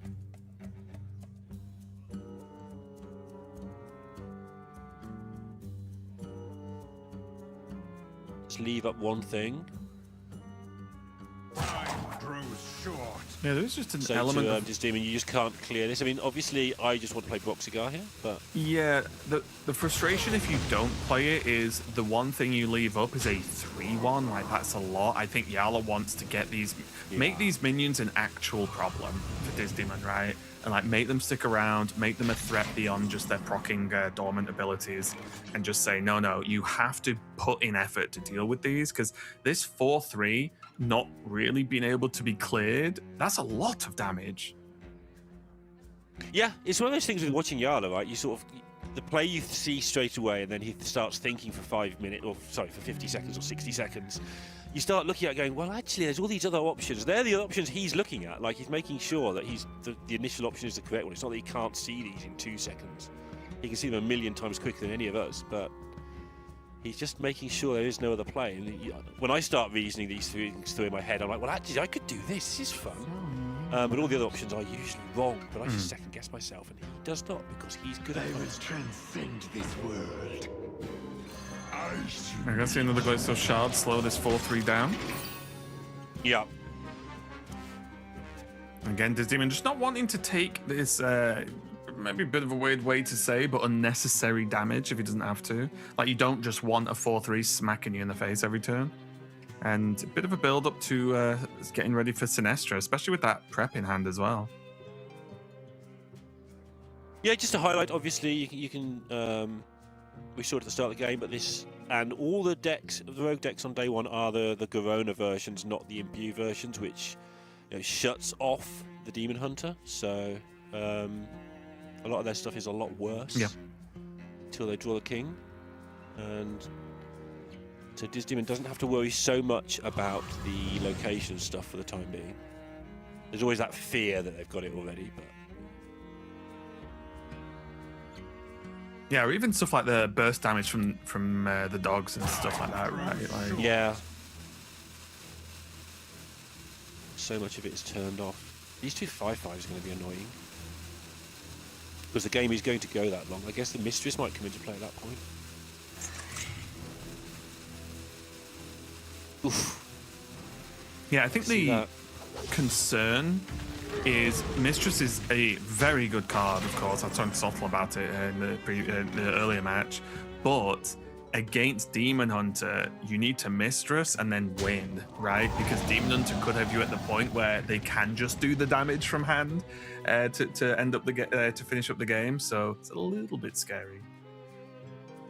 What do you want to do here? Do you want to Sinestra, or do you want to prep into Relic and see what comes up? My brood will inherit this world. I think I would just end on Sinestra just because of like the cards you already have in hand as well. Yeah, it puts a lot more stuff on the board. You're playing into a Cinder as well, right? So that makes sense to me too.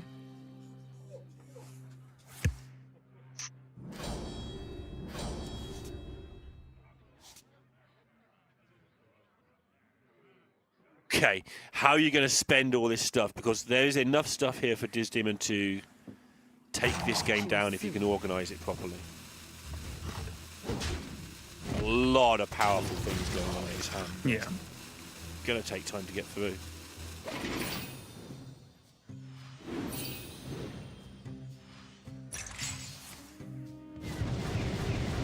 Okay, where's the damage gonna go? Okay.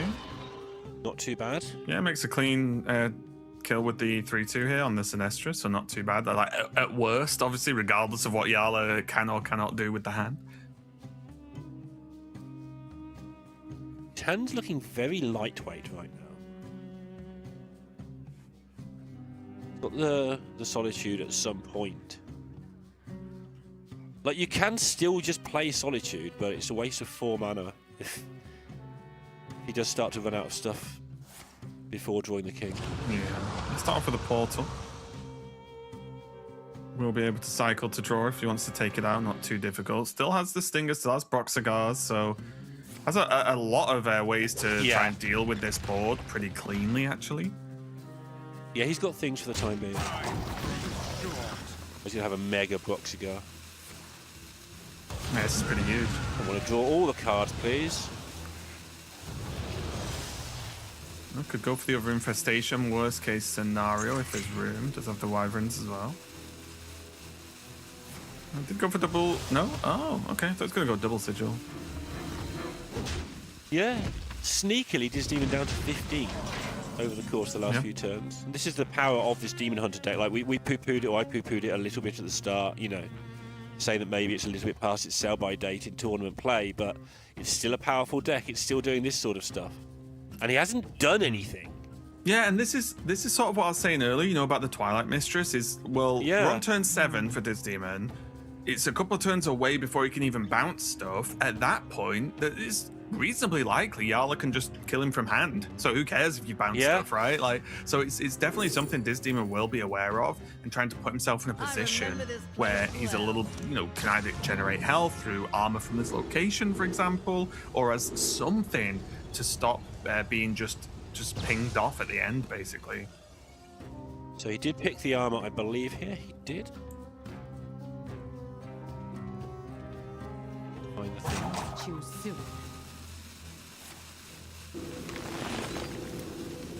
Thing. Yeah, kind of a classic, right? I feel like Discoverer's spell is you're almost always going to see in almost every circumstance. And it's just what's comboed with Discoverer's spell. Yeah.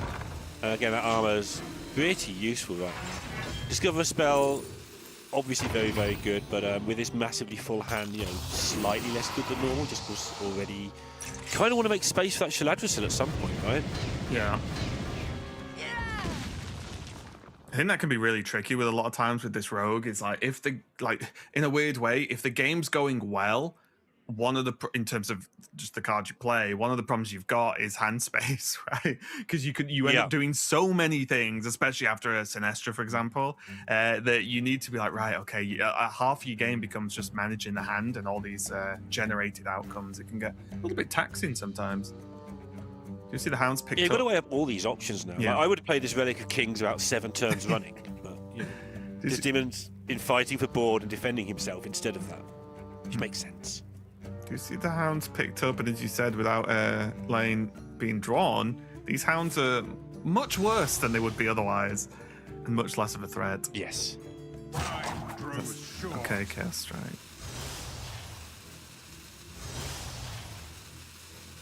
Oh. 70 cards. Yeah, does have Cinder, which again is just more damage, just getting loaded up every single turn. And this demon just This did feel like a under bit threat. of a nothing burger, though, right? This turn. I know it's put damage on the Cinder, it's got a 5/5, but there's a lot of digging that missed on this turn. Yeah, I think with what would it have been, like 13 cards or so in the deck, Yala's just trying to put himself in a position where he can maybe draw the king. Amara. That might not even be the best one with Life Bloom there. Yeah, Life Bloom's a heck of a card. I'll say that. Oh, that's a decision. I want to go to 40, but if he takes a Life Bloom, I will understand entirely. Okay, it did go for story. It's a huge deal. It really is. Because I think the whole game plan was get them low, and then even if they do stuff like Twilight Mistress, just burn them out through it. Or if you're at 40, well, pretty hard to do, actually. Really tough. Gonna take the damage first. Yala Nice leads forward, soldiering from Diz getting the Demon. news. Yeah. And Yala, yeah, there's the response. I always stare at player cameras when things like this happen. It's just like, yeah, okay, fine. Twilight Mistress with charge was available there, but no, gonna go for Narrow Lights for 5. Makes sense. It's a good way to deal with these 5/5s, right? You never ever want to replay them. They're just too expensive. And obviously it's a heck of a card as well, but it's also a very good way to deal with them. Just mistress this stuff away. There's the hold, which doesn't really do much. It does much. It's tricky because there's even, to an extent, an element of, do you... oh, hang on. There he is. Yeah, I was going to say.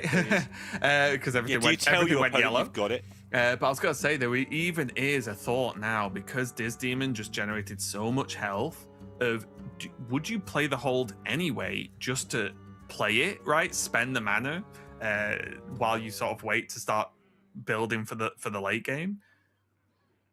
I think you'd have to have done, yeah. And if you think you've got one more turn in you, of course, you're going to draw it soon enough, the king.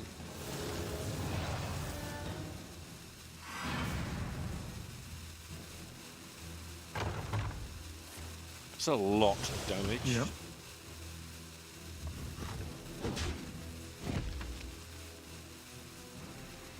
Yeah, suddenly, there's a world now where Yala can actually catch up with the pickup of the location and king. Yeah. can catch the person who got the opponent down to 15 chip by chip by chip can now catch up. Yeah, because of the 40 health. So much nuttiness.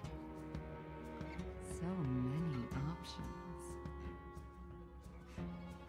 And also, just as important as well, not that Yala will necessarily give Demon the chance for this, but excuse me, sorry, Garona's not been drawn either, right? So like, if Garona comes down, so there's a big burst opportunity.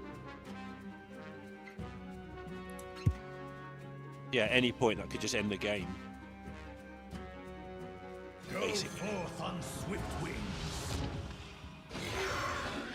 Yeah, this Demon's turn to start chipping away. Most of these will explode because the hand size is basically full. Turning into a coin. Let's drop bad looks of things, makes sense. Oh. My hand is full. Oh, Hound's being burnt. Not too bad of a hit for Demon, honestly. I think at this point he'll just want as much damage from hand not available, right? And just anything to reduce the damage down.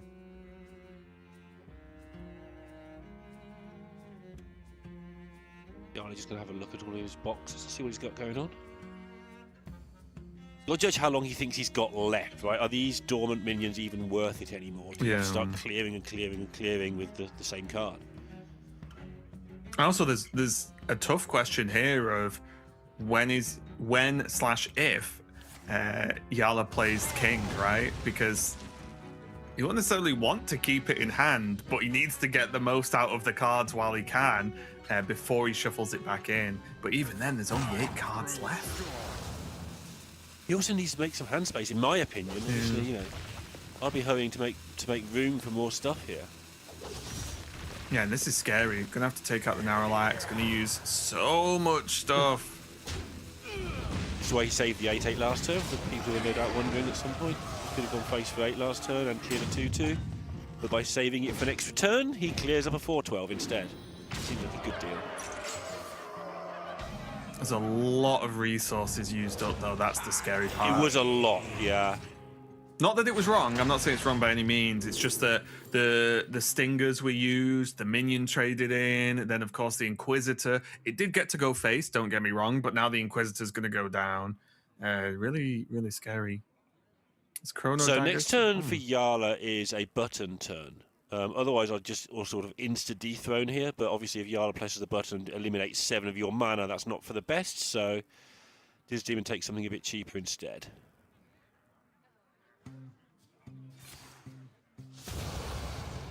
Also, this demon is able to Shaladrisil basically at will. Yeah. See 1 or 2 cards need shifting, but he can shift cards. There's Garona. There's the Garona, and he knows it's in hand, but he hasn't got the mana for right now.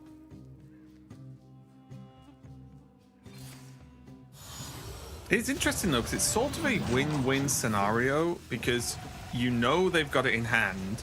So if Yala doesn't play it this turn, well, this demon's good to go, right? And if he does play it this turn, okay, Yala's cards are potentially turned off for another turn next turn. So yeah, it's one of those funny interactions with this deck specifically, where you would obviously love to just Garona and delete the health and so on, but you just knowing where the king is a powerful tool in itself. Yeah, absolutely. Oh, good old Doomguard. It's the days. What a classic, yeah. That's one way to get rid of the king. You're not wrong. Doomguard it away. You're not wrong. Just believe. Just believe. What could possibly go wrong?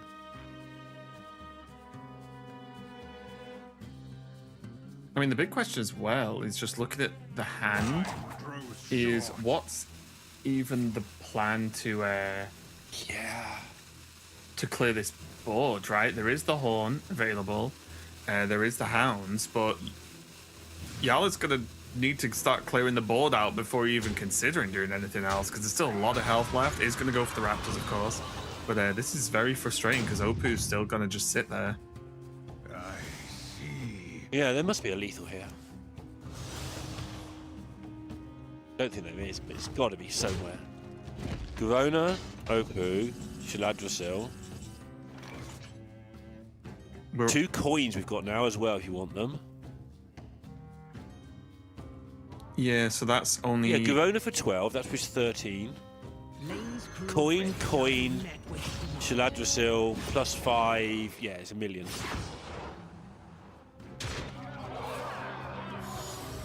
Oh, just gotta do it this way. Right, or right. just do the easy way. Yeah. Yeah. This is also a little bit easier. This demon going to take the victory in game number 1. And again, just possibly just the matchup Diz Demon wanted, or at least it ended up the way he wanted it, with the interaction between Garona, the King, and the way the Demon Hunter deck is built, of course, and just having that knowledge that it's there. And once the decks start going and getting smaller, there's not much Yarla can even do about that. Now, of course, a lot of this game came back to Diz Demon going to 40 health, which is quite a big deal, as you can imagine. It did help. But it is something you can discover. It is something that obviously happened in that game. So good job for Diz Demon there. I think there was a real fear that the Twilight Mistress wouldn't be enough to defend because the damage was starting to stack in the hand. But Diz Demon did well with the choices available and got the job done. So I must be pretty happy with that one, getting Rogue over the line. Now just has Hunter and Druid left over. I want to see the Hunter mirror its companion Druid on Yarla's side and the Face Hunter for Diz Demon, I believe. So yeah. I want to see that take place because I think, and I think this is probably not the prevailing view, I think Companion Hunter might be favoured in that. No, I think I spoke to Pocket when I was casting with him earlier today, and I believe he said the same, mainly because you've got those options for just hitting lifesteal that can, and you know how precarious Face Hunter is, right? If big lifesteal, especially the 410 comes out, yeah, if you hit the 410, you just win. lose. Yeah, it's just game at that point. However, I've been playing, believe it or not, learned both of these Hunter decks quite a lot recently. That's why I brought it up. Yeah, and Companion Hunter's so strange because, especially in a matchup like this, because yes, you have just win moments so that you just win. If you hit certain things, it's game. But you don't hit those smoothly all the time, and you can have weird hands with Companion Hunter that slow you down or are a bit clunky in the early game because you are running some high costed cards, right?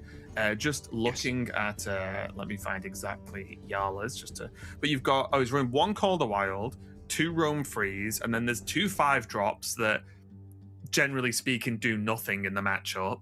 And then you've got like the rest, right? So there's some cards and some hands that can be a little bit clunky, or you just can't hit the right things at the right time. And Face Hunter is incredibly aggressive. I do think it's important as well, and however much people may not want to hear this, we when we get to the Hunter, we are going to look at Tolvir, because guess what? Pretty good card in both decks. I love it. I love that card. Don't message me. Message someone else. Yarla in that deck, before we go into this game, has also dropped the Doomsayer. So he hasn't just run back the same 120. He has put in some, we are jumping over time and had a look at some cards. I thought maybe he just turned up with the same 120. Well, they weren't before. What's new? Yeah, if it's not broke. We are going into Druid versus the Demon Hunter once again from Yarla. This Demon, of course, jumping over to this Druid. And just to be clear, this is the Marithra Druid from Diz Demon. So Diz Demon's got a sort of mixed bag of a lineup, right? Because a lot of the no-hand hunters, or at least a decent chunk of them, are some of those full aggro lineups that we've seen on stream today. But there are plenty of players bringing this no-hand hunter, Marithra Druid, Quest Mage, and then something, mainly Rogue. And something's mainly Rogue in this tournament. I think it is the stage 1 lineup. Yeah. And I think players have struggled to find something other than the stage 1 lineup this time around. The only real thing that has any chance into it is that aggro sort of mishmash. And as we've seen, that has mixed results. It's been doing quite well.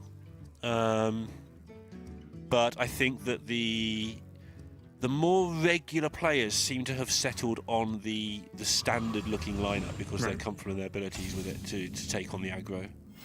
Until tomorrow when we get a burn mage, which I'm really looking forward to. Oh yeah, 100%. So far though, both players doing what they want to do, right? Demon on the Druid going to start ramping with the aura. Yala sort of pre-loading some damage and some minions and effects with those dormant minions there, of course. So both players kind of ticking the boxes. There is a Treant in hand for Demon as well.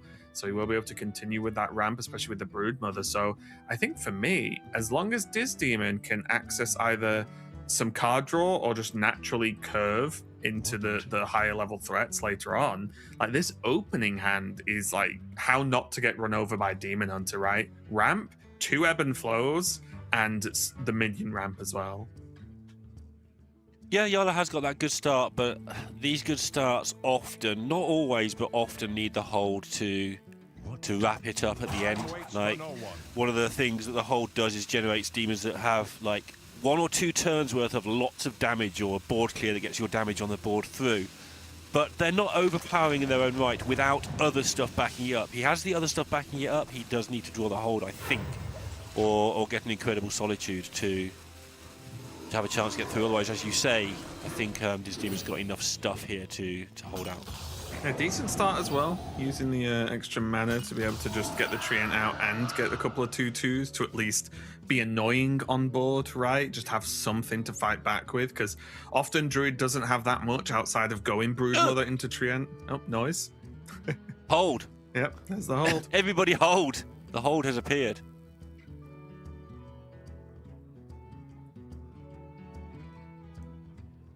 Yala could just be looking for the infestation into the sigil this turn.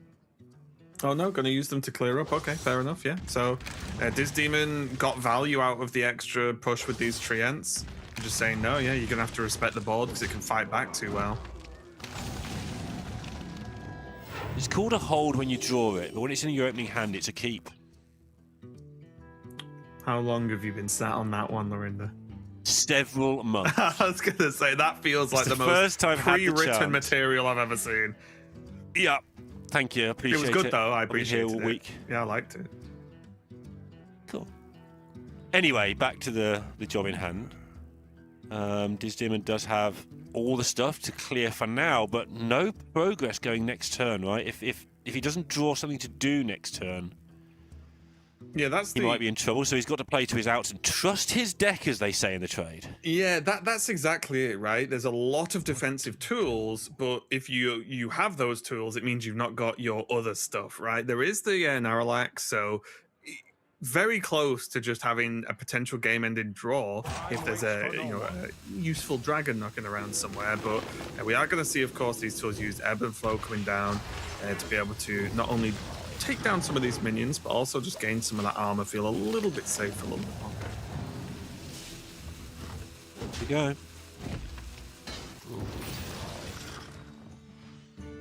Right, now it's Yala's job to have one turn here where he puts on a lot of pressure, and he's got plenty of that. Yeah, I don't even hate weapon sigil here and just weapon down the 2/2. Get the sigil preloaded, because then whatever Demon plays next turn, you've got weapon swing loaded, and you've got the sigil doing 6 damage at the start of next turn anyway. So it feels as good a setup as possible to then just play, hold, and press. Yeah, I agree. This is where obviously someone like Yala will be weighing up, what are the solitude options? What 4s can I hit that'll become 2s that I can... It also means the weapon's preloaded for Inquisitor if you hit that and decide you want it, right? Because there wouldn't be the mana to actually hero power. I'm with you. I think Yala's really trying to talk himself into playing this solitude, but... Oh, it's Vanessa once again. Yep. Reminder that it's allowed to be generated, that is, not to be played in your decks. It's allowed to exist. It's allowed to exist.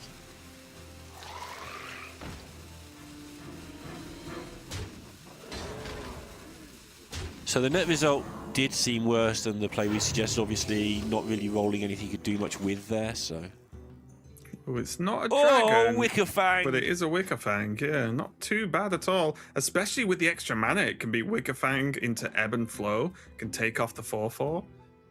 Not the worst, and let's be honest, beggars can't be choosers, apparently, with this demon, because there's not much else to do. Yeah.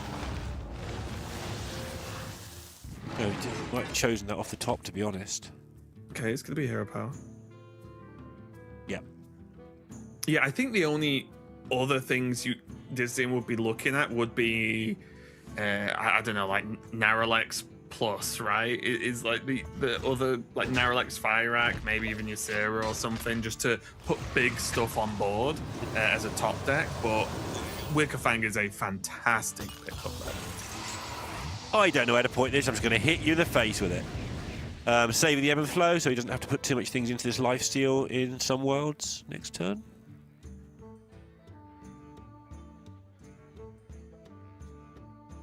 Here it comes.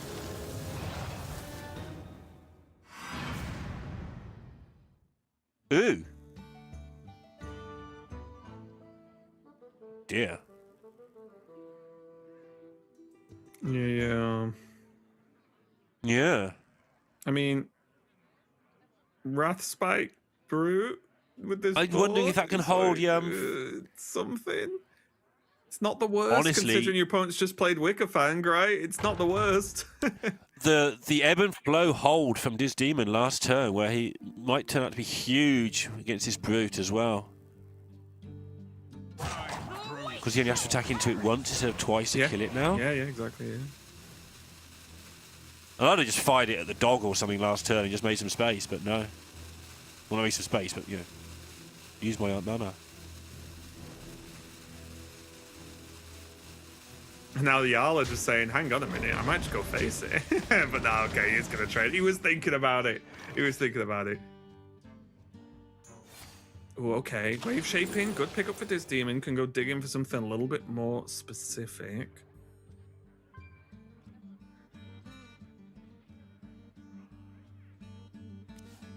It's going to be Elise, yeah, try and just find something to dig him out of this. Yeah. Checking his ordering so he doesn't get things blown up that don't need to be. I remember this place well.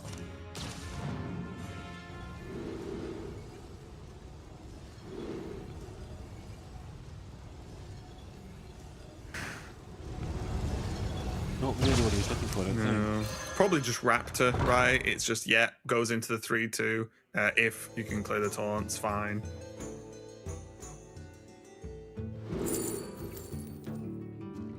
Time waits for no one. Ark of the Wild. Don't forget that does buff 2 minions if you play it. But...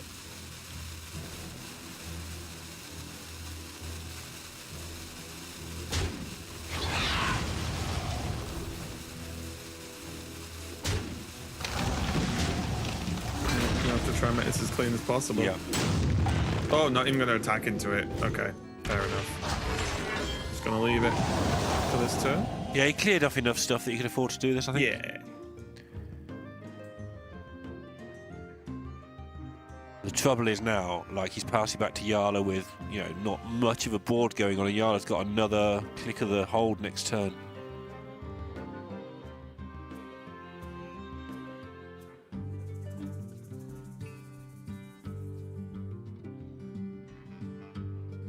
There's so much, like, fiddly ways to do damage as Demon Hunter and remove stuff. Yeah, at least there's some level of card draw for Diz Demon here with the Haru. So you're going to be drawing 2 total cards next turn with the natural draw, of course. Yeah, I didn't expect him to pick that at first, but looking at the hand now, it seems absolutely correct that he was so far behind going into the next turn.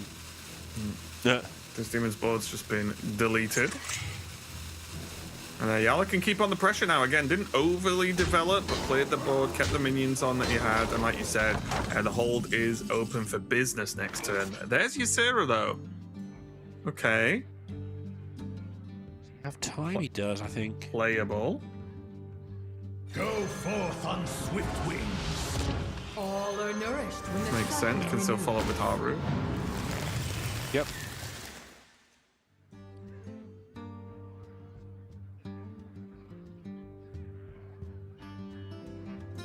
I'm just going to drop Broodmother.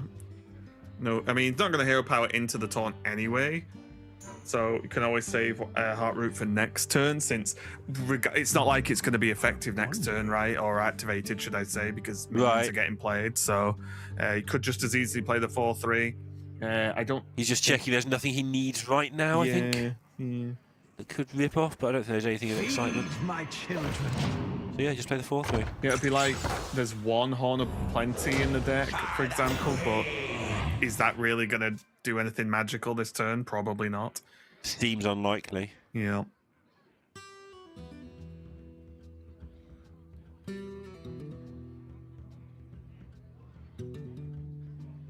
Oh, Yala.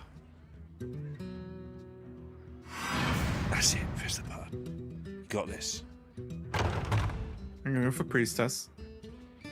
Just trying to pile on as much damage as possible. Yeah. This Ysera, though, is a little bit annoying to deal with just because of its health. Not that Yala has to deal with it, but it can just soak these absorb, hits, right? Yeah. Yeah. It is kind of just extra health right now.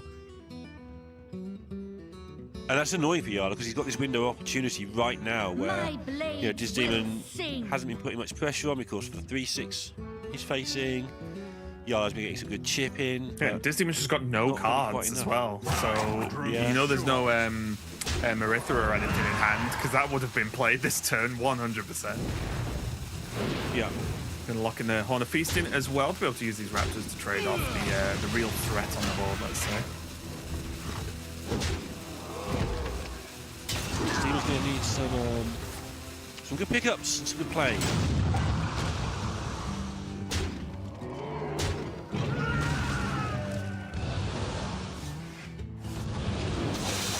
Actually getting through the portals as well. Imagine. Oh no. You don't want that one. Golems? Can you live? You can't live, right?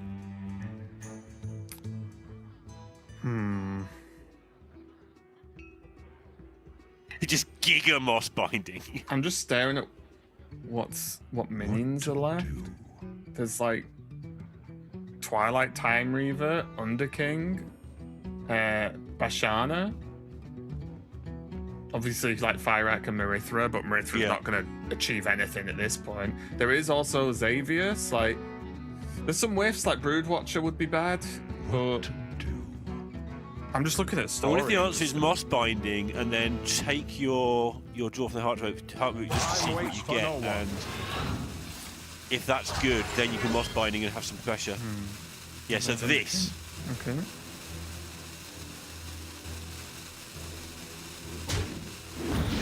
It's probably like just under King.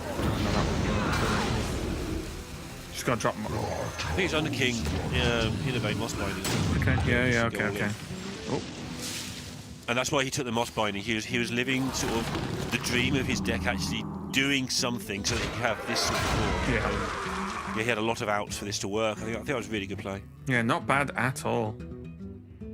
But it does mean that once again, Disdemon's basically living off the top of the deck right now, which in Druid is not the worst thing to do. Druid, it's got a lot of top end, right? But it's just one of those things where we've seen so many Druid games where they can barely hold all of their cards, right? They're doing like Bashana with a full hand to Typhoon and stuff, whereas this has just been Disdemon out here fighting for his life, trying to have more than one card in hand.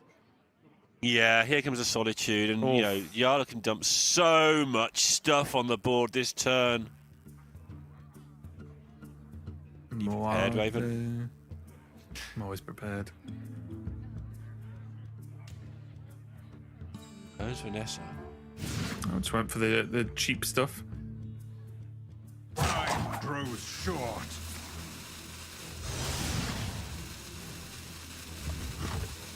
Yeah, can afford to take this. Oh, Yala's just making so much stuff. Time we even needed, otherwise this game ends next turn. Yeah, these trades end up being really nice, just because just so many of the threats go away. They're going to leave the 6-1 because this is, the Priestess very likely to take the 6-1 down as well. They're going to leave Disdemon with just a 5-4 available, and this was one of the whiffs I was talking about. Brood Watching basically needs to be in your hand in the early game to have a good effect. And that is going to be the game going to Yala. I think really, really well played there from Yala, just keeping consistent pressure on. And a little bit unfortunate for Diz Demon, to be honest. I think Diz Demon did well, but if you aren't hitting those big card generators or card draw, or especially you look at Marithra and stuff like that, then yeah, it's kind of hard playing off the top of the deck against a Demon Hunter that has infinite cards at that point, right? So really difficult. The hold coming down at the right time for Yala, it makes all the difference in the world because the power just shoots through the roof. And weirdly enough, Lorinda, the taunt from the first hold performed very well. Even though it's one you rarely pick. I suppose you'd have to take it. Yeah, it did its job very well, and Disney just couldn't get through it in time to have any sort of tempo going on the board. He couldn't draw anything useful to get himself back into it. He did admirably to even make that last final board that sort of, okay, I'll take the golem and then I draw something decent and then. But then he still needed 2 or 3 more and thens. Then, eventually your luck has to run out. That's not his fault. He just had to play to his outs, and that's what he played to. Yeah, I think once. But now we're down to just. Sorry, I was going to say, I think once Yala managed to deal with that Wicker Fang pretty cleanly, it was over the course of, 2 turns, mainly because the taunt, that was where things spiraled, right? Because the Wicker Fang, without that check from Yala, could just easily have ran away with that game and secured Diz Demon either the time or the damage to win, but wasn't quite enough. But you are right, we have plenty more left in this match. Of course, this is the losers match here in Group B. So the loser of this one is eliminated. The winner goes on to maybe continue. Yeah, 2 of the contenders for the World Championship, and one of them at least is going to have to run it back next season to have another go at it. But I'm sure they both will. Whoever loses this one will probably have another go at it. Hunter and Druid versus Hunter and Druid. It's not a mirror. Yala has the companion. We talked about that briefly. But it looks like Yala is running that companion hunter into the Druid for Yala.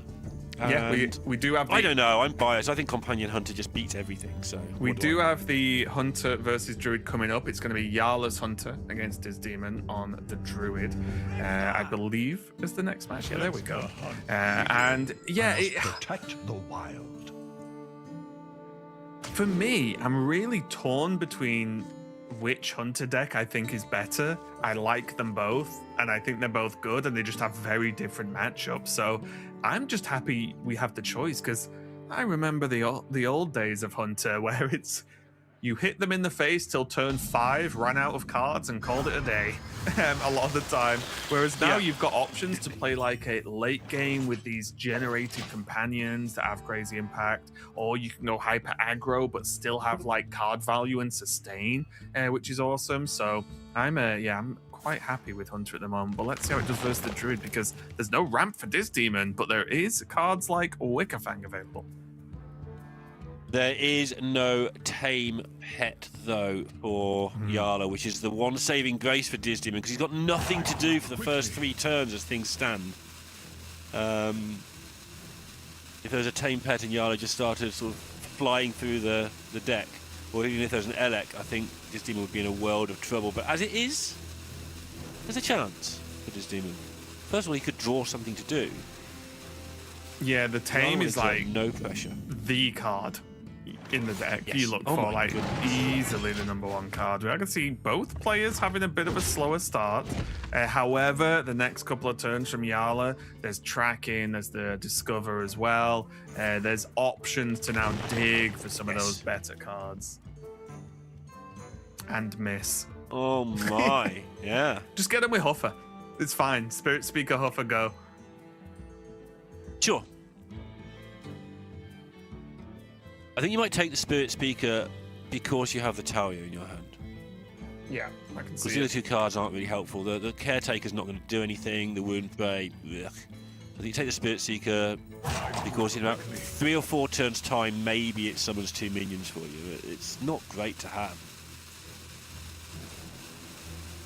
I've got a Tolvia, makes these 1-drops a bit more appealing, but you're not going to get beaten down. You need to make something happen. Come closer, critters. Makes the Wound Spray.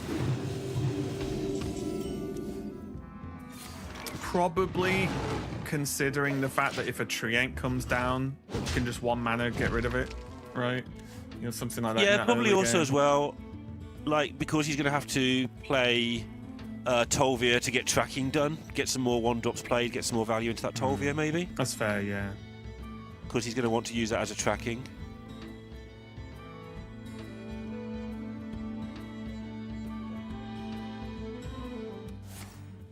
Apparently, Ayala prepped with Maxibon, and they both got the same lineup this time around.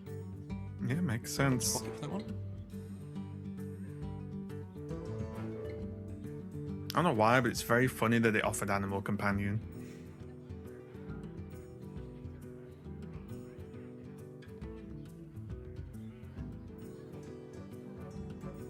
Yeah.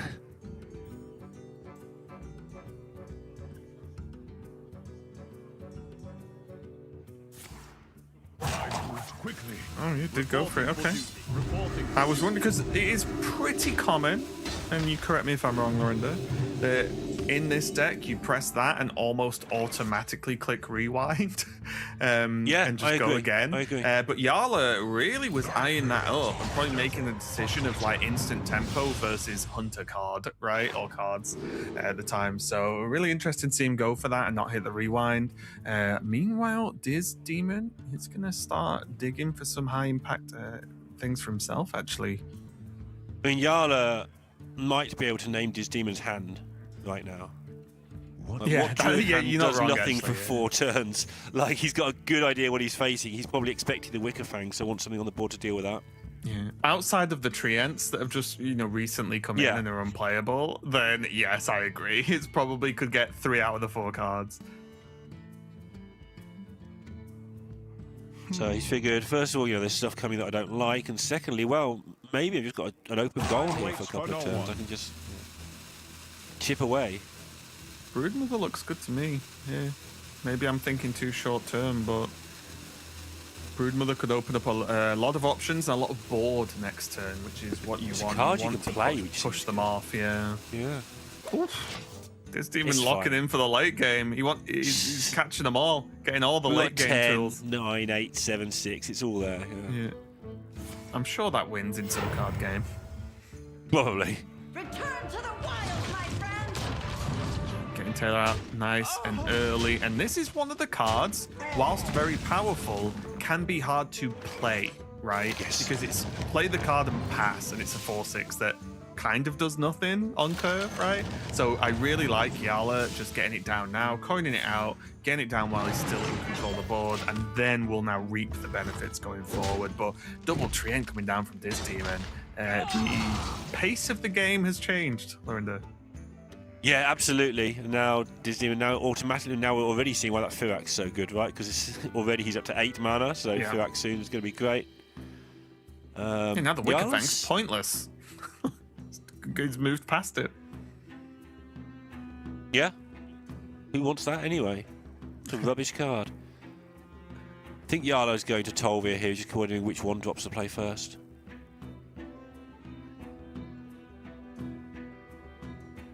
Come to me, friends. Not. He's just going to go for more tempo. I figured that maybe he'd just want more stuff, like the trackings, but he's just going to go for the tempo now while it's there. Makes sense. Hoffer, my favourite pig. It does hurt me a little bit, and I'm going to be honest. As a long-time hunter player, it does hurt me that there's an animal companion hunter and you don't play the animal companions. You like never see them. Yala does. in most games. Well, yeah, Yeah, you Yala get- does here. No, I understand. Yeah, it's like, but my trusty pig, I've turned it into a brick wall or something, or an elephant. What? I don't have any specific cards in mind. I don't know what card the brick wall card is, but we'll work it out.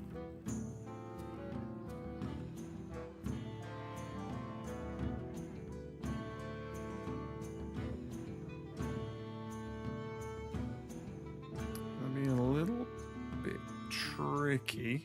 I think this demon would have loved to potentially just slam Firak this turn, but just not quite there yet. Yeah, I'd really underestimated how good choosing a Leok into just shooting you for 1 was going to be. All are nourished when the cycle renews. Wound praying you.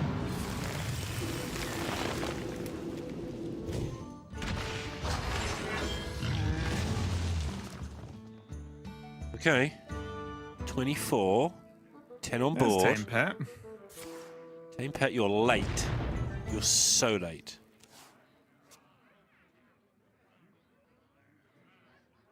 Okay, so now it's likely to see, yeah, there you go. Earthen Raw plus Tolve makes perfect sense.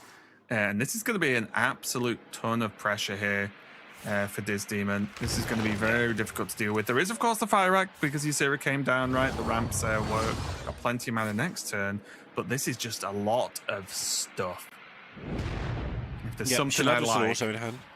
it's stuff.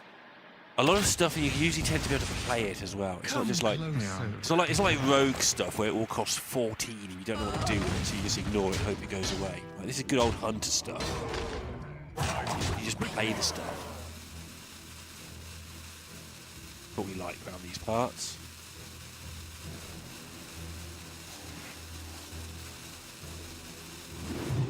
If you don't like the stuff, throw the stuff away, I guess.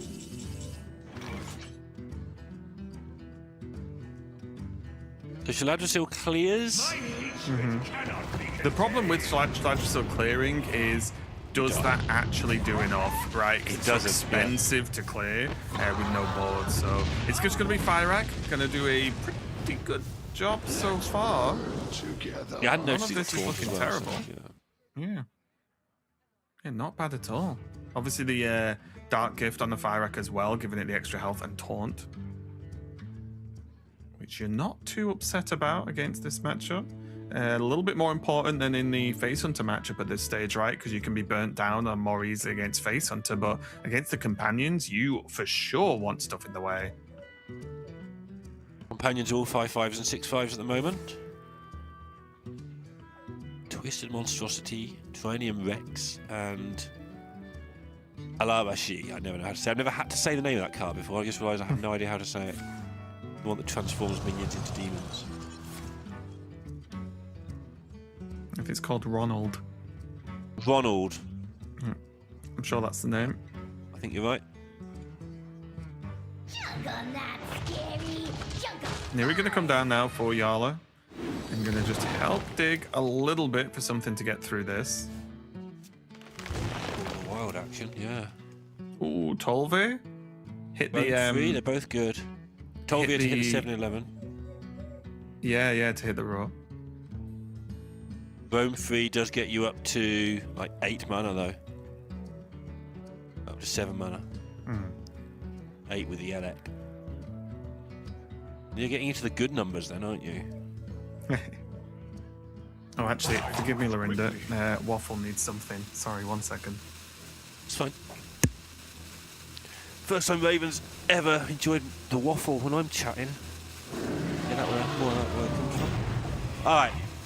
So he's going for the Elec into the Roam, most probably. Does have a damage turn's worth of damage you can take here. Deck does play a little bit like a control deck early on, the Hunter deck, except this game's been particularly weird, where he was forced into being the aggressor due to Diz Demon just not drawing any cards that do anything. Apologies, I'm back. Start checking out. It's okay, we don't mind you being back. Oh, okay, right, I'll go again. I'm just lethal counting with Shaladra, but it's not there. It's only 20, I think. 21.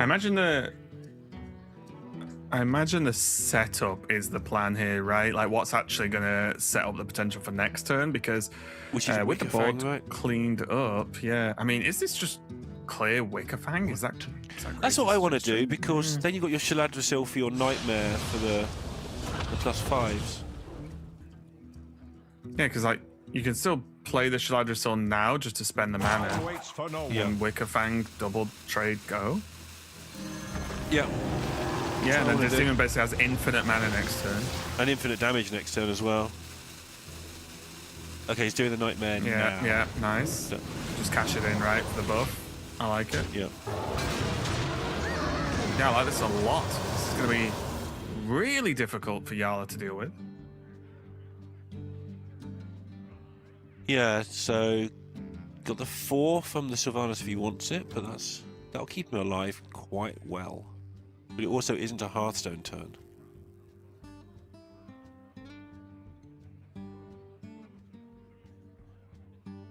It also barely keeps him alive. This is one that... Sorry, go on.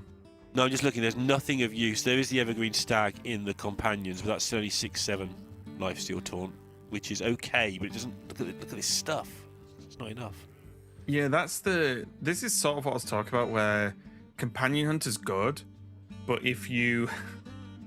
Sorry, Derek has distracted me with something I was thinking. But if you don't start snowballing with the improved companions, then you can fall behind, and the deck looks weirdly flimsy if you're not already sort of ahead with the companions and the big numbers. Yes.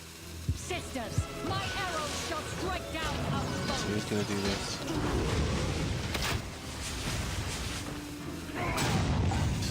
Hope to hang on.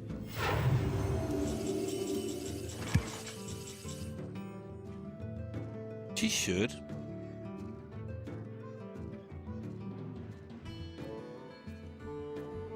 Does have the 410 lifesteal in the pool and the mountain bear now, along with Techisaurus.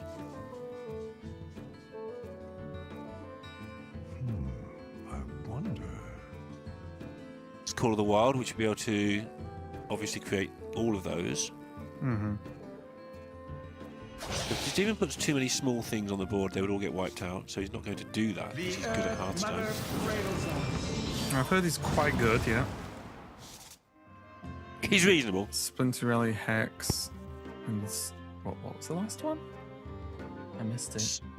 No, I didn't catch it. Something the something. Time waits for no one. Ah, yes, to cast another card. Yep.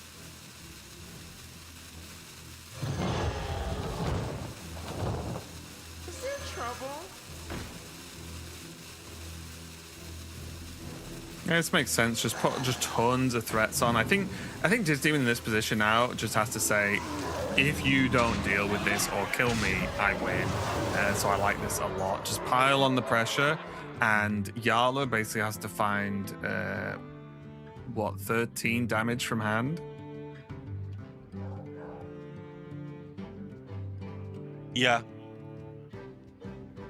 The 410, yeah, it puts him back to 30 quite often, but also he takes 30 quite often, so that's not that useful. Yeah.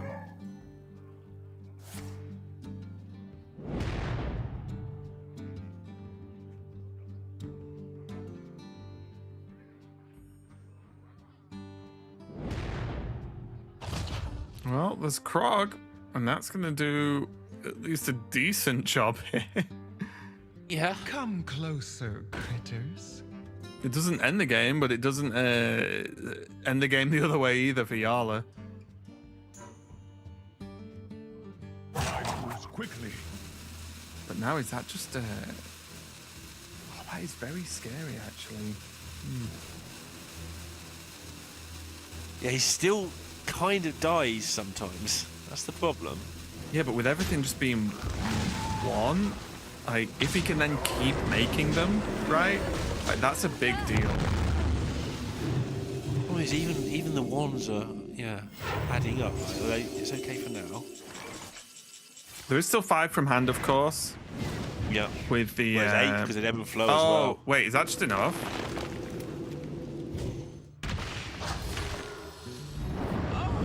Yep. Yeah, it should be enough, One off. right? Yeah, plus the one from the attack from the Yeah. 2-drop. So yeah, that is enough. And that's the thing, like, because he got so low on health, the Krog, like you say, if he'd managed to stabilize for one more turn, I think Yana might have had a chance there, but there's so much sort of residual extra damage in the Druid deck that you tend to forget about that. I think the problem... That's why you saw him trade into so many things, right? Even though they were going to become 1/1s, he put his whole board into a load of stuff that was about to become 1/1s, recognizing the danger, but the danger was just too much. Yeah, because he knew about the Ysera's as well, of course, but the tricky part, or the thing that was just that gave the glimmer of hope, was the Krog isn't then like a one-off at any point, right? You've got it, it's there. So if you then press more animal companions and hit it, then you could have like Krog on the board for the rest of the game to an extent, right? And that means that anything that's played is just not really doing too much. So it was a little bit scary, I think, there for Disney, but I think both players did a really good job of just setting themselves up in strong positions. And it was just that Diz Demon just had just enough right at the end there, because I think if that game went much longer, that starts to really snowball for Yala. It just came a little bit too late. So huge win there for Diz Demon, and it does mean that Diz Demon now only has his Hunter left to get a win with, which is a huge deal, because I don't know about you, but I have a lot of faith in Face Hunter. I love Face Hunter. I have less faith in it than you because it's a deck I've always been bad at. I know people in chat, oh, but you just hit them in the face. It's called Face Hunter. Yeah, but then I get distracted and I want to put my 1/1 into their 4/1 because it's a 1/1 into a 4/1, and then the one would have won me the game if I'd gone face. And not quite as straightforward as it seems The classic sometimes. problems. Yeah, the things that look so obvious and then they're not. Or I do it the other way around. Yeah, I know this one. I go face and I miss because the 4/1 kills me. I'm like, what are you supposed to do? But yes, the good Face Hunter players, I think, is one of the best decks. It's one of the most represented decks in this tournament for a reason. It's been banned a lot. That said, traditionally, Face Hunter is really good into Druid. I think it's very even in this meta. I think the Druid has a lot of... It has the 3/3 taunts, it has Underking for the 6 armor, it has a lot of ways back into games. And the Face Hunter is the Companion Hunter. We both just said at the start of this broadcast, or the start of this match, we both think Companion Hunter might be slightly favourite. So Demon's still got work to do. Oh, what 100%, yeah, for sure. I think I was actually playing Face Hunter this morning before the show, and I ran into a Druid that I was sure I had it in the bag, and they did just stabilize. And once they do have that 1 to 2 stable turns, the Face Hunter, you just often don't have the cards anymore to actually win the game, right? Because they do have options or access to health and armor as well as taunt. So you sort of throw your minions out the window anyway and say, okay, how much burn do I have? And they can just out heal it if they get there. So almost classically, I do feel like this matchup is very much a race for Diz Demon. Now, don't get me wrong, Diz Demon, much better player than I am. So no doubt he'll be able to make other things work that I wouldn't necessarily. However, I do think that because the nature of that potential health and armor gain from Druid, you do have to be a little bit afraid if the game goes too long. Well, Yala's got lots of cards that I like in Druid, and Diz Demon's got lots of cards that I like in Hunter, so let's see what happens. I kind of like Yala's hand more, honestly. It's going to take him a turn or two to get going, but when it does, it's going to be absolutely brutal, I think. Arrowheads. An excellent choice. But 1 mana, make a 1/3 deal too. Good start. Big fan.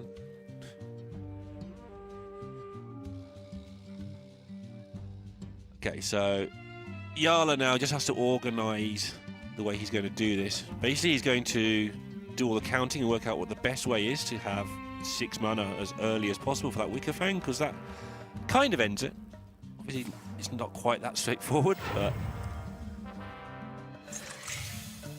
So play the Acceleration Aura, which allowed him to potentially play the Dragon into the Treant next turn, which would give him so much ramp. And Diz Demon needs to find the way to put the most pressure on, which is probably make a 2/1 and a 2/2, because that's kind of his only 2 options. Keep the Glacial Shard back in case of something you want to freeze and put the other 2 down would be my choice.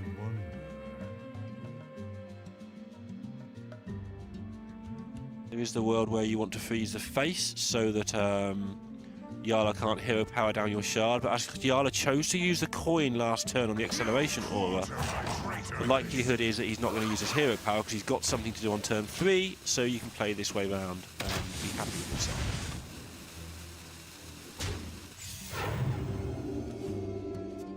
Otherwise, he would have kept the coin back and just played the Acceleration Aura on 2. Yeah, and here's pretty amazing looking start for Yala now. Coming to fruition.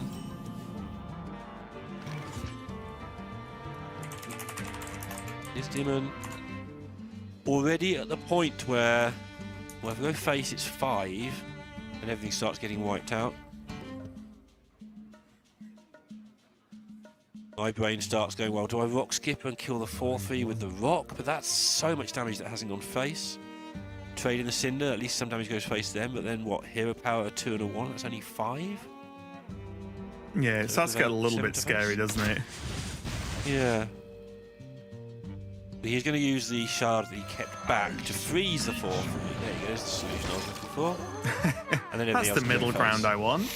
Yeah, there we go. And this is where decisions do get made, as I was sort of talking about before, where like now you've got to say, am I pretty much just all in at this point? Because no cards to draw right now. Obviously, if a Tolvair gets picked up, we can start talking about stuff. But with the Arcane Shot and Rock in hand, I think this plan is fairly straightforward for Diz Demon. Yeah, absolutely. And actually, you look at Yala's hand and it's like, hey, I've got the Wicker Fang and the Time Reaver. None of those are really good at immediately stopping you from dying. Right. And there is a lot of damage coming in here from Diz Demon. At match point as well. Just the 4 on board, but then there's 2 from the Hero Power, 5 in hand if you want it. Yeah, a bit of a Suddenly dud that's 11. draw for Diz Demon as well. Like, obviously, maybe not the worst card you could draw. Like, still a bit annoying for Yala to deal with, another minion, but there's a lot of other cards that could have been a lot better here. Have a think about what you want to do with this Cinder. Probably nothing. It's probably point everything face and close your eyes at this point. But yeah, Diz Demon's locking it in. Can't trade you down in time. And as we can see, though, there's 2 trades available with the 4/3s, and then with the at least until this card's drawn, it's play a card and pass effectively, right? So this next draw for Yala is going to be him alive, but yeah. Oh, it's the Under King for Yala off the top. That was pretty much the card that was needed, or something along those lines. Yeah, because almost My all of Diz God. Demon's deck would be lethal next turn. Not every single card, but so much of it would be either lethal or represent lethal. And now Yala can start picking up these bits. Still sort of not perfect for him, obviously. It's really, really good. It's the best pickup for the time, but it's not perfect. Yeah, the situation's not perfect, he can still lose. A Tolvair or something would do a lot of work. Yeah, Or for something, sure. I mean, exactly a Tolvair. Oh, okay. Okay. Okay. Now the question here is, do you trade the 1/3 before you Tolvair? There's Why? Arcane Shot, Glacial. Well, okay, because you could rock a 4/1 instead of rocking a face, right? Sure. That's all out. Because like you put 1 damage to face, fine. But... See, this is why I'm bad. I'm thinking, well, you don't want to rock the 6/3.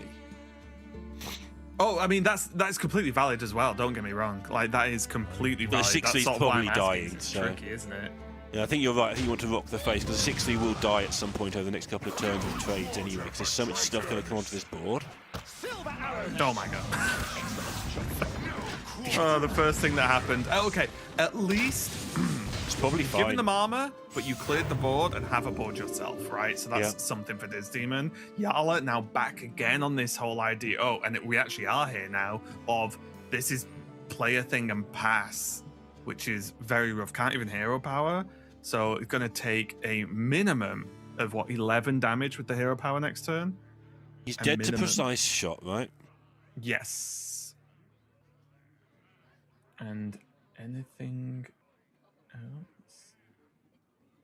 else? Combinations of Alana and stuff like that. Yeah, there's Probably Sands dead of to that. Time options as well, right? Yeah. So, but really, Yala, what's your other? I mean, the choices are reduce 2 health off the 3 attack off the board immediately with a Time Reaver, or play Wicker Fang and actually, if you don't die next turn, have a chance to get back into it, right?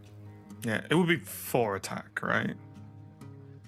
Or am I being stupid? Or the hidden better play, Hero Power Pass. Time waits for no one. Yes, 4 attack, my bad. I don't even know which one was hiding in plain view when I said it. I mean, 2 of them you can't target, so it makes sense. You can't target them with your eyes. Gonna go for the Wicker Fang. I like this because this... this goes feels like at the it. way to win is Wicker Fang, but It we're gonna does, see the I Sands agree. of Time.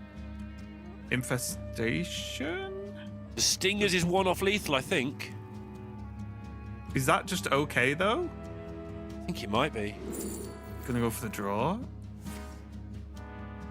Okay. Yeah, the combinations of 3s and 2s probably fine. Yeah, I mean that's still good. 5 mana's a lot of Yeah. mana as Face Hunter. That's a lot. That's it. That's Precise lethal. shot. And there it is. That's what. Lady Savannah, precise shot 5/7 5, damage. button attack, Wow. and you are dead. Diz Demon goes to Sunday, and Yala is out. And Diz Demon there taking that card draw, realizing that was his best chance. And wow, what a day one, Yala out. Really great call there, I think, from Diz Demon. I'll be honest, I was looking at some other options, but the card draw, obviously, maybe it's easy to say great call when the card draw gets you exact lethal you need, but I think really good overall. So, really good win there, honestly, for Diz Demon, because Yala, one of the best that's played the game, basically, as far as I'm concerned anyway. So getting the win in such a pivotal match, and as you said, not being sent home and still have that World Championship spot up for grabs this weekend. So huge victory. Again, Yala's Yala. We see him in every tournament, basically, because he just qualifies for them all. So no doubt we'll see Yala again, but a huge victory for Diz Demon. We are going to go to a break very quickly while we set up the next match. So don't go anywhere. We'll be right back.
Welcome back, everyone, to our final series of the day here. My name is Sottle. I'm joined by Pocket Train, of course, ready, willing, and able to curse yet another Brazilian in the series in front of us.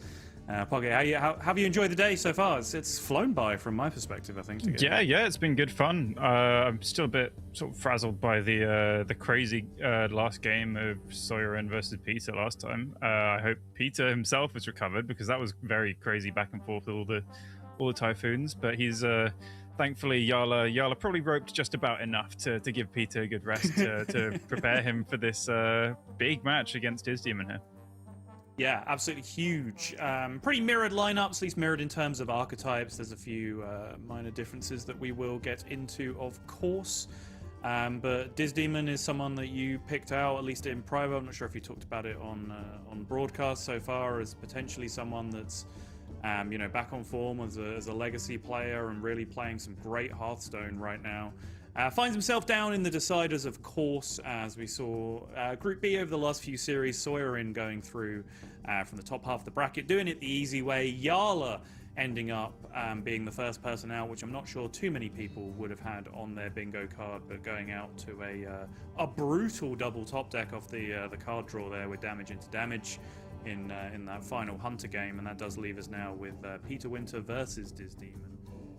In a battle of very similar lineups, which I guess, Pocket, is largely the story of the tournament overall, right? Yeah, we've been in some ways fortunate, I want to say, to not see that too much today, because there's been quite a bit of lineup variety today. Obviously, Everyone's had Druid, everyone's had Hunter. We've seen a bit of Companion Hunter and a tiny bit of Token Druid as well, but tomorrow we're expecting to see a lot more of the stock lineup of Marithra Druid, Face Hunter, Herald Rogue, and Quest Mage. We're going to see that a lot tomorrow, and a lot of teched in Vipers, and I'm expecting to see a lot of potentially Game 5 Mage Mirrors maybe, but we might see that here and now, because I think it's going to be interesting seeing sort of who comes out on top on the battle of, okay, we don't have a lineup edge. It's sort of just down to play on the day, which I do quite like. I think Gabby, who we did see unfortunately fall out in the first series, the way he's had so much success over his Hearthstone career is just going, I have the good lineup, I'm just going to play mirrors and I'm going to play better than you. Unfortunately for him, he got the only group that no one had a mirror lineup with him, so he was at potentially a slight lineup disadvantage. But I do find it's nice to see variation, but it's also nice to see, okay, it's just a straight fight. Whoever plays better with the exact same decks will come out on top, and that's it's good to see. And I think it's a good time to talk about lineup building and lineup edge in general, because I think it's fair to say, you can correct me if you think I'm being unfair here, that your World Championship victory was largely predicated on just having the best lineup in the tournament, right? A lot of the time. Yeah. But so how important is finding that edge coming into tournaments? And I guess part B of the question, did you find anything coming into this tournament that you think might have an edge over the field? Because I failed to do so as well while I was thinking about it. Yeah, so every tournament provides you with the question of, is this like a play tournament? Is it good gameplay, or is it good? Obviously, good gameplay is always rewarded, and good lineups always rewarded. But they kind of hold different weights in different tournaments. As you say, with my World Championship, when I do think I went into it as the best player, but that tournament I had a massive 70% advantage over pretty much every opponent in that, which just made it so I was doing it the easy way. In this tournament in particular, I do think there wasn't much of a lineup edge to be gained. Like the clear coherent strategy that deviated from the obvious four decks was the aggro one that we saw from, for instance, Digo, and I think it was Tubob earlier as well. I think there's someone, it wasn't this group, was it? There's someone tomorrow, I think, doing the same thing with that 4 aggro deck lineup. That was sort of the clear deviation. Try and beat up on the mages, beat up on the druids a bit, because you're expecting quite a lot of that. And then you also have some people with the demon hunters, and we saw Yala and I think Banshee's dog with Egg Warrior, Banshee's dog with the quest, but as a bit more of a hedge to go, okay, I'm actually going to leave up the Face Hunter that most of the good decks line up bans, but the Warrior and the Demon Hunter in particular, they have a solid matchup into that. It's just a slight little tweak to maybe give you an edge there, although, yeah, in Banshee's dog, instance, it worked out great. He won his group, but Yala not quite so fortunate and did fall down to a bit more of a sort of standard lineup oriented group than Banshee Sog did against aggro. Yeah, you're absolutely right. There is one tomorrow. I think Win Brownie still in Group D has that same aggro lineup. But yeah, great breakdown. I agree largely with everything that you said. We can get back into the series now. We have mentioned pretty similar lineup, similar classes, same bands, same classes, same bands, same archetypes. There are a few card differences though. Is there anything in terms of the card changes that you think might have an edge one way or the other in the series? In terms of an actual edge, maybe potentially the Mirex in the Rogue for Peter Winter is quite good, especially in the mirror to get maybe an extra, like Ultraxian, Sinestra, Twilight Mistress, just any Herald effects, and also against Druid because they like dropping Farak and Ysera down, so you cheat a lot of mana like that. So we are ready to go into game one. Quest Mage on the bottom from Diz Demon, one of the big talking point decks of the tournament, I think, going up against the Rogue on the other side, which we've seen go through peaks and troughs over the last few tournaments. It's been relatively ever-present since the deck appeared in terms of core to most tournament lineups. We've seen brief flirtations with Imbue that you were saying earlier might now have sort of taken your spot as the generically more powerful version of the deck. Definitely the one I prefer on ladder. Okay. I'm sure the tournament players have concluded on no Imbue with a lot more testing than me, but yes, it's definitely the one I favor on ladder because it feels like sometimes with this rogue you just have a lot of turns that are just quite dead where you're just passing in the early game. Like Peter's got his double cultist map Kingslayers, like they all cost 2 but they don't really do much and they're all quite clunky. You'd much rather just be playing out maybe a 2-3 and start clicking that hero power to fill in your extra mana because rogue floats quite a lot of mana in the early game, I find. Yeah, it's funny because if you rewind, I think 3 tournaments at this point, I think you were there for this, when there was only one deck in the tournament that didn't play Foxy Fraud Flashback, and we were kind of mocking towards that one deck being in the tournament. Oh, and yeah. Now, several tournaments later, those generically good early game plays have largely been completely cut out for more situational things. Like, Nightmare Fuel, Sands of Time, all of these extra, 1-mana plays that are more value and resource based. Great timing, Nightmare Fuel coming into the hand. But yeah, a little interesting to me that something that seems so strong early on in terms of that guaranteed early board that has just fallen by the wayside a little bit. Yeah, I think it's partly due to the fact that Demon Hunter's fallen off so much. Like, we've only seen 3 in the tournament, which I'm kind of interested in the fact that a lot of people are still playing Garona. I was thinking there's a lot of potential to just say, I'm not really going to face Demon Hunter. I'm just going to cut Garona from the deck, and that's fine. But it is quite a risk to take to leave you really, really vulnerable in that matchup, because I do think if you don't play Garona in that matchup, like Demon Hunter's like 65% plus maybe against you, and that's just unbelievably miserable. So yeah, it's a risk that maybe I would have liked to see 1 or 2 players take, but I completely understand why they didn't, because they are already hedging for no Demon Hunter by including Nightmare Fuel in itself. Right. I thought you were going to go full hipster there. Every tournament where everyone's had Demon Hunter, you're like, yeah, Demon Hunter was garbage. And then when you went, yeah, not much Demon Hunter in this tournament. And actually, what I think, and I thought you were about to say, more people should have brought Demon Hunter, and then it's looked good. It has looked good so far.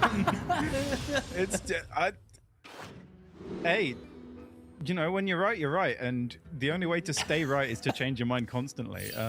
Job's done. Yeah. So, obviously, the way to form opinions is just to constantly react to the last thing that you saw and flip-flop constantly. Yeah, well, for some people, they'll only hear me saying the right thing, and they'll go, "Oh, this guy makes a lot of sense," and that's all true. that really matters. That is true. Yeah.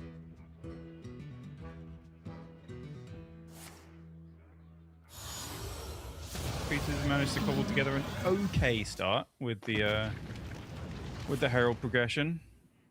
Not a fantastic spell there with the Eldritch Tentacles. He does still kind of need to find his Viper before too long. The Medivh Triumph is actually pretty good with his Kingslayers up, because that's true. if he does find the Viper, yeah, that could be a way that he could Viper plus deal with board, because that is, as we said earlier today, the main issue in this matchup. Even if you do run a Viper, it's very difficult to actually contend with a full Raptor Herald board, even just off one trigger of the quest. Yeah. Yeah, I do think Rogue having Viper at least has the ability to do some pressuring alongside it. I was talking to Lorinda about this earlier, I think, while you were casting, of how Quest Mage can actually still play the game even against like Warrior with Viper, for example, because they don't really back up the Viper with pressure. You can still just find evolving missiles for the egg or whatever. Like, you can save up until turn 8-9 and just go off on one big turn with the weapon anyway. There's lots of ways to play around it. So if you're a deck that can actually like put pressure and accelerate the game against Mage as well, you kind of force them to play that weapon anyway. And then if you can punish them for it. I think we did see earlier, from Peter's perspective in this matchup, he was the Mage, and he nearly got there against his weapon getting immediately vipered. Speak of the devil, is there just in time. Although Disdemon doesn't have a very clean way to finish his quest, because he really wouldn't like to use the Raptor Herald to actually unlock his quest reward. He'd rather use it as payoff. Right.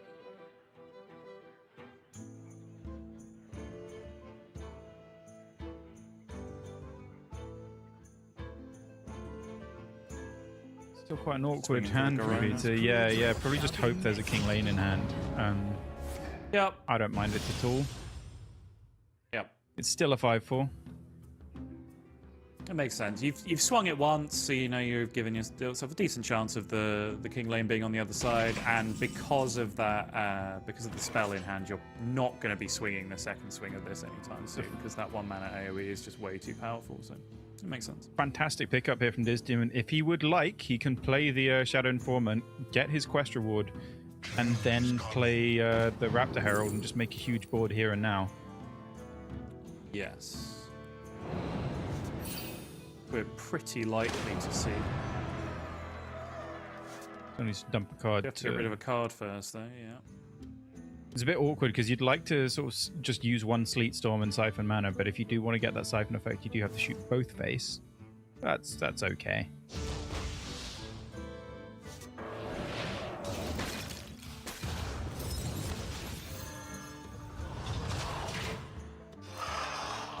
Okay, these need to be pretty big, because if they're not that big, then Peter can just go Medivh's Triumph and Rustrock Viper. These don't look good enough.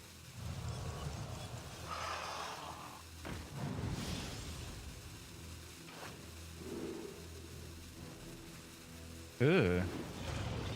I mean, the stealth survives Medivh's Triumph. Yeah. It might be enough damage. There is still 6 from hand. Maybe you can get some more damage off Morchi. Don't think there's really damage as such inside Relic of Kings. Yeah, I mean, the Medivh's Triumph doesn't even really do much here, but you do probably have to Viper this right now. You can do it with Tentacles and just say you're not going to build a big enough board on the follow-up, but you do give this demon a full turn. Right. It is really awkward. I feel like if he could see Disdemon's hand, he might just hold off on the Viper here, because there's not a whole lot. I mean, Relic of Kings is weirdly not actually that good after the quest, because there's so much just AoE in there. Not that much board generation. But taking 14 here just seems like too much.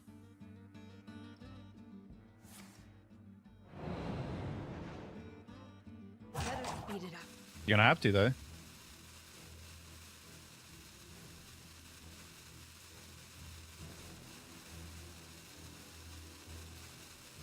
And I think this is important as we're going to see a lot of this, as you were talking about earlier, with the mirror matches, lots of Mage being targeted by decks that have good matchups against it, and having Vipers thrown in as well.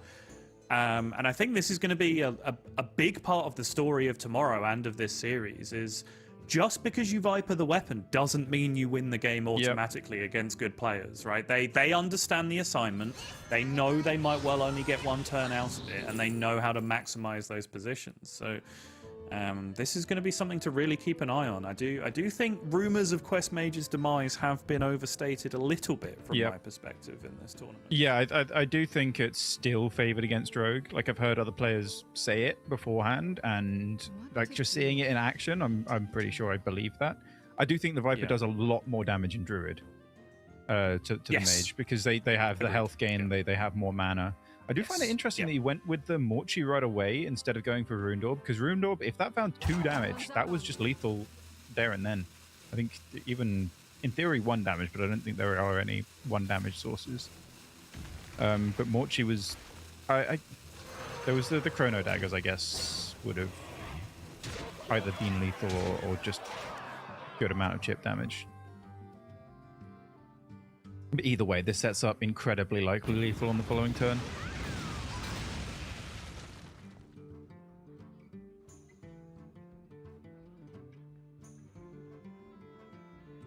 Peter needs to make 2 minions that survive the AoE for Arcane Flow and dodge Aeon Rend twice. And Which dodge is any damage quite off Ruined tricky Orb. to do, actually. Yeah.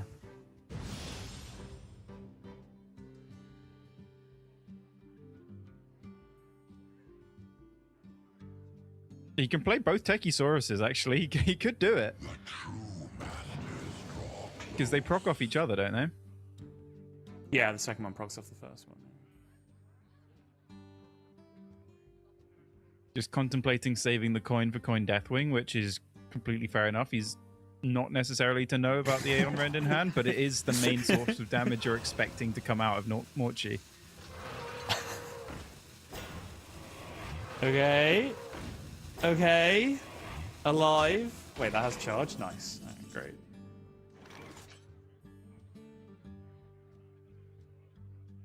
You can't shoot it at the minion and then guarantee it. You would still need to find something off Ruined Orb. So I think you start this turn with Ruined Orb face and just see what happens. Yeah, there's no other way you're spending your mana, right? So yeah, you might as well. Ruined Orb face. The intention right now is to just Arcane Flow the 6/6 and try and find a way to die, but your plan can change. These aren't helpful. You're rewinding this, I believe. You find 2 damage.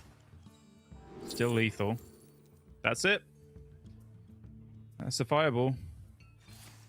Doesn't even need the Aeon Rend. Damage to spare, and that again is the story. This demon with a nice efficient early game with the mage, turbo through the quest, had the weapon, the Viper was there on time. It's not like Peter really had a particularly bad draw on the rogue either. Had a couple of like scam extra clears thrown in there as well with the Medivh Triumph and the tentacles to be able to clear up the boards, and just still wasn't enough in the end, which yeah, I'm telling you now, keep an eye on this, because we're going to go into a lot of series going, Quest Mage might struggle here, and then we might just see it flying through. However, of course, if we're going to comment on just observing the last thing that we watch, we might well see Peter Winter just lose 3 times on Mage, and then Mage will go back to being the worst deck in the game again. So. Yep, I think we've seen that exact dynamic twice, and it's 1-1 so far. I think the Rogue did win after Vipering earlier, but it was very, very close. Yeah. Next, we're going to see a Rogue Mirror, where, those Vipers will just be pretty annoying and dead in hand. I think we're going to see that a lot this weekend as well. Like, a lot of Vipers in every other matchup than Mage, just causing the players so many problems, just being stuck there in hand. I think we saw it. We saw it already with a Herald Shaman. It was just sitting there with, like, it was buffed off its flight to the Firehawk, and then he just died because he didn't draw a playable card. I think personally, for me, one of the greatest crimes in Hearthstone history is the decision to start putting tradable on every tech card in the game, because I will die on this hill. If you're a tech card player, you deserve to have those cards sat humiliatingly in your hand for every game where they don't apply. Being able to play 1 mana, draw a card with them is just not an acceptable outcome, I'm afraid. So this matchup as well, there are some key differences in the lists. I would say Peter Winter's deck is much more geared towards playing the mirror than Demons is, because Demons including a 1-off Spy Mistress, double Glacial Shard in there, which I think is just a bit more of a nod to Demon Hunter. There's also a Shaladrasil, which I don't know if there's any specific matchup you want that for, but Peter Winter's also got the Tormented Dreadwing instead in that spot as the one of Elise Activator, right? Because you need either a 5 or an 8. And I really like the new inclusion of Dreadwing because it just tutors out 4 of the best cards in your deck in Sinestro, Ultraxian, and your 2 Twilight Time Mistress.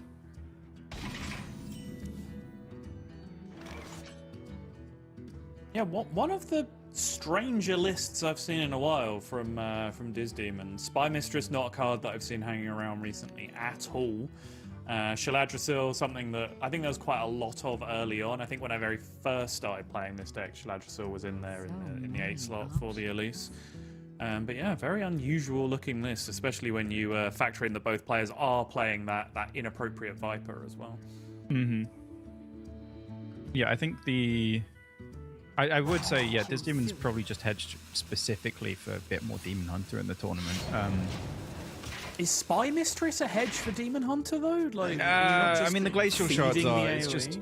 Yeah, Spy Mistress isn't fantastic. Although it does trade well with their 3/3s. True. They make a list of 3/3s. They have their Sigil. Sure, it's bad against Broxigar's Last Stand and doesn't do a whole lot if there's nothing to trade into. But yeah, it lines up well against some stuff. It is only a one-of, so yeah, it's a minor hedge, nothing special. Sure.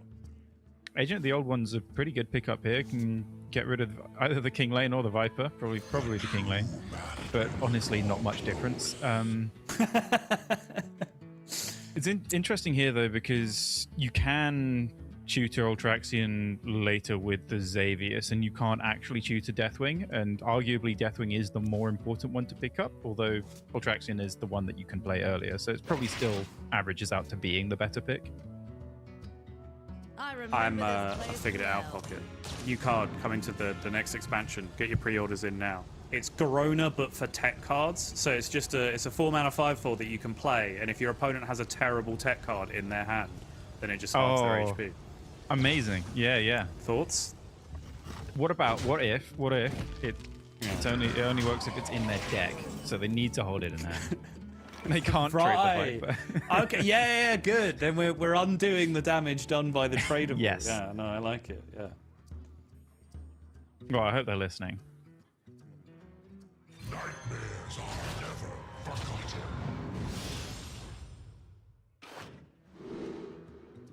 Ooh. It's always a bit annoying when the one you want gets shuffled on top of your deck because, drawing cards is probably better. Although stealth with 8 attack is not bad. I'm sort of tunneling on this Maniacal Follower and not really seeing much doing with the other two. Yeah, Glacial Shard's quite efficient and easy to play, but it's not doing a whole lot. You do want to get more Heralds in, especially because you've got Ultraxian and Sinestro already. Yeah, Sweet Dreams is always a frustrating pick because of the denial of card draw. But there are some matchups where you discover on one and just put a massive minion on top of your deck, and that just kind of wins because they can't deal with big stat sticks. But having stealth on this giant minion, I think, is extremely exciting. I would find that quite difficult to turn down. Even though Raven told me the rules earlier is if one of them says charge, you just pick that one. But I was not aware of these rules. Hey, Garona with charge is, in theory, a lot of damage sometimes, but he's got a free Ultraxian, but says no battle cry, no thank you, and yeah, that doesn't need stealth. That is just unkillable. That is an Ultra Gigasaur on turn 5.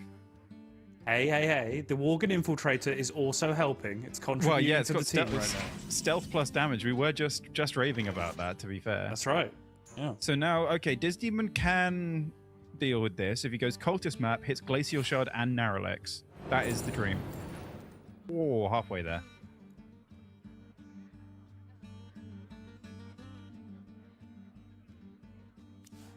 You have to take the Shard, of course, and it's just whether or not you trade the Viper for exactly Narrowlex after that, or coin out the Maniacal Follower. Because you could say that you're so far behind, you need exactly Narrowlex. even though it is technically the worst play on board. Even though this didn't hit the actual dream scenario, it is still thinning your deck by an additional card here when you're picking up a couple of useless cards. But yeah, mana is quite annoying here because if you coin something out here, that then removes your ability to use the Rustrock Viper and then still be able to Narrowlight's Twilight Mistress the next turn as well. So yeah, I think you're right. Your massive stealth minion is not winning the game here. You just have to max cycle, or else this is going to kill you. And Peter's tiny stealth minion may well be winning the game. This location, not attack, which probably would have been a bit nicer, but deadly poison. I think you take every little bit of damage you can now, just to make sure that this Ultra Gigasaur only has to swing face once, and then the game is done. Yeah, agreed. I don't think you really have any need for any of the others, but this doesn't set up direct lethal with just one swing, which I understand picking the card you think is kind of overall better, but I do like just against a deck that generates so many random cards, just removing the amount of time they have to generate something nonsense. Because if you do just set... Go ahead. Finish. I was going to say, he gets the information, at least. He sees the Twilight Mistress in the opposition hand, which is at least half of the one thing he knows can interact with in this game. And I don't think you should really let that influence your decision at this point, because it's still an unlikely combination. Ooh, there were two outs, actually. I think there's still a Shadow of Demise in Disdemon's deck that he could have found. But now... It's looking rough. It's like maybe Sinestra and hope that you get something to deal with this Ultra Gigasaur, or perhaps at least for a one-cost location just to try and stay alive on board. I think Sinestra seems like the more likely play to actually win the game. Yeah, I agree. With 2 coins and prep, it feels like the most likely way to make something happen. I mean, I'm curious, did he pick armor or did he pick spell? Because, yeah, spell is the more proactive, try and deal with the thing on board. Yep. But armor does keep you alive. Oh, Daze, there we go. Ooh! That does it, right? I'm not misreading something. I would have snap played this if I'm Disdemon. He's just... I would have been too excited.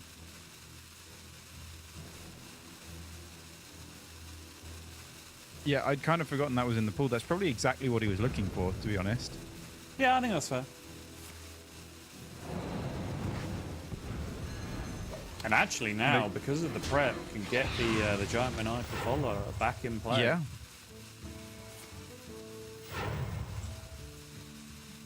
It doesn't really need the Daze effect on Ultra Gigasaur. It costs 11. He's not really going to be able to play it anyway. His name's not now down. That's literally about to make that. Yeah.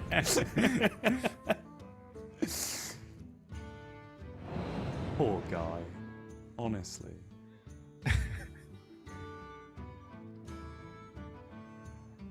Yeah, you should be honored. He's immortalized in the game with that change. That's true. Yeah, do probably have to Twilight Mistress this because the 8/6 is just a lot of damage. But also, Mistress is better the earlier you play it, because eventually you just get to a point where you're just playing Mistress against their Mistress and there's some weird little tennis game. But if you get it out sooner rather than later, then it does maximize the effectiveness of it. Denies not only the damage, but also the Herald Death Rattle, and slows down Disdemon quite a lot.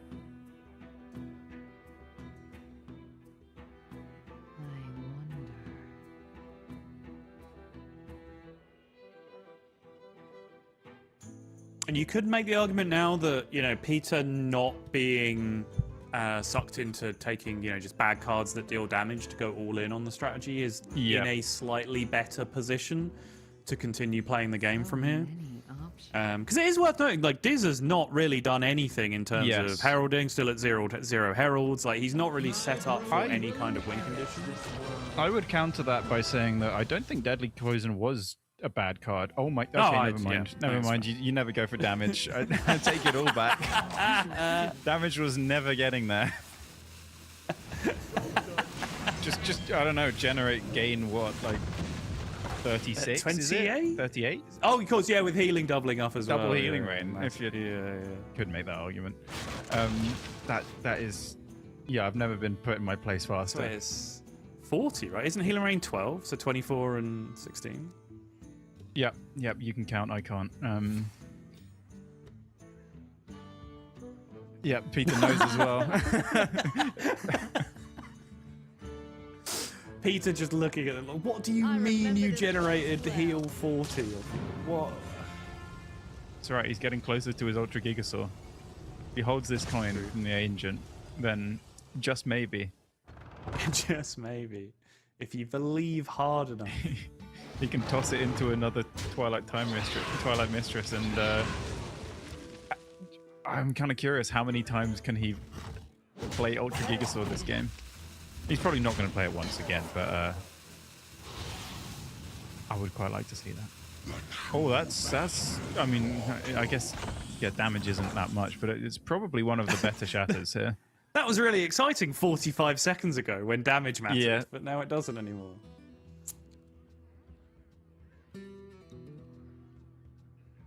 The board does still matter a fair bit, and Digimon doesn't have any great ways to deal with it. Days is decent, but you don't really want to give another Mistress or another release, so we'll probably be holding that for later.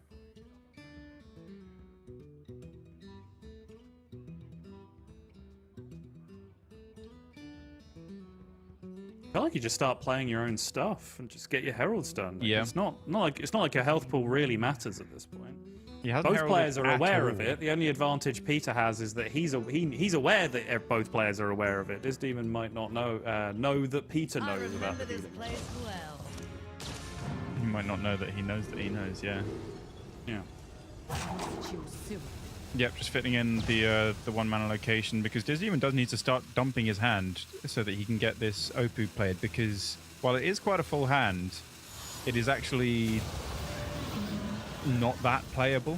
He would very much like to see some other kind of higher value, not higher value, but just immediate impact Herald cards. I find it interesting that he sapped the Mistress, because Same, yeah. that is just an option later in the game. I was kind of looking at fully just ignoring it, going, okay, you sort of have permanent deal 4 every turn, but I have infinite health, so it doesn't really matter.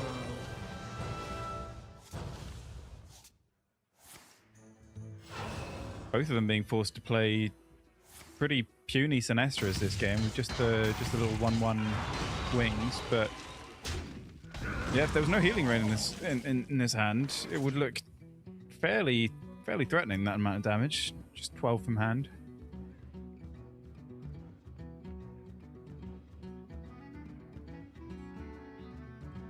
But there isn't a way to clear up this Sinestra right now.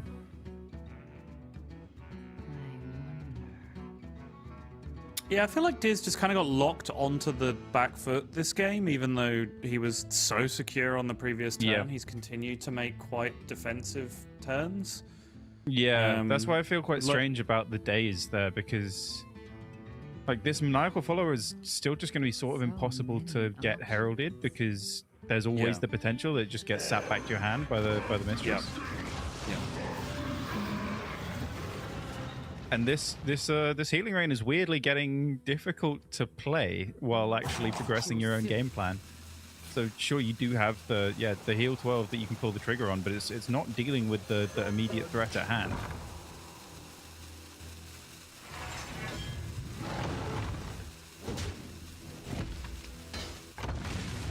I'm not sure too many successful turns in Hearthstone history have started with, well, I can't kill the Sinestra, so...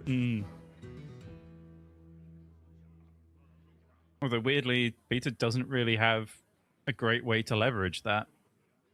No. He's got a full hand and a lot of card draw, much like this demon has, to be fair.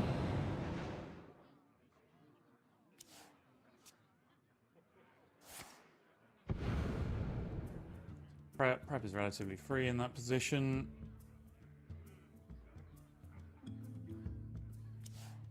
probably just play out the Ultraxian.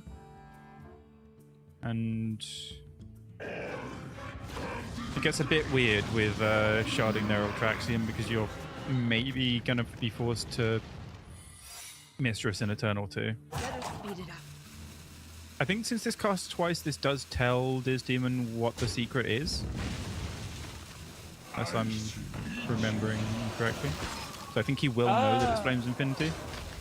My brain is pitching that that doesn't happen with Okay. with Sinestro for some reason, but I can't. I don't remember it with extreme clarity. By the way, for the sake of it, that is Flames of Infinity that's come in play, so that is infinite damage to the highest health minion. The end of your turn. That would kill an Ultra Gigasaur. It would, yeah. Now, Diz is still left in quite an awkward spot where he's got sort of plenty of health. And I think he needs to start using that health as a resource and just start putting stuff on board. It's too... Like, he can't be just permanently on the back foot here trying to deal with each wave because Peter's not going to let up. Yeah, and that's what I feel like he's done for the last couple of turns. I feel like Diz Demon is just a turn behind because, you know, the Ultraxian could have come into play on the turn where he went for the big clear. He could have just played the Maniacal Follower and something else on that turn, like just gone at least follow a location or something on that turn. And I think he's just kind of locked into this spot now. Yeah, he's forced to give back the Sinestra. Which is not the easiest to play, in fairness, from Peter's point of view, because that hand is so clogged with stuff. This is where the Dreadwing is actually not looking fantastic in situations where you do just have quite a full hand. Yeah. Although alternatively it would be Shaladrasil, so that would just be just as bad. So yeah, it's fine.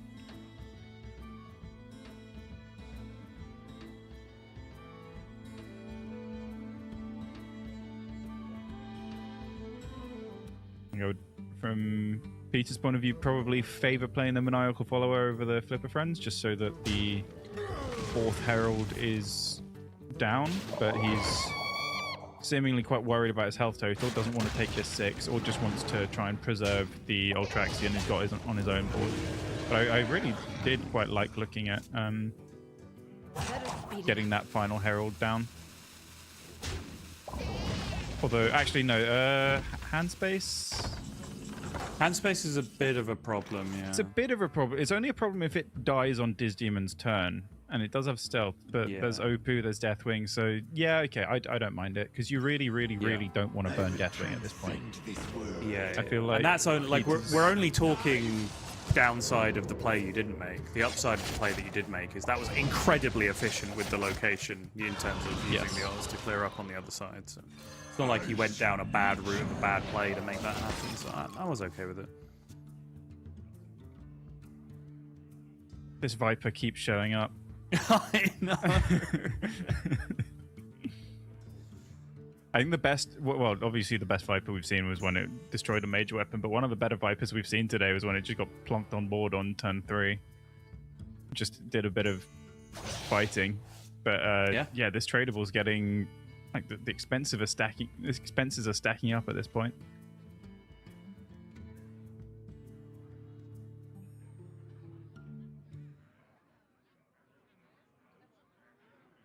Do you feel like we're running down a road with this rogue deck where we're just adding more and more jank into the deck over time, and just some of these cards that I'm seeing get drawn, I'm just like rogue is such an efficient class that generally you want to be able to draw lots of cards, and you want as many of the cards as you draw to be good and playable in as many situations as you can.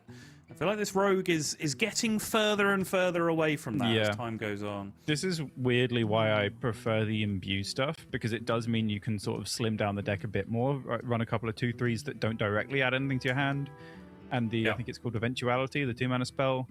Those are quite easily dumpable cards that these iterations of rogue are, you know, seriously lacking, and that hero power, once you get it rolling, it's pretty cheap to just click it, play any minion you get at that point.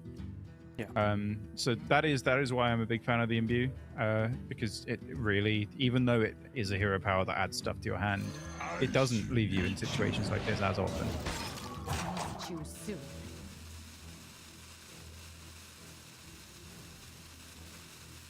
I will transcend this world.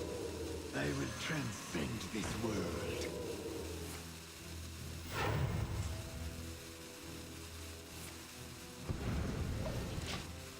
Yep, just another board that's probably just getting mistressed.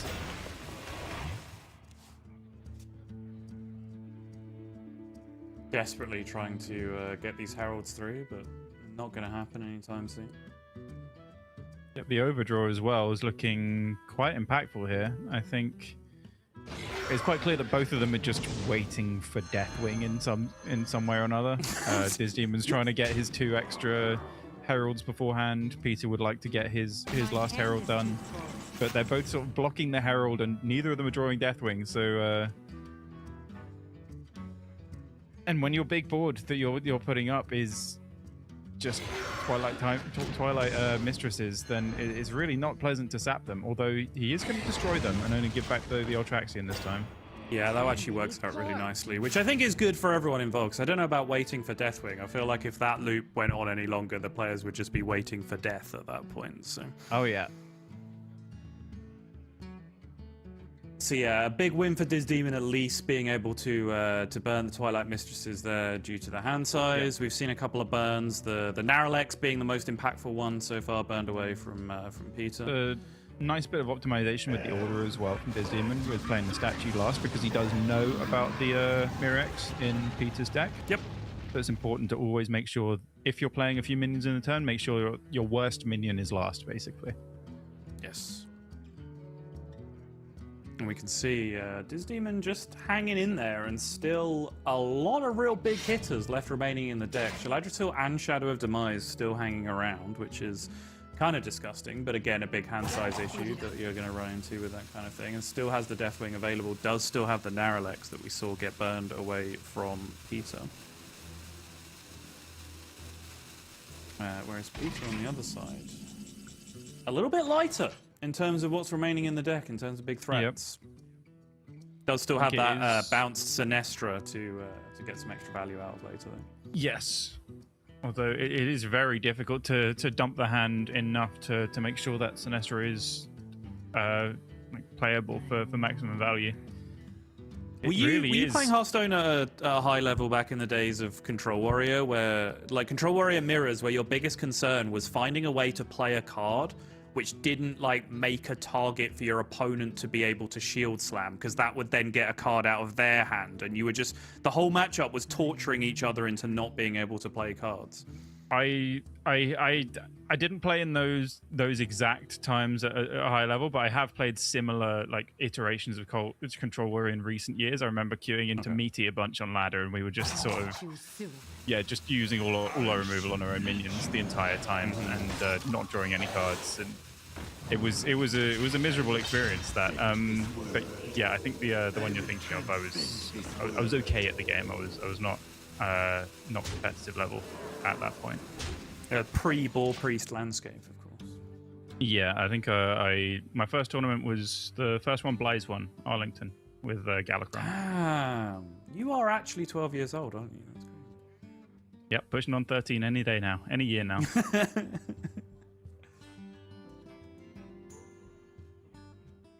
I've never seen a Deathwing that cheap, I don't think, because this Ultraxian has been played, 3 times, I want to say? 3 times, yeah.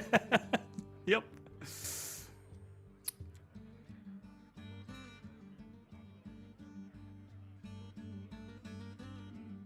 Are you a fan of knives? Yeah, Peter doesn't know it, but Demon doesn't actually have an answer to the 12 tail that would come out of Deathwing, because he doesn't have his own Deathwing. Oh, never mind. Yeah, that Twisting Nether is a decent pickup.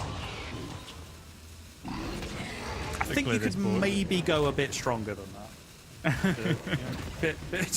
bit generalized feedback. Yes, he is still working from behind there. That's why I'm not going overboard with my reaction, because he is down to 13, and Peter does have access to that Deathwing hero power. So Demon does need to find his own Deathwing and stabilize and start counter swinging. Otherwise, because he is on just an inevitable clock at this point. Yeah. But it is still a large improvement in just being dead immediately to this board. So many Yeah, options. it's better than instant death. Most things are.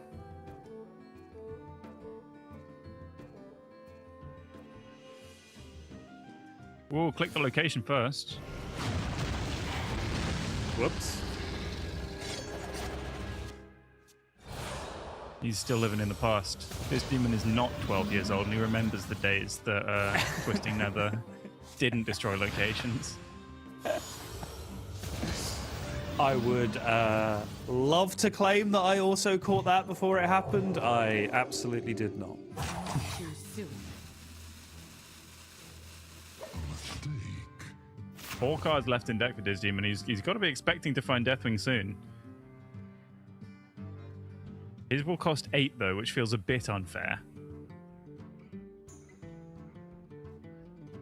And if Peter finds any damage to pair with this Sinestra, then Transcend this world. it could just be enough to go over the top.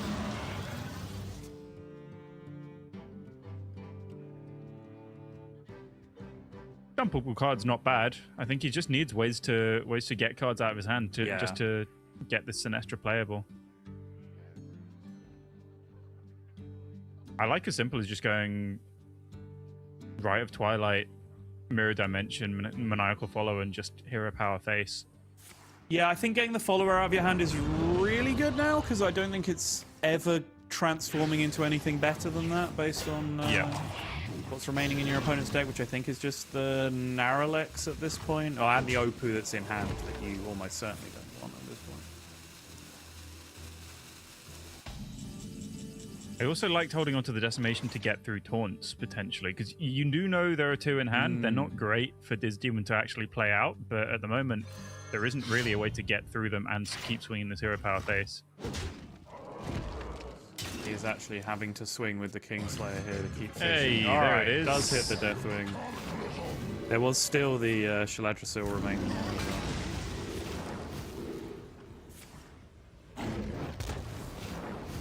Now, Peter doesn't have an immediate answer for this 12-12. And also doesn't have a way to dump down to 9 cards before playing Sinestra. If he wants to play the Rites of Twilight, that is.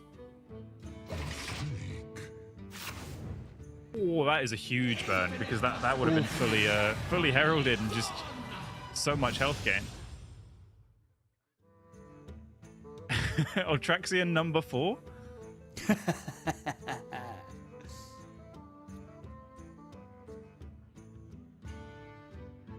Chronicar's not bad. It is just damage. From Peter's point of view, Diz Demon is 1 damage off lethal, but you've got to be worried about something extra. Although Skronikar does have taunt, so that would still cause some issues for Diz Demon to get through. Well, that's some healing. That'll get him out of range. It's only fair considering what Diz Demon did earlier, although shuffling shreds of time into your deck before drawing cards, I'm not thrilled about. Although they do, okay, they do trigger before the second proc of Greater Healing Potion, so you get a bit of free healing there, which is quite nice.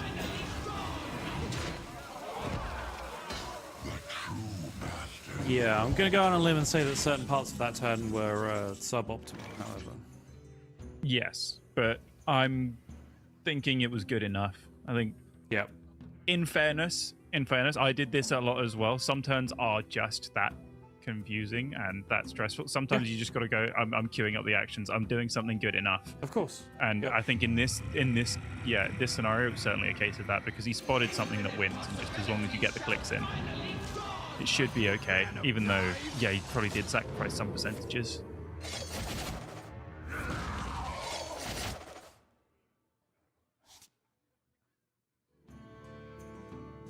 And that's healing, sort of, but there's too much damage on the backswing.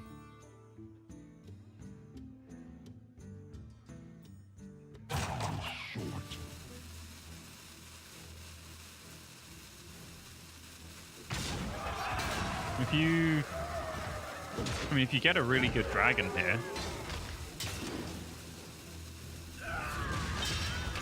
that's not it. I think this should just be lethal with the Rites of Twilight in hand for Peter.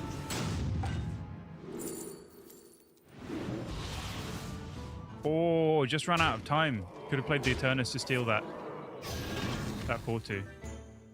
Which I don't think would have kept him alive, but potentially would have kept him alive on board. Yeah, I did wonder once. So the turn started with the card draw off the Kingslayer, which was fine. Then there was a long pause, and I was instantly leaping towards the Deja Vu during that pause because, you know, your opponent has random dragons in their hand as well that they've been drawing for the previous time. So I think that was worth taking a look at earlier in the turn just to find that break point.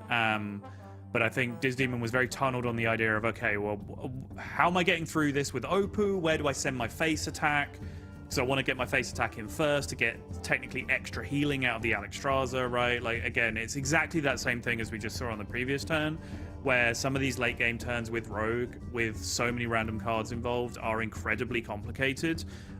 Neither of the last two turns we saw were super optimal. They just happened to be in a position where one player was already so far ahead that, you know, one player seemingly gets punished for it a lot more than the other one did. Anyway, result being 1-1, Rogue and Mage having picked up the win, Druid and Mage remaining on one side, Rogue and Druid remaining on the other. That was an absolute marathon of a Rogue game, and yeah, for me, something to just maybe keep an eye on. We do seem to be going into the depths with some of these Rogue decks in terms of the amount of extremely situational, hand-filling, clunky, expensive cards, whatever modifier you want to apply to them.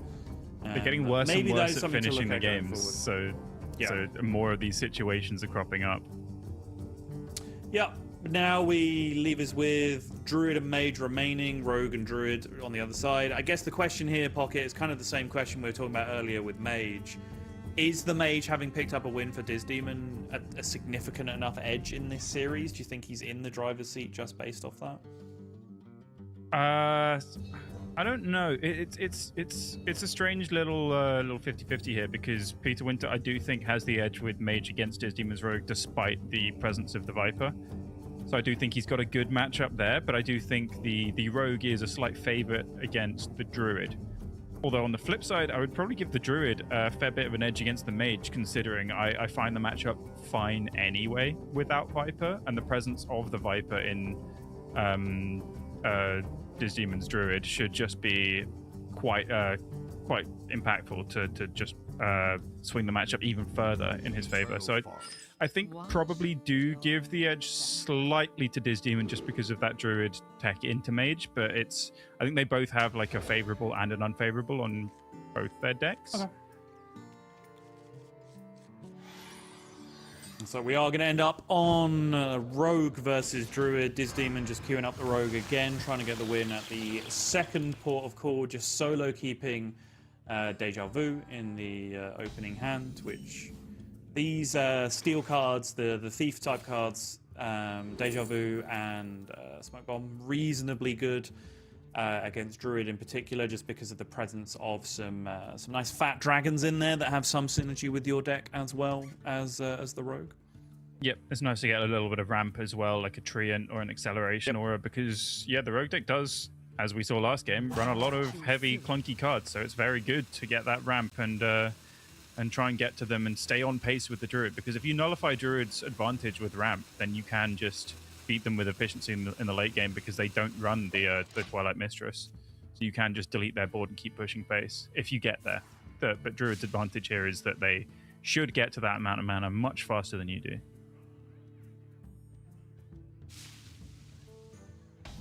Does the Horn of Plenty and Rogue, does this guarantee you Shaladris discounted Shaladris? Yes, it's Shaladris or Deadly Poison, I believe, are the two.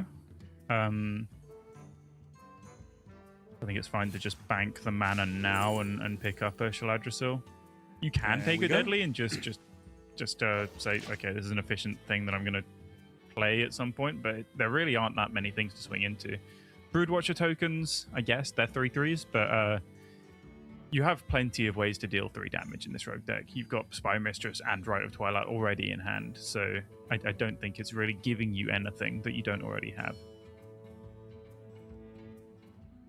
No one will take me from my throne.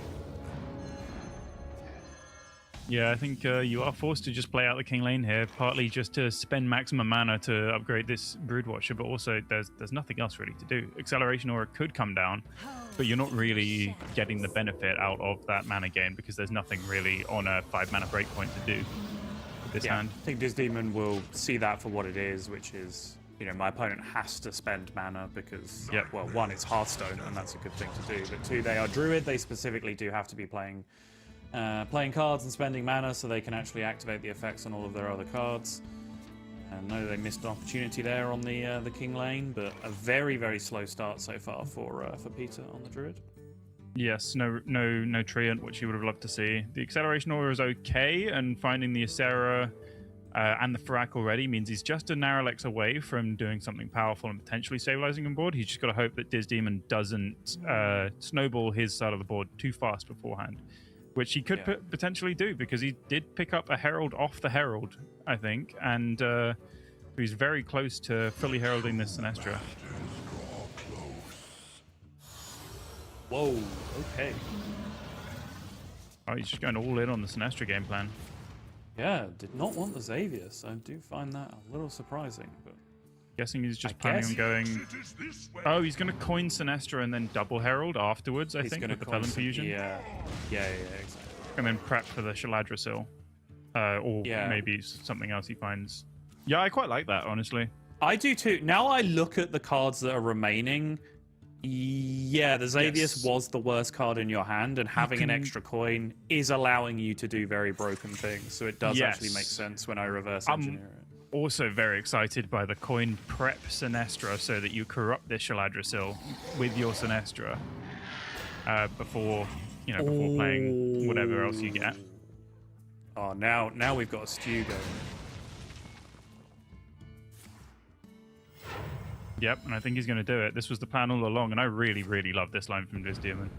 Yeah, this is great. My brood will inherit this world. Yeah, you don't need to draw cards from your deck. You got everything you need in your hand.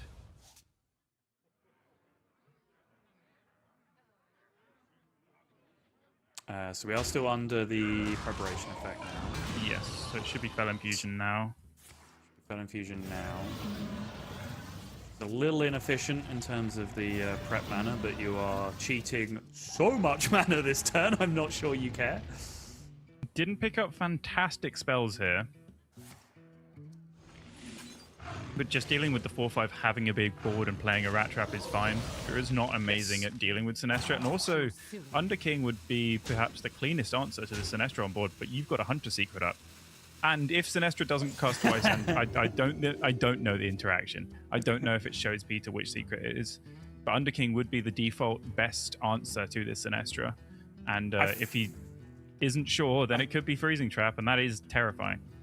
I feel like having it now having happened on this side of the board, we would have seen it from our perspective if it happens. But sure.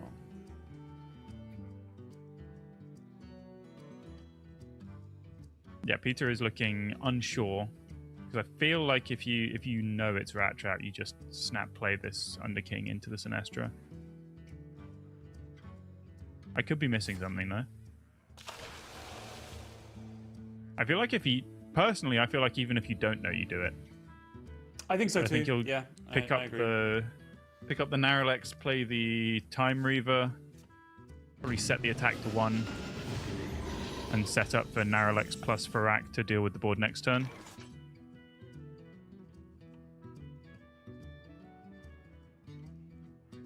$18 damage available for Disdemon here. If Peter had an Innovate in hand and Disdemon got it off Deja Vu, this would be lethal. What about Ebb and Flow? Can you not? It would block Shaladrasil damage. Right, okay, sure. It would be 20 with Ebb and Flow. So many options.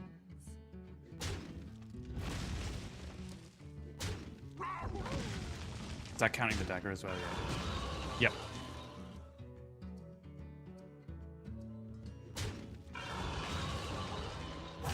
Choose soon. A couple 1-drops. Edger is not good at dealing with a wide board. Although he's not putting a lot of damage into the face before this Farak. But there is a decent chance that Peter can clear this board up with Naralex Farak here and potentially turn the corner. Yep. Go forth. Have to be good. We have not seen any particularly game-winning Faraks, at least not for the player that's casting them so far today. Peter I think Gabby and, had one good one. Did he? But then he had one. Yeah, he had one good one, and then he had one really bad one. That's a lot of mana being spent on not killing a 6/10. Yeah, this is looking like Gabby's second Farak, not Gabby's first Farak, and that that should be that. Yep, Searing Fissure is +6. Still got the Corrupted Awakens thrown in there as well. Very nicely done from Diz Demon. A shakier game last game from both players, I think, but Diz Demon, I think, really spotting the lines a couple of turns out there with the transform into the coin, ramping up into the Sinestra, having that prep, so much mana available, and also I think recognizing not just, oh wow, this is so broken, I've got so much mana to play with my Sinestra to do disgusting things, but also just how early it was happening in the game against an unramped Druid, which meant that they really had such limited ways to be able to deal with it. Great recognition, great lines, even down to the micro details that you spotted, like, you know, throwing in the prep first, so you got the free corrupt on the Sheladrasil. Really, really nicely done from Diz Demon. Great recovery from the previous game. And now it is just the Druid. Is this still the pocket deck, the Druid in this? It is probably. I've kind of played it to death a little bit. I think I qualified to the last playoffs with it, and then wasn't able to play or cast because I was away. But yeah, I just played it a lot. I love just ramp style Druid decks. Just ramp up, play a big thing. That's just a gameplay pattern that's always sort of spoken to me. It feels right in Druid, and yeah, I'm looking forward to seeing a bit more of it. I'm still thinking about back to the last game. I don't know why he didn't underking the Sinestra. Yeah, I mean, I get you're scared of freezing trap, but I think you do it anyway because there are so many hunter secrets. Yeah, I think it confirms at the very least that it does not reveal which secret you're seeing, right? But yeah, I completely agree. I think you're in such a bad spot there that you have to go for it. He should have known about the Sheladrasil technically with the order that Diz Demon did with the prep, because you actually never prep first before Sinestra unless there's discount. He would have known. Yeah, he would have known about it because he got it off Horn of Plenty anyway. So yeah. So that's kind of redundant. Peter, fantastic opener, I would say. All the ramp he wants. He just needs some payoff. And Diz Demon, I'm not sure I saw much other than a pile of clunk. There's an acceleration aura, but sometimes here you just don't even want to play it on 2 because you really want that immediate payoff. Yes. Yeah, I've talked about this before, but I do think I agree with you. I've always been a ramp druid fan as well. I love just having more mana and playing big idiots and hitting my opponent with them. I think that's great. But I do think druid right now specifically is in a great spot because I think people have tired over time of just universal ramp. Druid always has it. They always have more mana than you, right? So right now the ramp that druid is using, they both at least decision points, they're stress points. Like Forward Treant, you can't just jam on 2, you have to spend the mana first. So you're keeping a card that you can't just jam on 2. And then Aura, of course, being temporary. Yes, you can play it in the early game and that helps your setup turns, but if you play it in the early game, that means that you're not ramping into those big 8, 9, 10 turns where you can do your most powerful things. So I do actually think the class is in a really nice like design space right now in terms of still feeling like Druid, but not being so universally frustrating to play against because they just always generically have more mana than you. And we're going to see a turn 4 Wickerfang, I believe, from Diz Demon. which I've said some controversial things in the past about Wickerfang, because when I did get my fairly high finishes with Druid, I was pretty much the only person on ladder just not playing Wickerfang in the deck. Okay. I think in the earlier lists before Bashana came out, I preferred playing it in a lot more of a control-y way and just playing double time Reaver and just sort of fatiguing. Like I'd fatigue quest mages and stuff like that, get through all 8 charges of the weapon.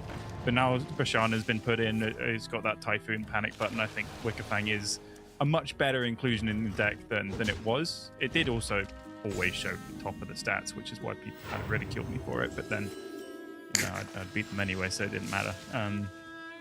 But yeah, Wickerfang looking very, very good here, especially with the hybridization follow-up.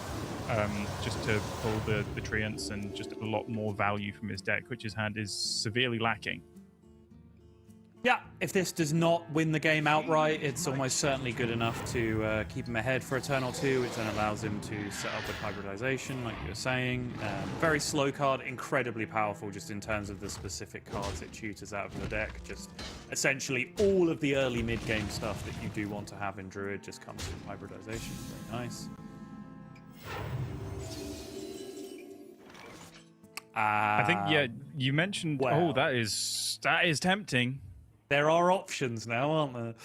Yes. The +1 attack probably doesn't line up quite well enough, so I think he will just deviate back to the hybridization. But it wasn't that bad because it did allow him to still play wave shaping, and here's this Viper again. Just it's never welcome. It's just clogging up the pool. I think he should run. Yeah, he does run double Broodmother, so that was a 1 in 3 to hit the bad one, but putting it in your deck does give you that 1 in 3. It increased your chances of hitting a Viper by infinity%. With a Viper in your deck. Very true. Now, these aren't fantastic dark gifts here. You'd often like to pick Farak just so that you have it. Yeah. But it is quite a way away, considering he hasn't ramped much. There is the Treant in hand, but I would also need a Narrowlex to pair with it. But I do think you still probably pick it up just so that you have it. You need to sort of piece together little combos with this Druid deck. Like you take it as an investment for the future instead of just going, oh, I can't play it right now, I'm not going to pick it.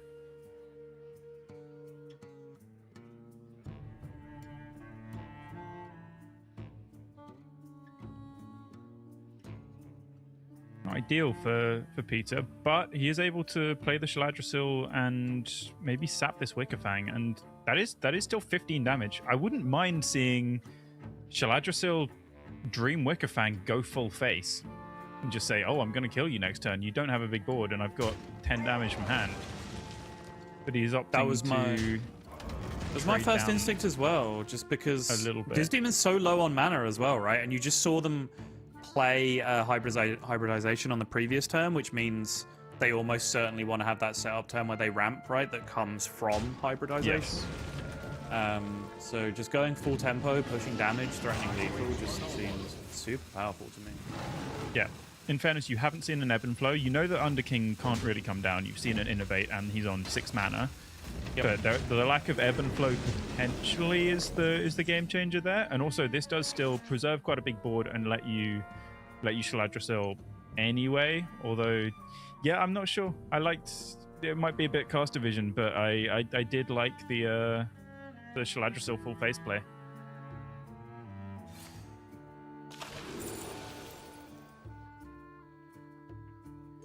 Especially with this, this pressed the advantage in Disdemon's deck that I don't believe every Druid plays.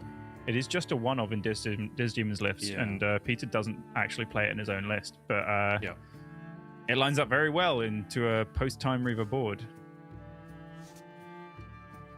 I remember. I don't think it'll even come down here with the Elise being favored. Yeah, still need some help from the location. Hit Raptor and discover a spell. With the hand this full, he's just opting for armor instead, just to try and stay alive. Fine. The winning line there was Death Rattle, discover a spell, welcome home, reopen, clear everything. Oh yeah. Easy. I don't think you had the mana, did you? No, absolutely not. Like 1 mana off. That's the literal only reason not to go for it. Let's settle Exactly, on that. yeah. You've pointed out the one tiny flaw in my suggestion. The only flaw, yeah.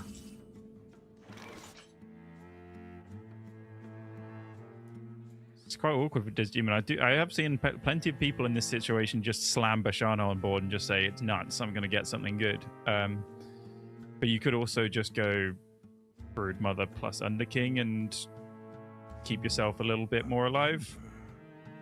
But it really doesn't feel very proactive. It doesn't feel like you're winning. Well, your opponent's like just cracked a Shaladrisil, right? So you can't. Yes. You literally can't leave 13 up on the other side. You know you're dead if that happens.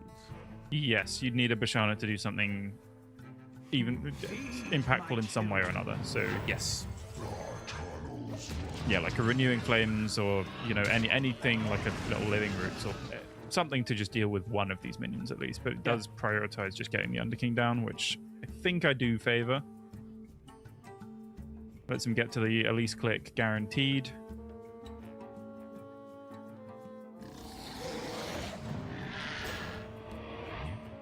Is there trouble?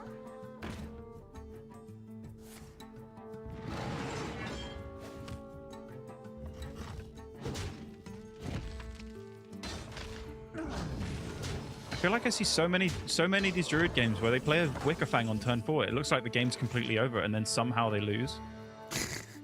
I feel like I see it every single time. The anti-Wickerfang agenda is in full effect.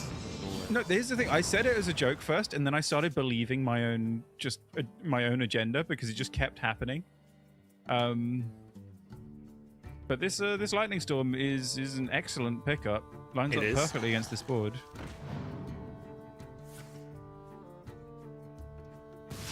Does block the Farak from being playable next turn, which is not great because of the overload. Yep. But your opponent did just play out all of their minions, presumably, apart from the Emerald Drake, right? So you wouldn't be expecting to see a board that big coming back on the next turn. It is very awkward because you want to play one of these treants to make a board that you know about the Awakens in Peter's hand.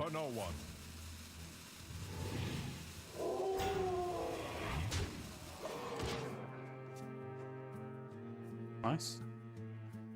4 damage. Yeah. 4 damage. Like 4 damage. Yeah, pretty clean answer from Peter. Obviously, he knew about the Awakens, but that Xavier's pickup, just smoothing out the curve here, is excellent. We'll probably be taking the Naralex, I assume, just to have a big extra threat to drop with either Marithra or the Farak. Just a dumpable card for Marithra as well.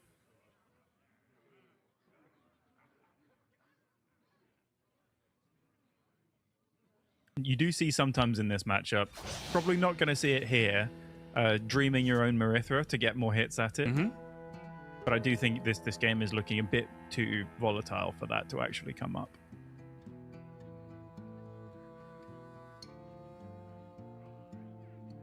Yeah, weirdly, despite being massively in front for several turns, Peter does find himself at 16. A lot of that is self-inflicted damage, where he's just used his hero power to smack into 6-1s, for example, and then blew his own face up with the Sarah Awakens. But I do think the 4-3 going face from Disdemon on the previous turn is not something that everyone in the world catches. I think, first off, playing that big board into the Awakens I really like, because I think way too many people you have to force it. You have to make them play it, right? You can't just continue to play around it for the rest of the game. So just get it out of the hand, and then you can start making boards again.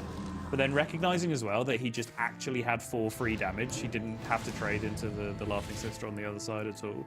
I think is a great catch as well, and actually opens up a few avenues into just scamming lethal damage here with your opponent at 16. What are you playing here, Marithra or Farak? Marithra. Yeah, I believe so. We cannot yield while the ebb and flow is a consideration first, but I think you do want to just get those dragons down. Okay, there are some big enough dragons here.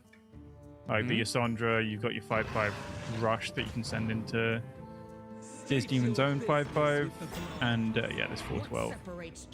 You'd expect this should be good enough with no Dream accessible for Disdemon because he used it already. It's very hard to come back from this without your own Marithra, but you know that that's not really a threat because Disdemon has 10 cards in hand. Even if it was active, which it is not.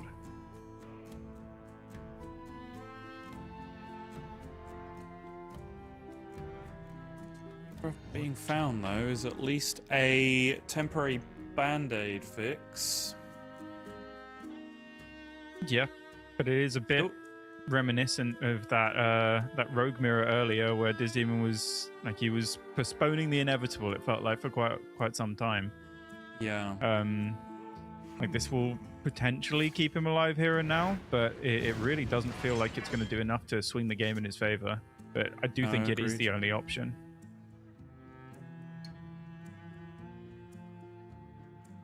Is there even a Fire Act combination that deals with this problem? I'm not sure there is. It's like Decimation, a bunch of Conflagrates, I think is the most efficient damage. Okay. But yeah, the most unbelievably unlikely scenario. I like this though. This is really nice because it's very likely to deal with the dragon that Yusandra picks up. It's also just nearly lethal. Oh yeah, it wasn't just Yusandra, it was the minion from the past as well. But that does look like enough damage maintained on board for Peter to pull it back and equalize the series. Yeah, so that turn from Disdemon is kind of what I was looking at the entire time. Obviously, you can just slam the Time Reaver for the Aldor effect and just say, I'm alive. The clear was awkward because of the Yusandra. The part that I didn't necessarily recognize that he did was nightmaring on the minion and then still having that as a trading stick after the Awakens, right? In my head, that was getting blown up by the Awakens. I didn't recognize it was getting 1 health too much. But in the end, just still the board gets too big. Most outcomes there, I say he would have been able to clear and just left a single minion from the past. He didn't trade. Oh wait, he did trade. Yeah, no, he did. He traded. A 6/6 death rattle came out. He traded into that. I confused myself by because I saw 2 minions on board and thought, how does that happen? But yeah. So I think most outcomes he is able to just trade into the the one mid-sized dragon that comes off the Yusandra, or trade into the biggest of the 2 minions left on the board that he's able to kill. It just so happened that one of the minions that was remaining ended up being recursive anyway, and that ended up killing him. But again, I think that was a great spot, a much better line than anything I could come up with on that turn. Gave himself the best chance of actually taking the series without having to resort to the Druid versus Mage matchup. But I'm glad we got to it because I wanted to pick your brains about something that you said earlier, where you said you felt pretty comfortable as Druid even without tech in this matchup against Mage. Yes. What is the strategy overall for Druid? You did talk about fatiguing through armor a little bit later on. Yeah, so not so much anymore, but the like I used to play a double Time Reaver no Wickerfang list. Right now, it's the main game plan, to be honest, for Druid is ramp up, get Wickerfang down, pressure the mage before they can really easily play their quest, and maybe they'll do quest reward, get a couple taunts down, but at this point you've already got access to stuff like Farak, Shaladrasil. You can just push over the top and finish the game like that. Alternatively, your pressure from Druid can force the mage to inefficiently use their quest. So even if you can't kill them over the top, you can get through their ticks of their reward by just outstatting them and just fighting card for card with them to an extent, because you do have access to that armor gain, and they can't really stack up burn behind their boards. And so yeah, if you just use your cards as removal, your Time Reaver, your Bashana for potentially a Typhoon, Shaladrasil AoE, and Dream, of course, Underkings to survive a little bit, to stall for maybe more efficient ways to stall the game with Bashana and Time Reaver, because sometimes the mage just sits there and you kind of make them have to use their quest. You can just go, okay, I'm going to Time Reaver your board, you've got 1 health minions, and they're there going, okay, well, I kind of want to play some cards, but all my cards tick away my quest. So they start inefficiently using it, and you can run them out of that and then overwhelm them in the late game with Marithra. But I think plan A still is try and kill them before their quest gets too much online. Yeah, I think a lot of that makes sense. And obviously, before we get into the much maligned Vipers that we've been pointing and laughing at for most of these series, this is where it can come in clutch. for the players who bring it. And I don't think we're telling these players anything that they don't know when we're saying, oh, look how bad this Viper is in hand right now, right? Like, no one puts a tech card in their hand deluding themselves into thinking that it's fine all of the time when it doesn't hit, right? They are accepting how miserable it is in those positions just to have the potential blowout, right? Like, it's a lineup consideration, it's a calculated risk. And certainly, this demon might well just end up having the last laugh now. Here we go, opening hand, Yggdrasil, something that we haven't seen really have any kind of impact on any of these Druid games being instantly kept from Diz Demon. It used to be the big X factor in Druid, but I feel like it's quite an underappreciated card now. And Yggdrasil is still fantastic. I keep the card pretty much every single matchup, and I prioritize getting those clicks online because a lot of the most broken and disgusting things you can do in Druid come from that little bit of extra mana cheap from Yggdrasil. And crucially as well, it is your main card draw engine in the whole deck. Sometimes you can just run a little bit dry. And this is a fantastic start from Diz Demon, especially with this Broodmother allowing him to play Treant into turn 4 Yggdrasil. Not a terrible start from Peter as well, with plenty of cheap discovers.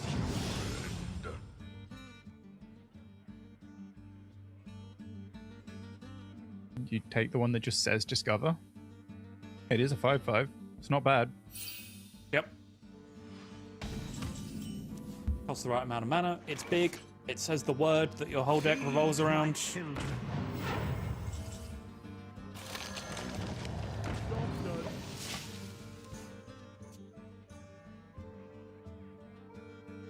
I think probably still just play out the 5/5 here. Everything else just seemed kind of bad on board. Peter prioritizing just discovering twice instead, which that does make sense. You can just hold the Relic Mine is probably not the worst payoff for your quest, to be honest. You can probably find some quite high value stuff. Jump scares as well. That is a brilliant discover pickup for the for post quest reward. Only costs 2, cheaper than a Raptor, and guaranteed to find you big minions.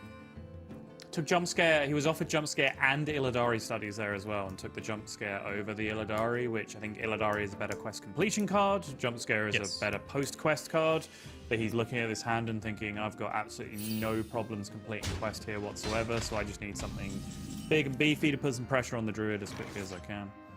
Yes, crucially it is also, as we said, one of the Viper matchups, so something that costs 2 to pair with your immediate quest completion can maybe let you just do more on that immediate turn, because you really want to maximize that first turn of quest completion here. And you need to get it down as soon as possible so that you can't just instantly get Viper plus time reboot.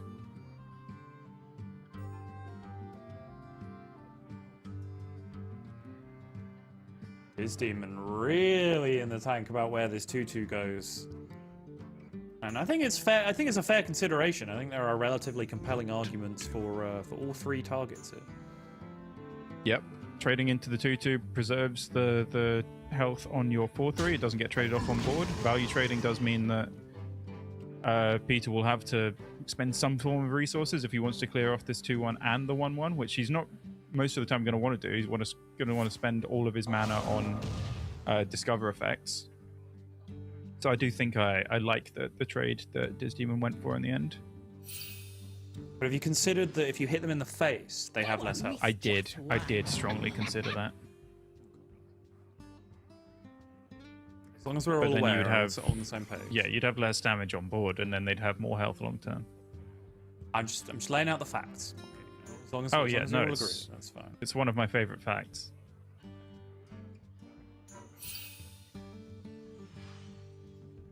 Peter would like some slightly more efficient discovers because, well, while he can complete the quest, you would like another 1 mana discover to just get it done here and now. You'd rather have it on 5 than 6, of course, but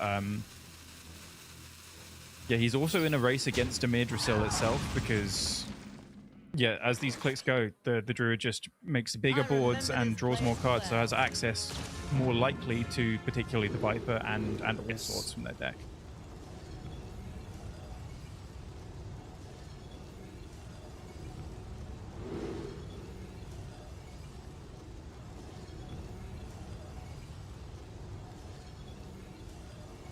usually the premium option here is Discover a Spell, but Disdemon does have a lot of potential for spending mana in his hand already, so might prioritize something else.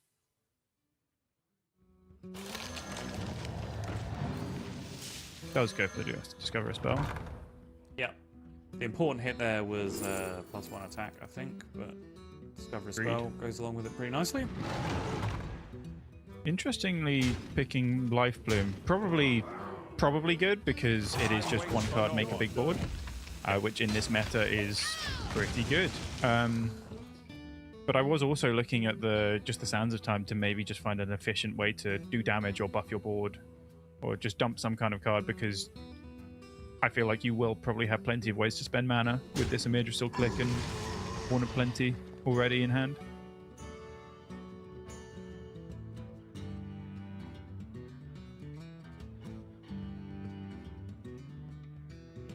Nightmares are never forgotten.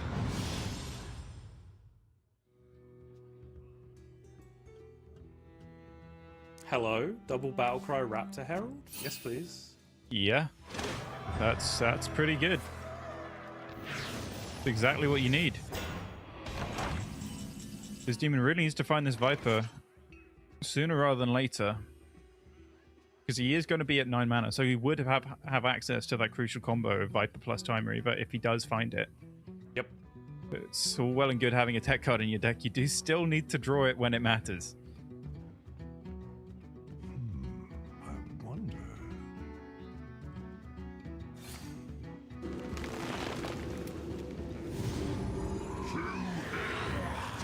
Oh my goodness. Those are some 8-drops. So that'll be 15 damage here.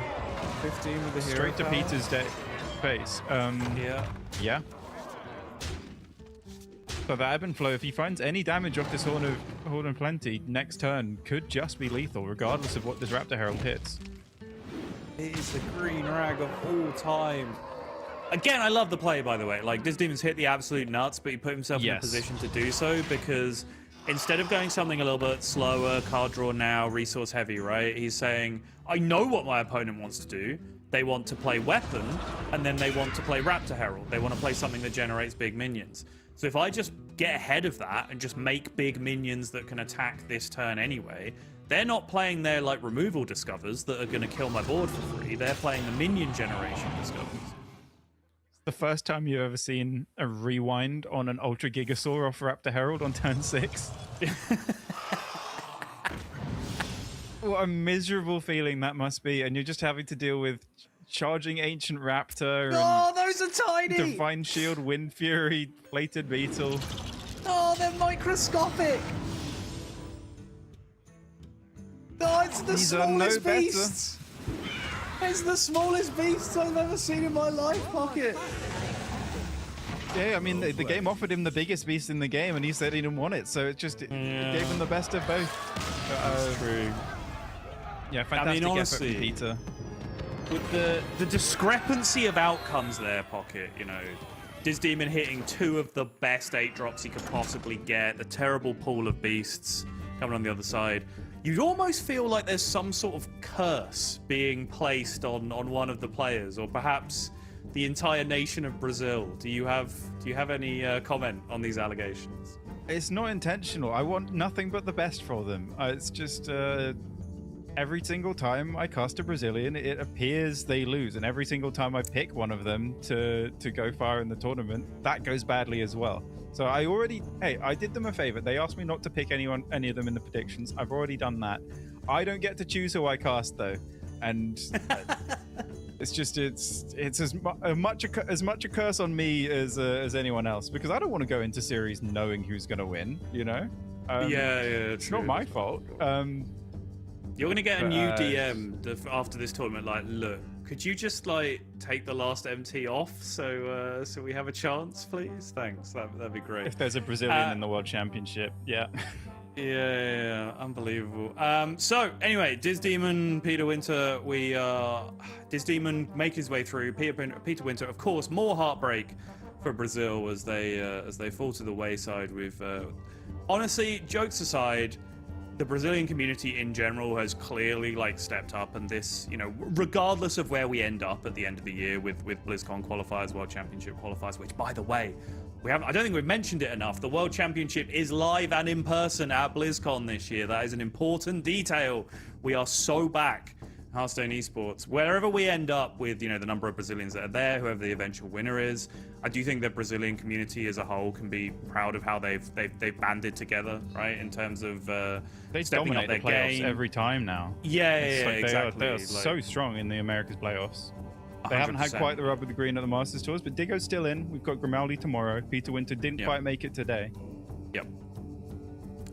So yeah, just want to say genuine, earnest congratulations to the Brazilian community, because we've seen this in the past with, we've had an era where Japan was just churning out players left, right, and center, just always being successful. France, of course, we had a period where just every winning player was a 12-year-old French kid you've never heard of. So we go through these peaks and troughs in terms of different communities just really latching onto Hearthstone and helping each other out and really building that sense of community. And I think Brazil is absolutely doing that right now. But as it stands, a recap in the day: Banshees, Dog, and Diggo made it through from Group A in what was a very, very rapid group overall. And then, of course, what we just saw from Group B, with the Brazilians not being quite as fortunate, but Gabby just falling by the wayside, not having the lineup for it overall. Pocket, I think, was the big problem with this one.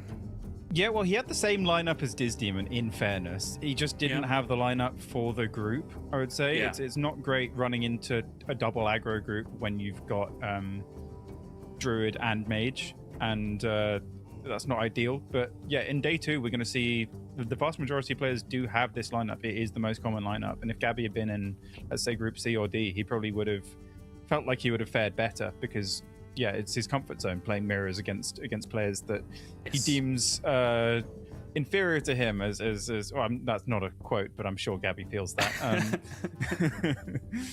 Players he deems inferior to him, i.e., everybody else. Yes, exactly. Which is a good mindset. If you want to win, then you got to believe in yourself.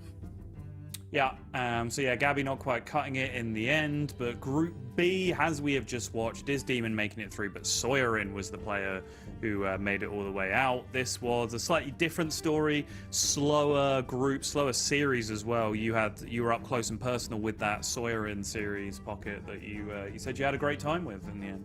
Yeah, I had a lot of fun. Peter's really been through the ringer today, because that was a real slog against Soyerin in that Game 4, and then he's just been pushed to a Game 5 against Demon, so quite a heartbreaking way to go out. But yeah, he pushed them both the distance, and I do think, both Soyerin and Demon have had to really, really work for their spot in top 8.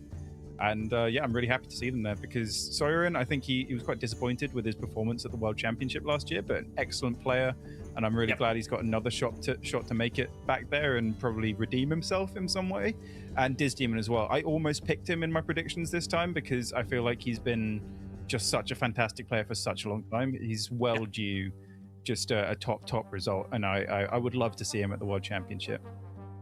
And so looking forward to tomorrow now. We've done Group A and B. We'll be back tomorrow, same time, same place, with Group C and D.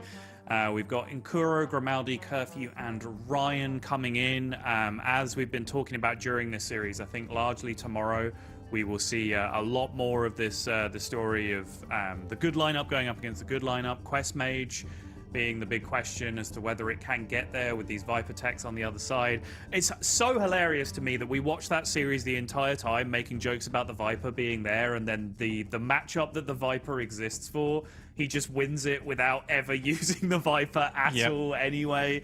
But yeah, Group D, Maxibon entering the fray, who I think is going to be a big favorite for this one, but also Win Brownie coming back with the aggro lineup and with the hope of the North Americas region on his shoulders. So lots still to get through. Monkey Flip, of course, coming in as well, always known to throw one off the wall deck into the field, as he is doing yet again with this one. Pocket Train, any final thoughts for day 1 before we wrap everything up? I'm very happy with how it's gone. My pick's still in the tournament. Yours is not. That's I'll take that as a win. I'll see you tomorrow. Yeah, that's my big takeaway. You can't bully me for this one yet. I picked day 2 for a reason. Yeah, no, that's true. Gabby was just, it was a purely vibes-based pick. He definitely did not have the lineup for the group. Although, weirdly, Gabby was in a spot where, like, he had a good matchup in the first match and then lost it. And then if he'd have won that, he would have ended up in a position where he just had to beat the unfavored lineup 1 out of 2 attempts. Yeah. But he just put himself up against the wall. But, yeah. Rough day, of course. Pocket Train is gloating for now, but we will see if that continues tomorrow. It's been a great day of Hearthstone. We've got 2 more for you on Saturday and Sunday, so make sure you come back. We've got plenty of Hearthstone. More World Championship qualifiers to decide, live and in person at BlizzCon. Of course, hope to see some of you there. We'll be back tomorrow, same time, same place. See you there.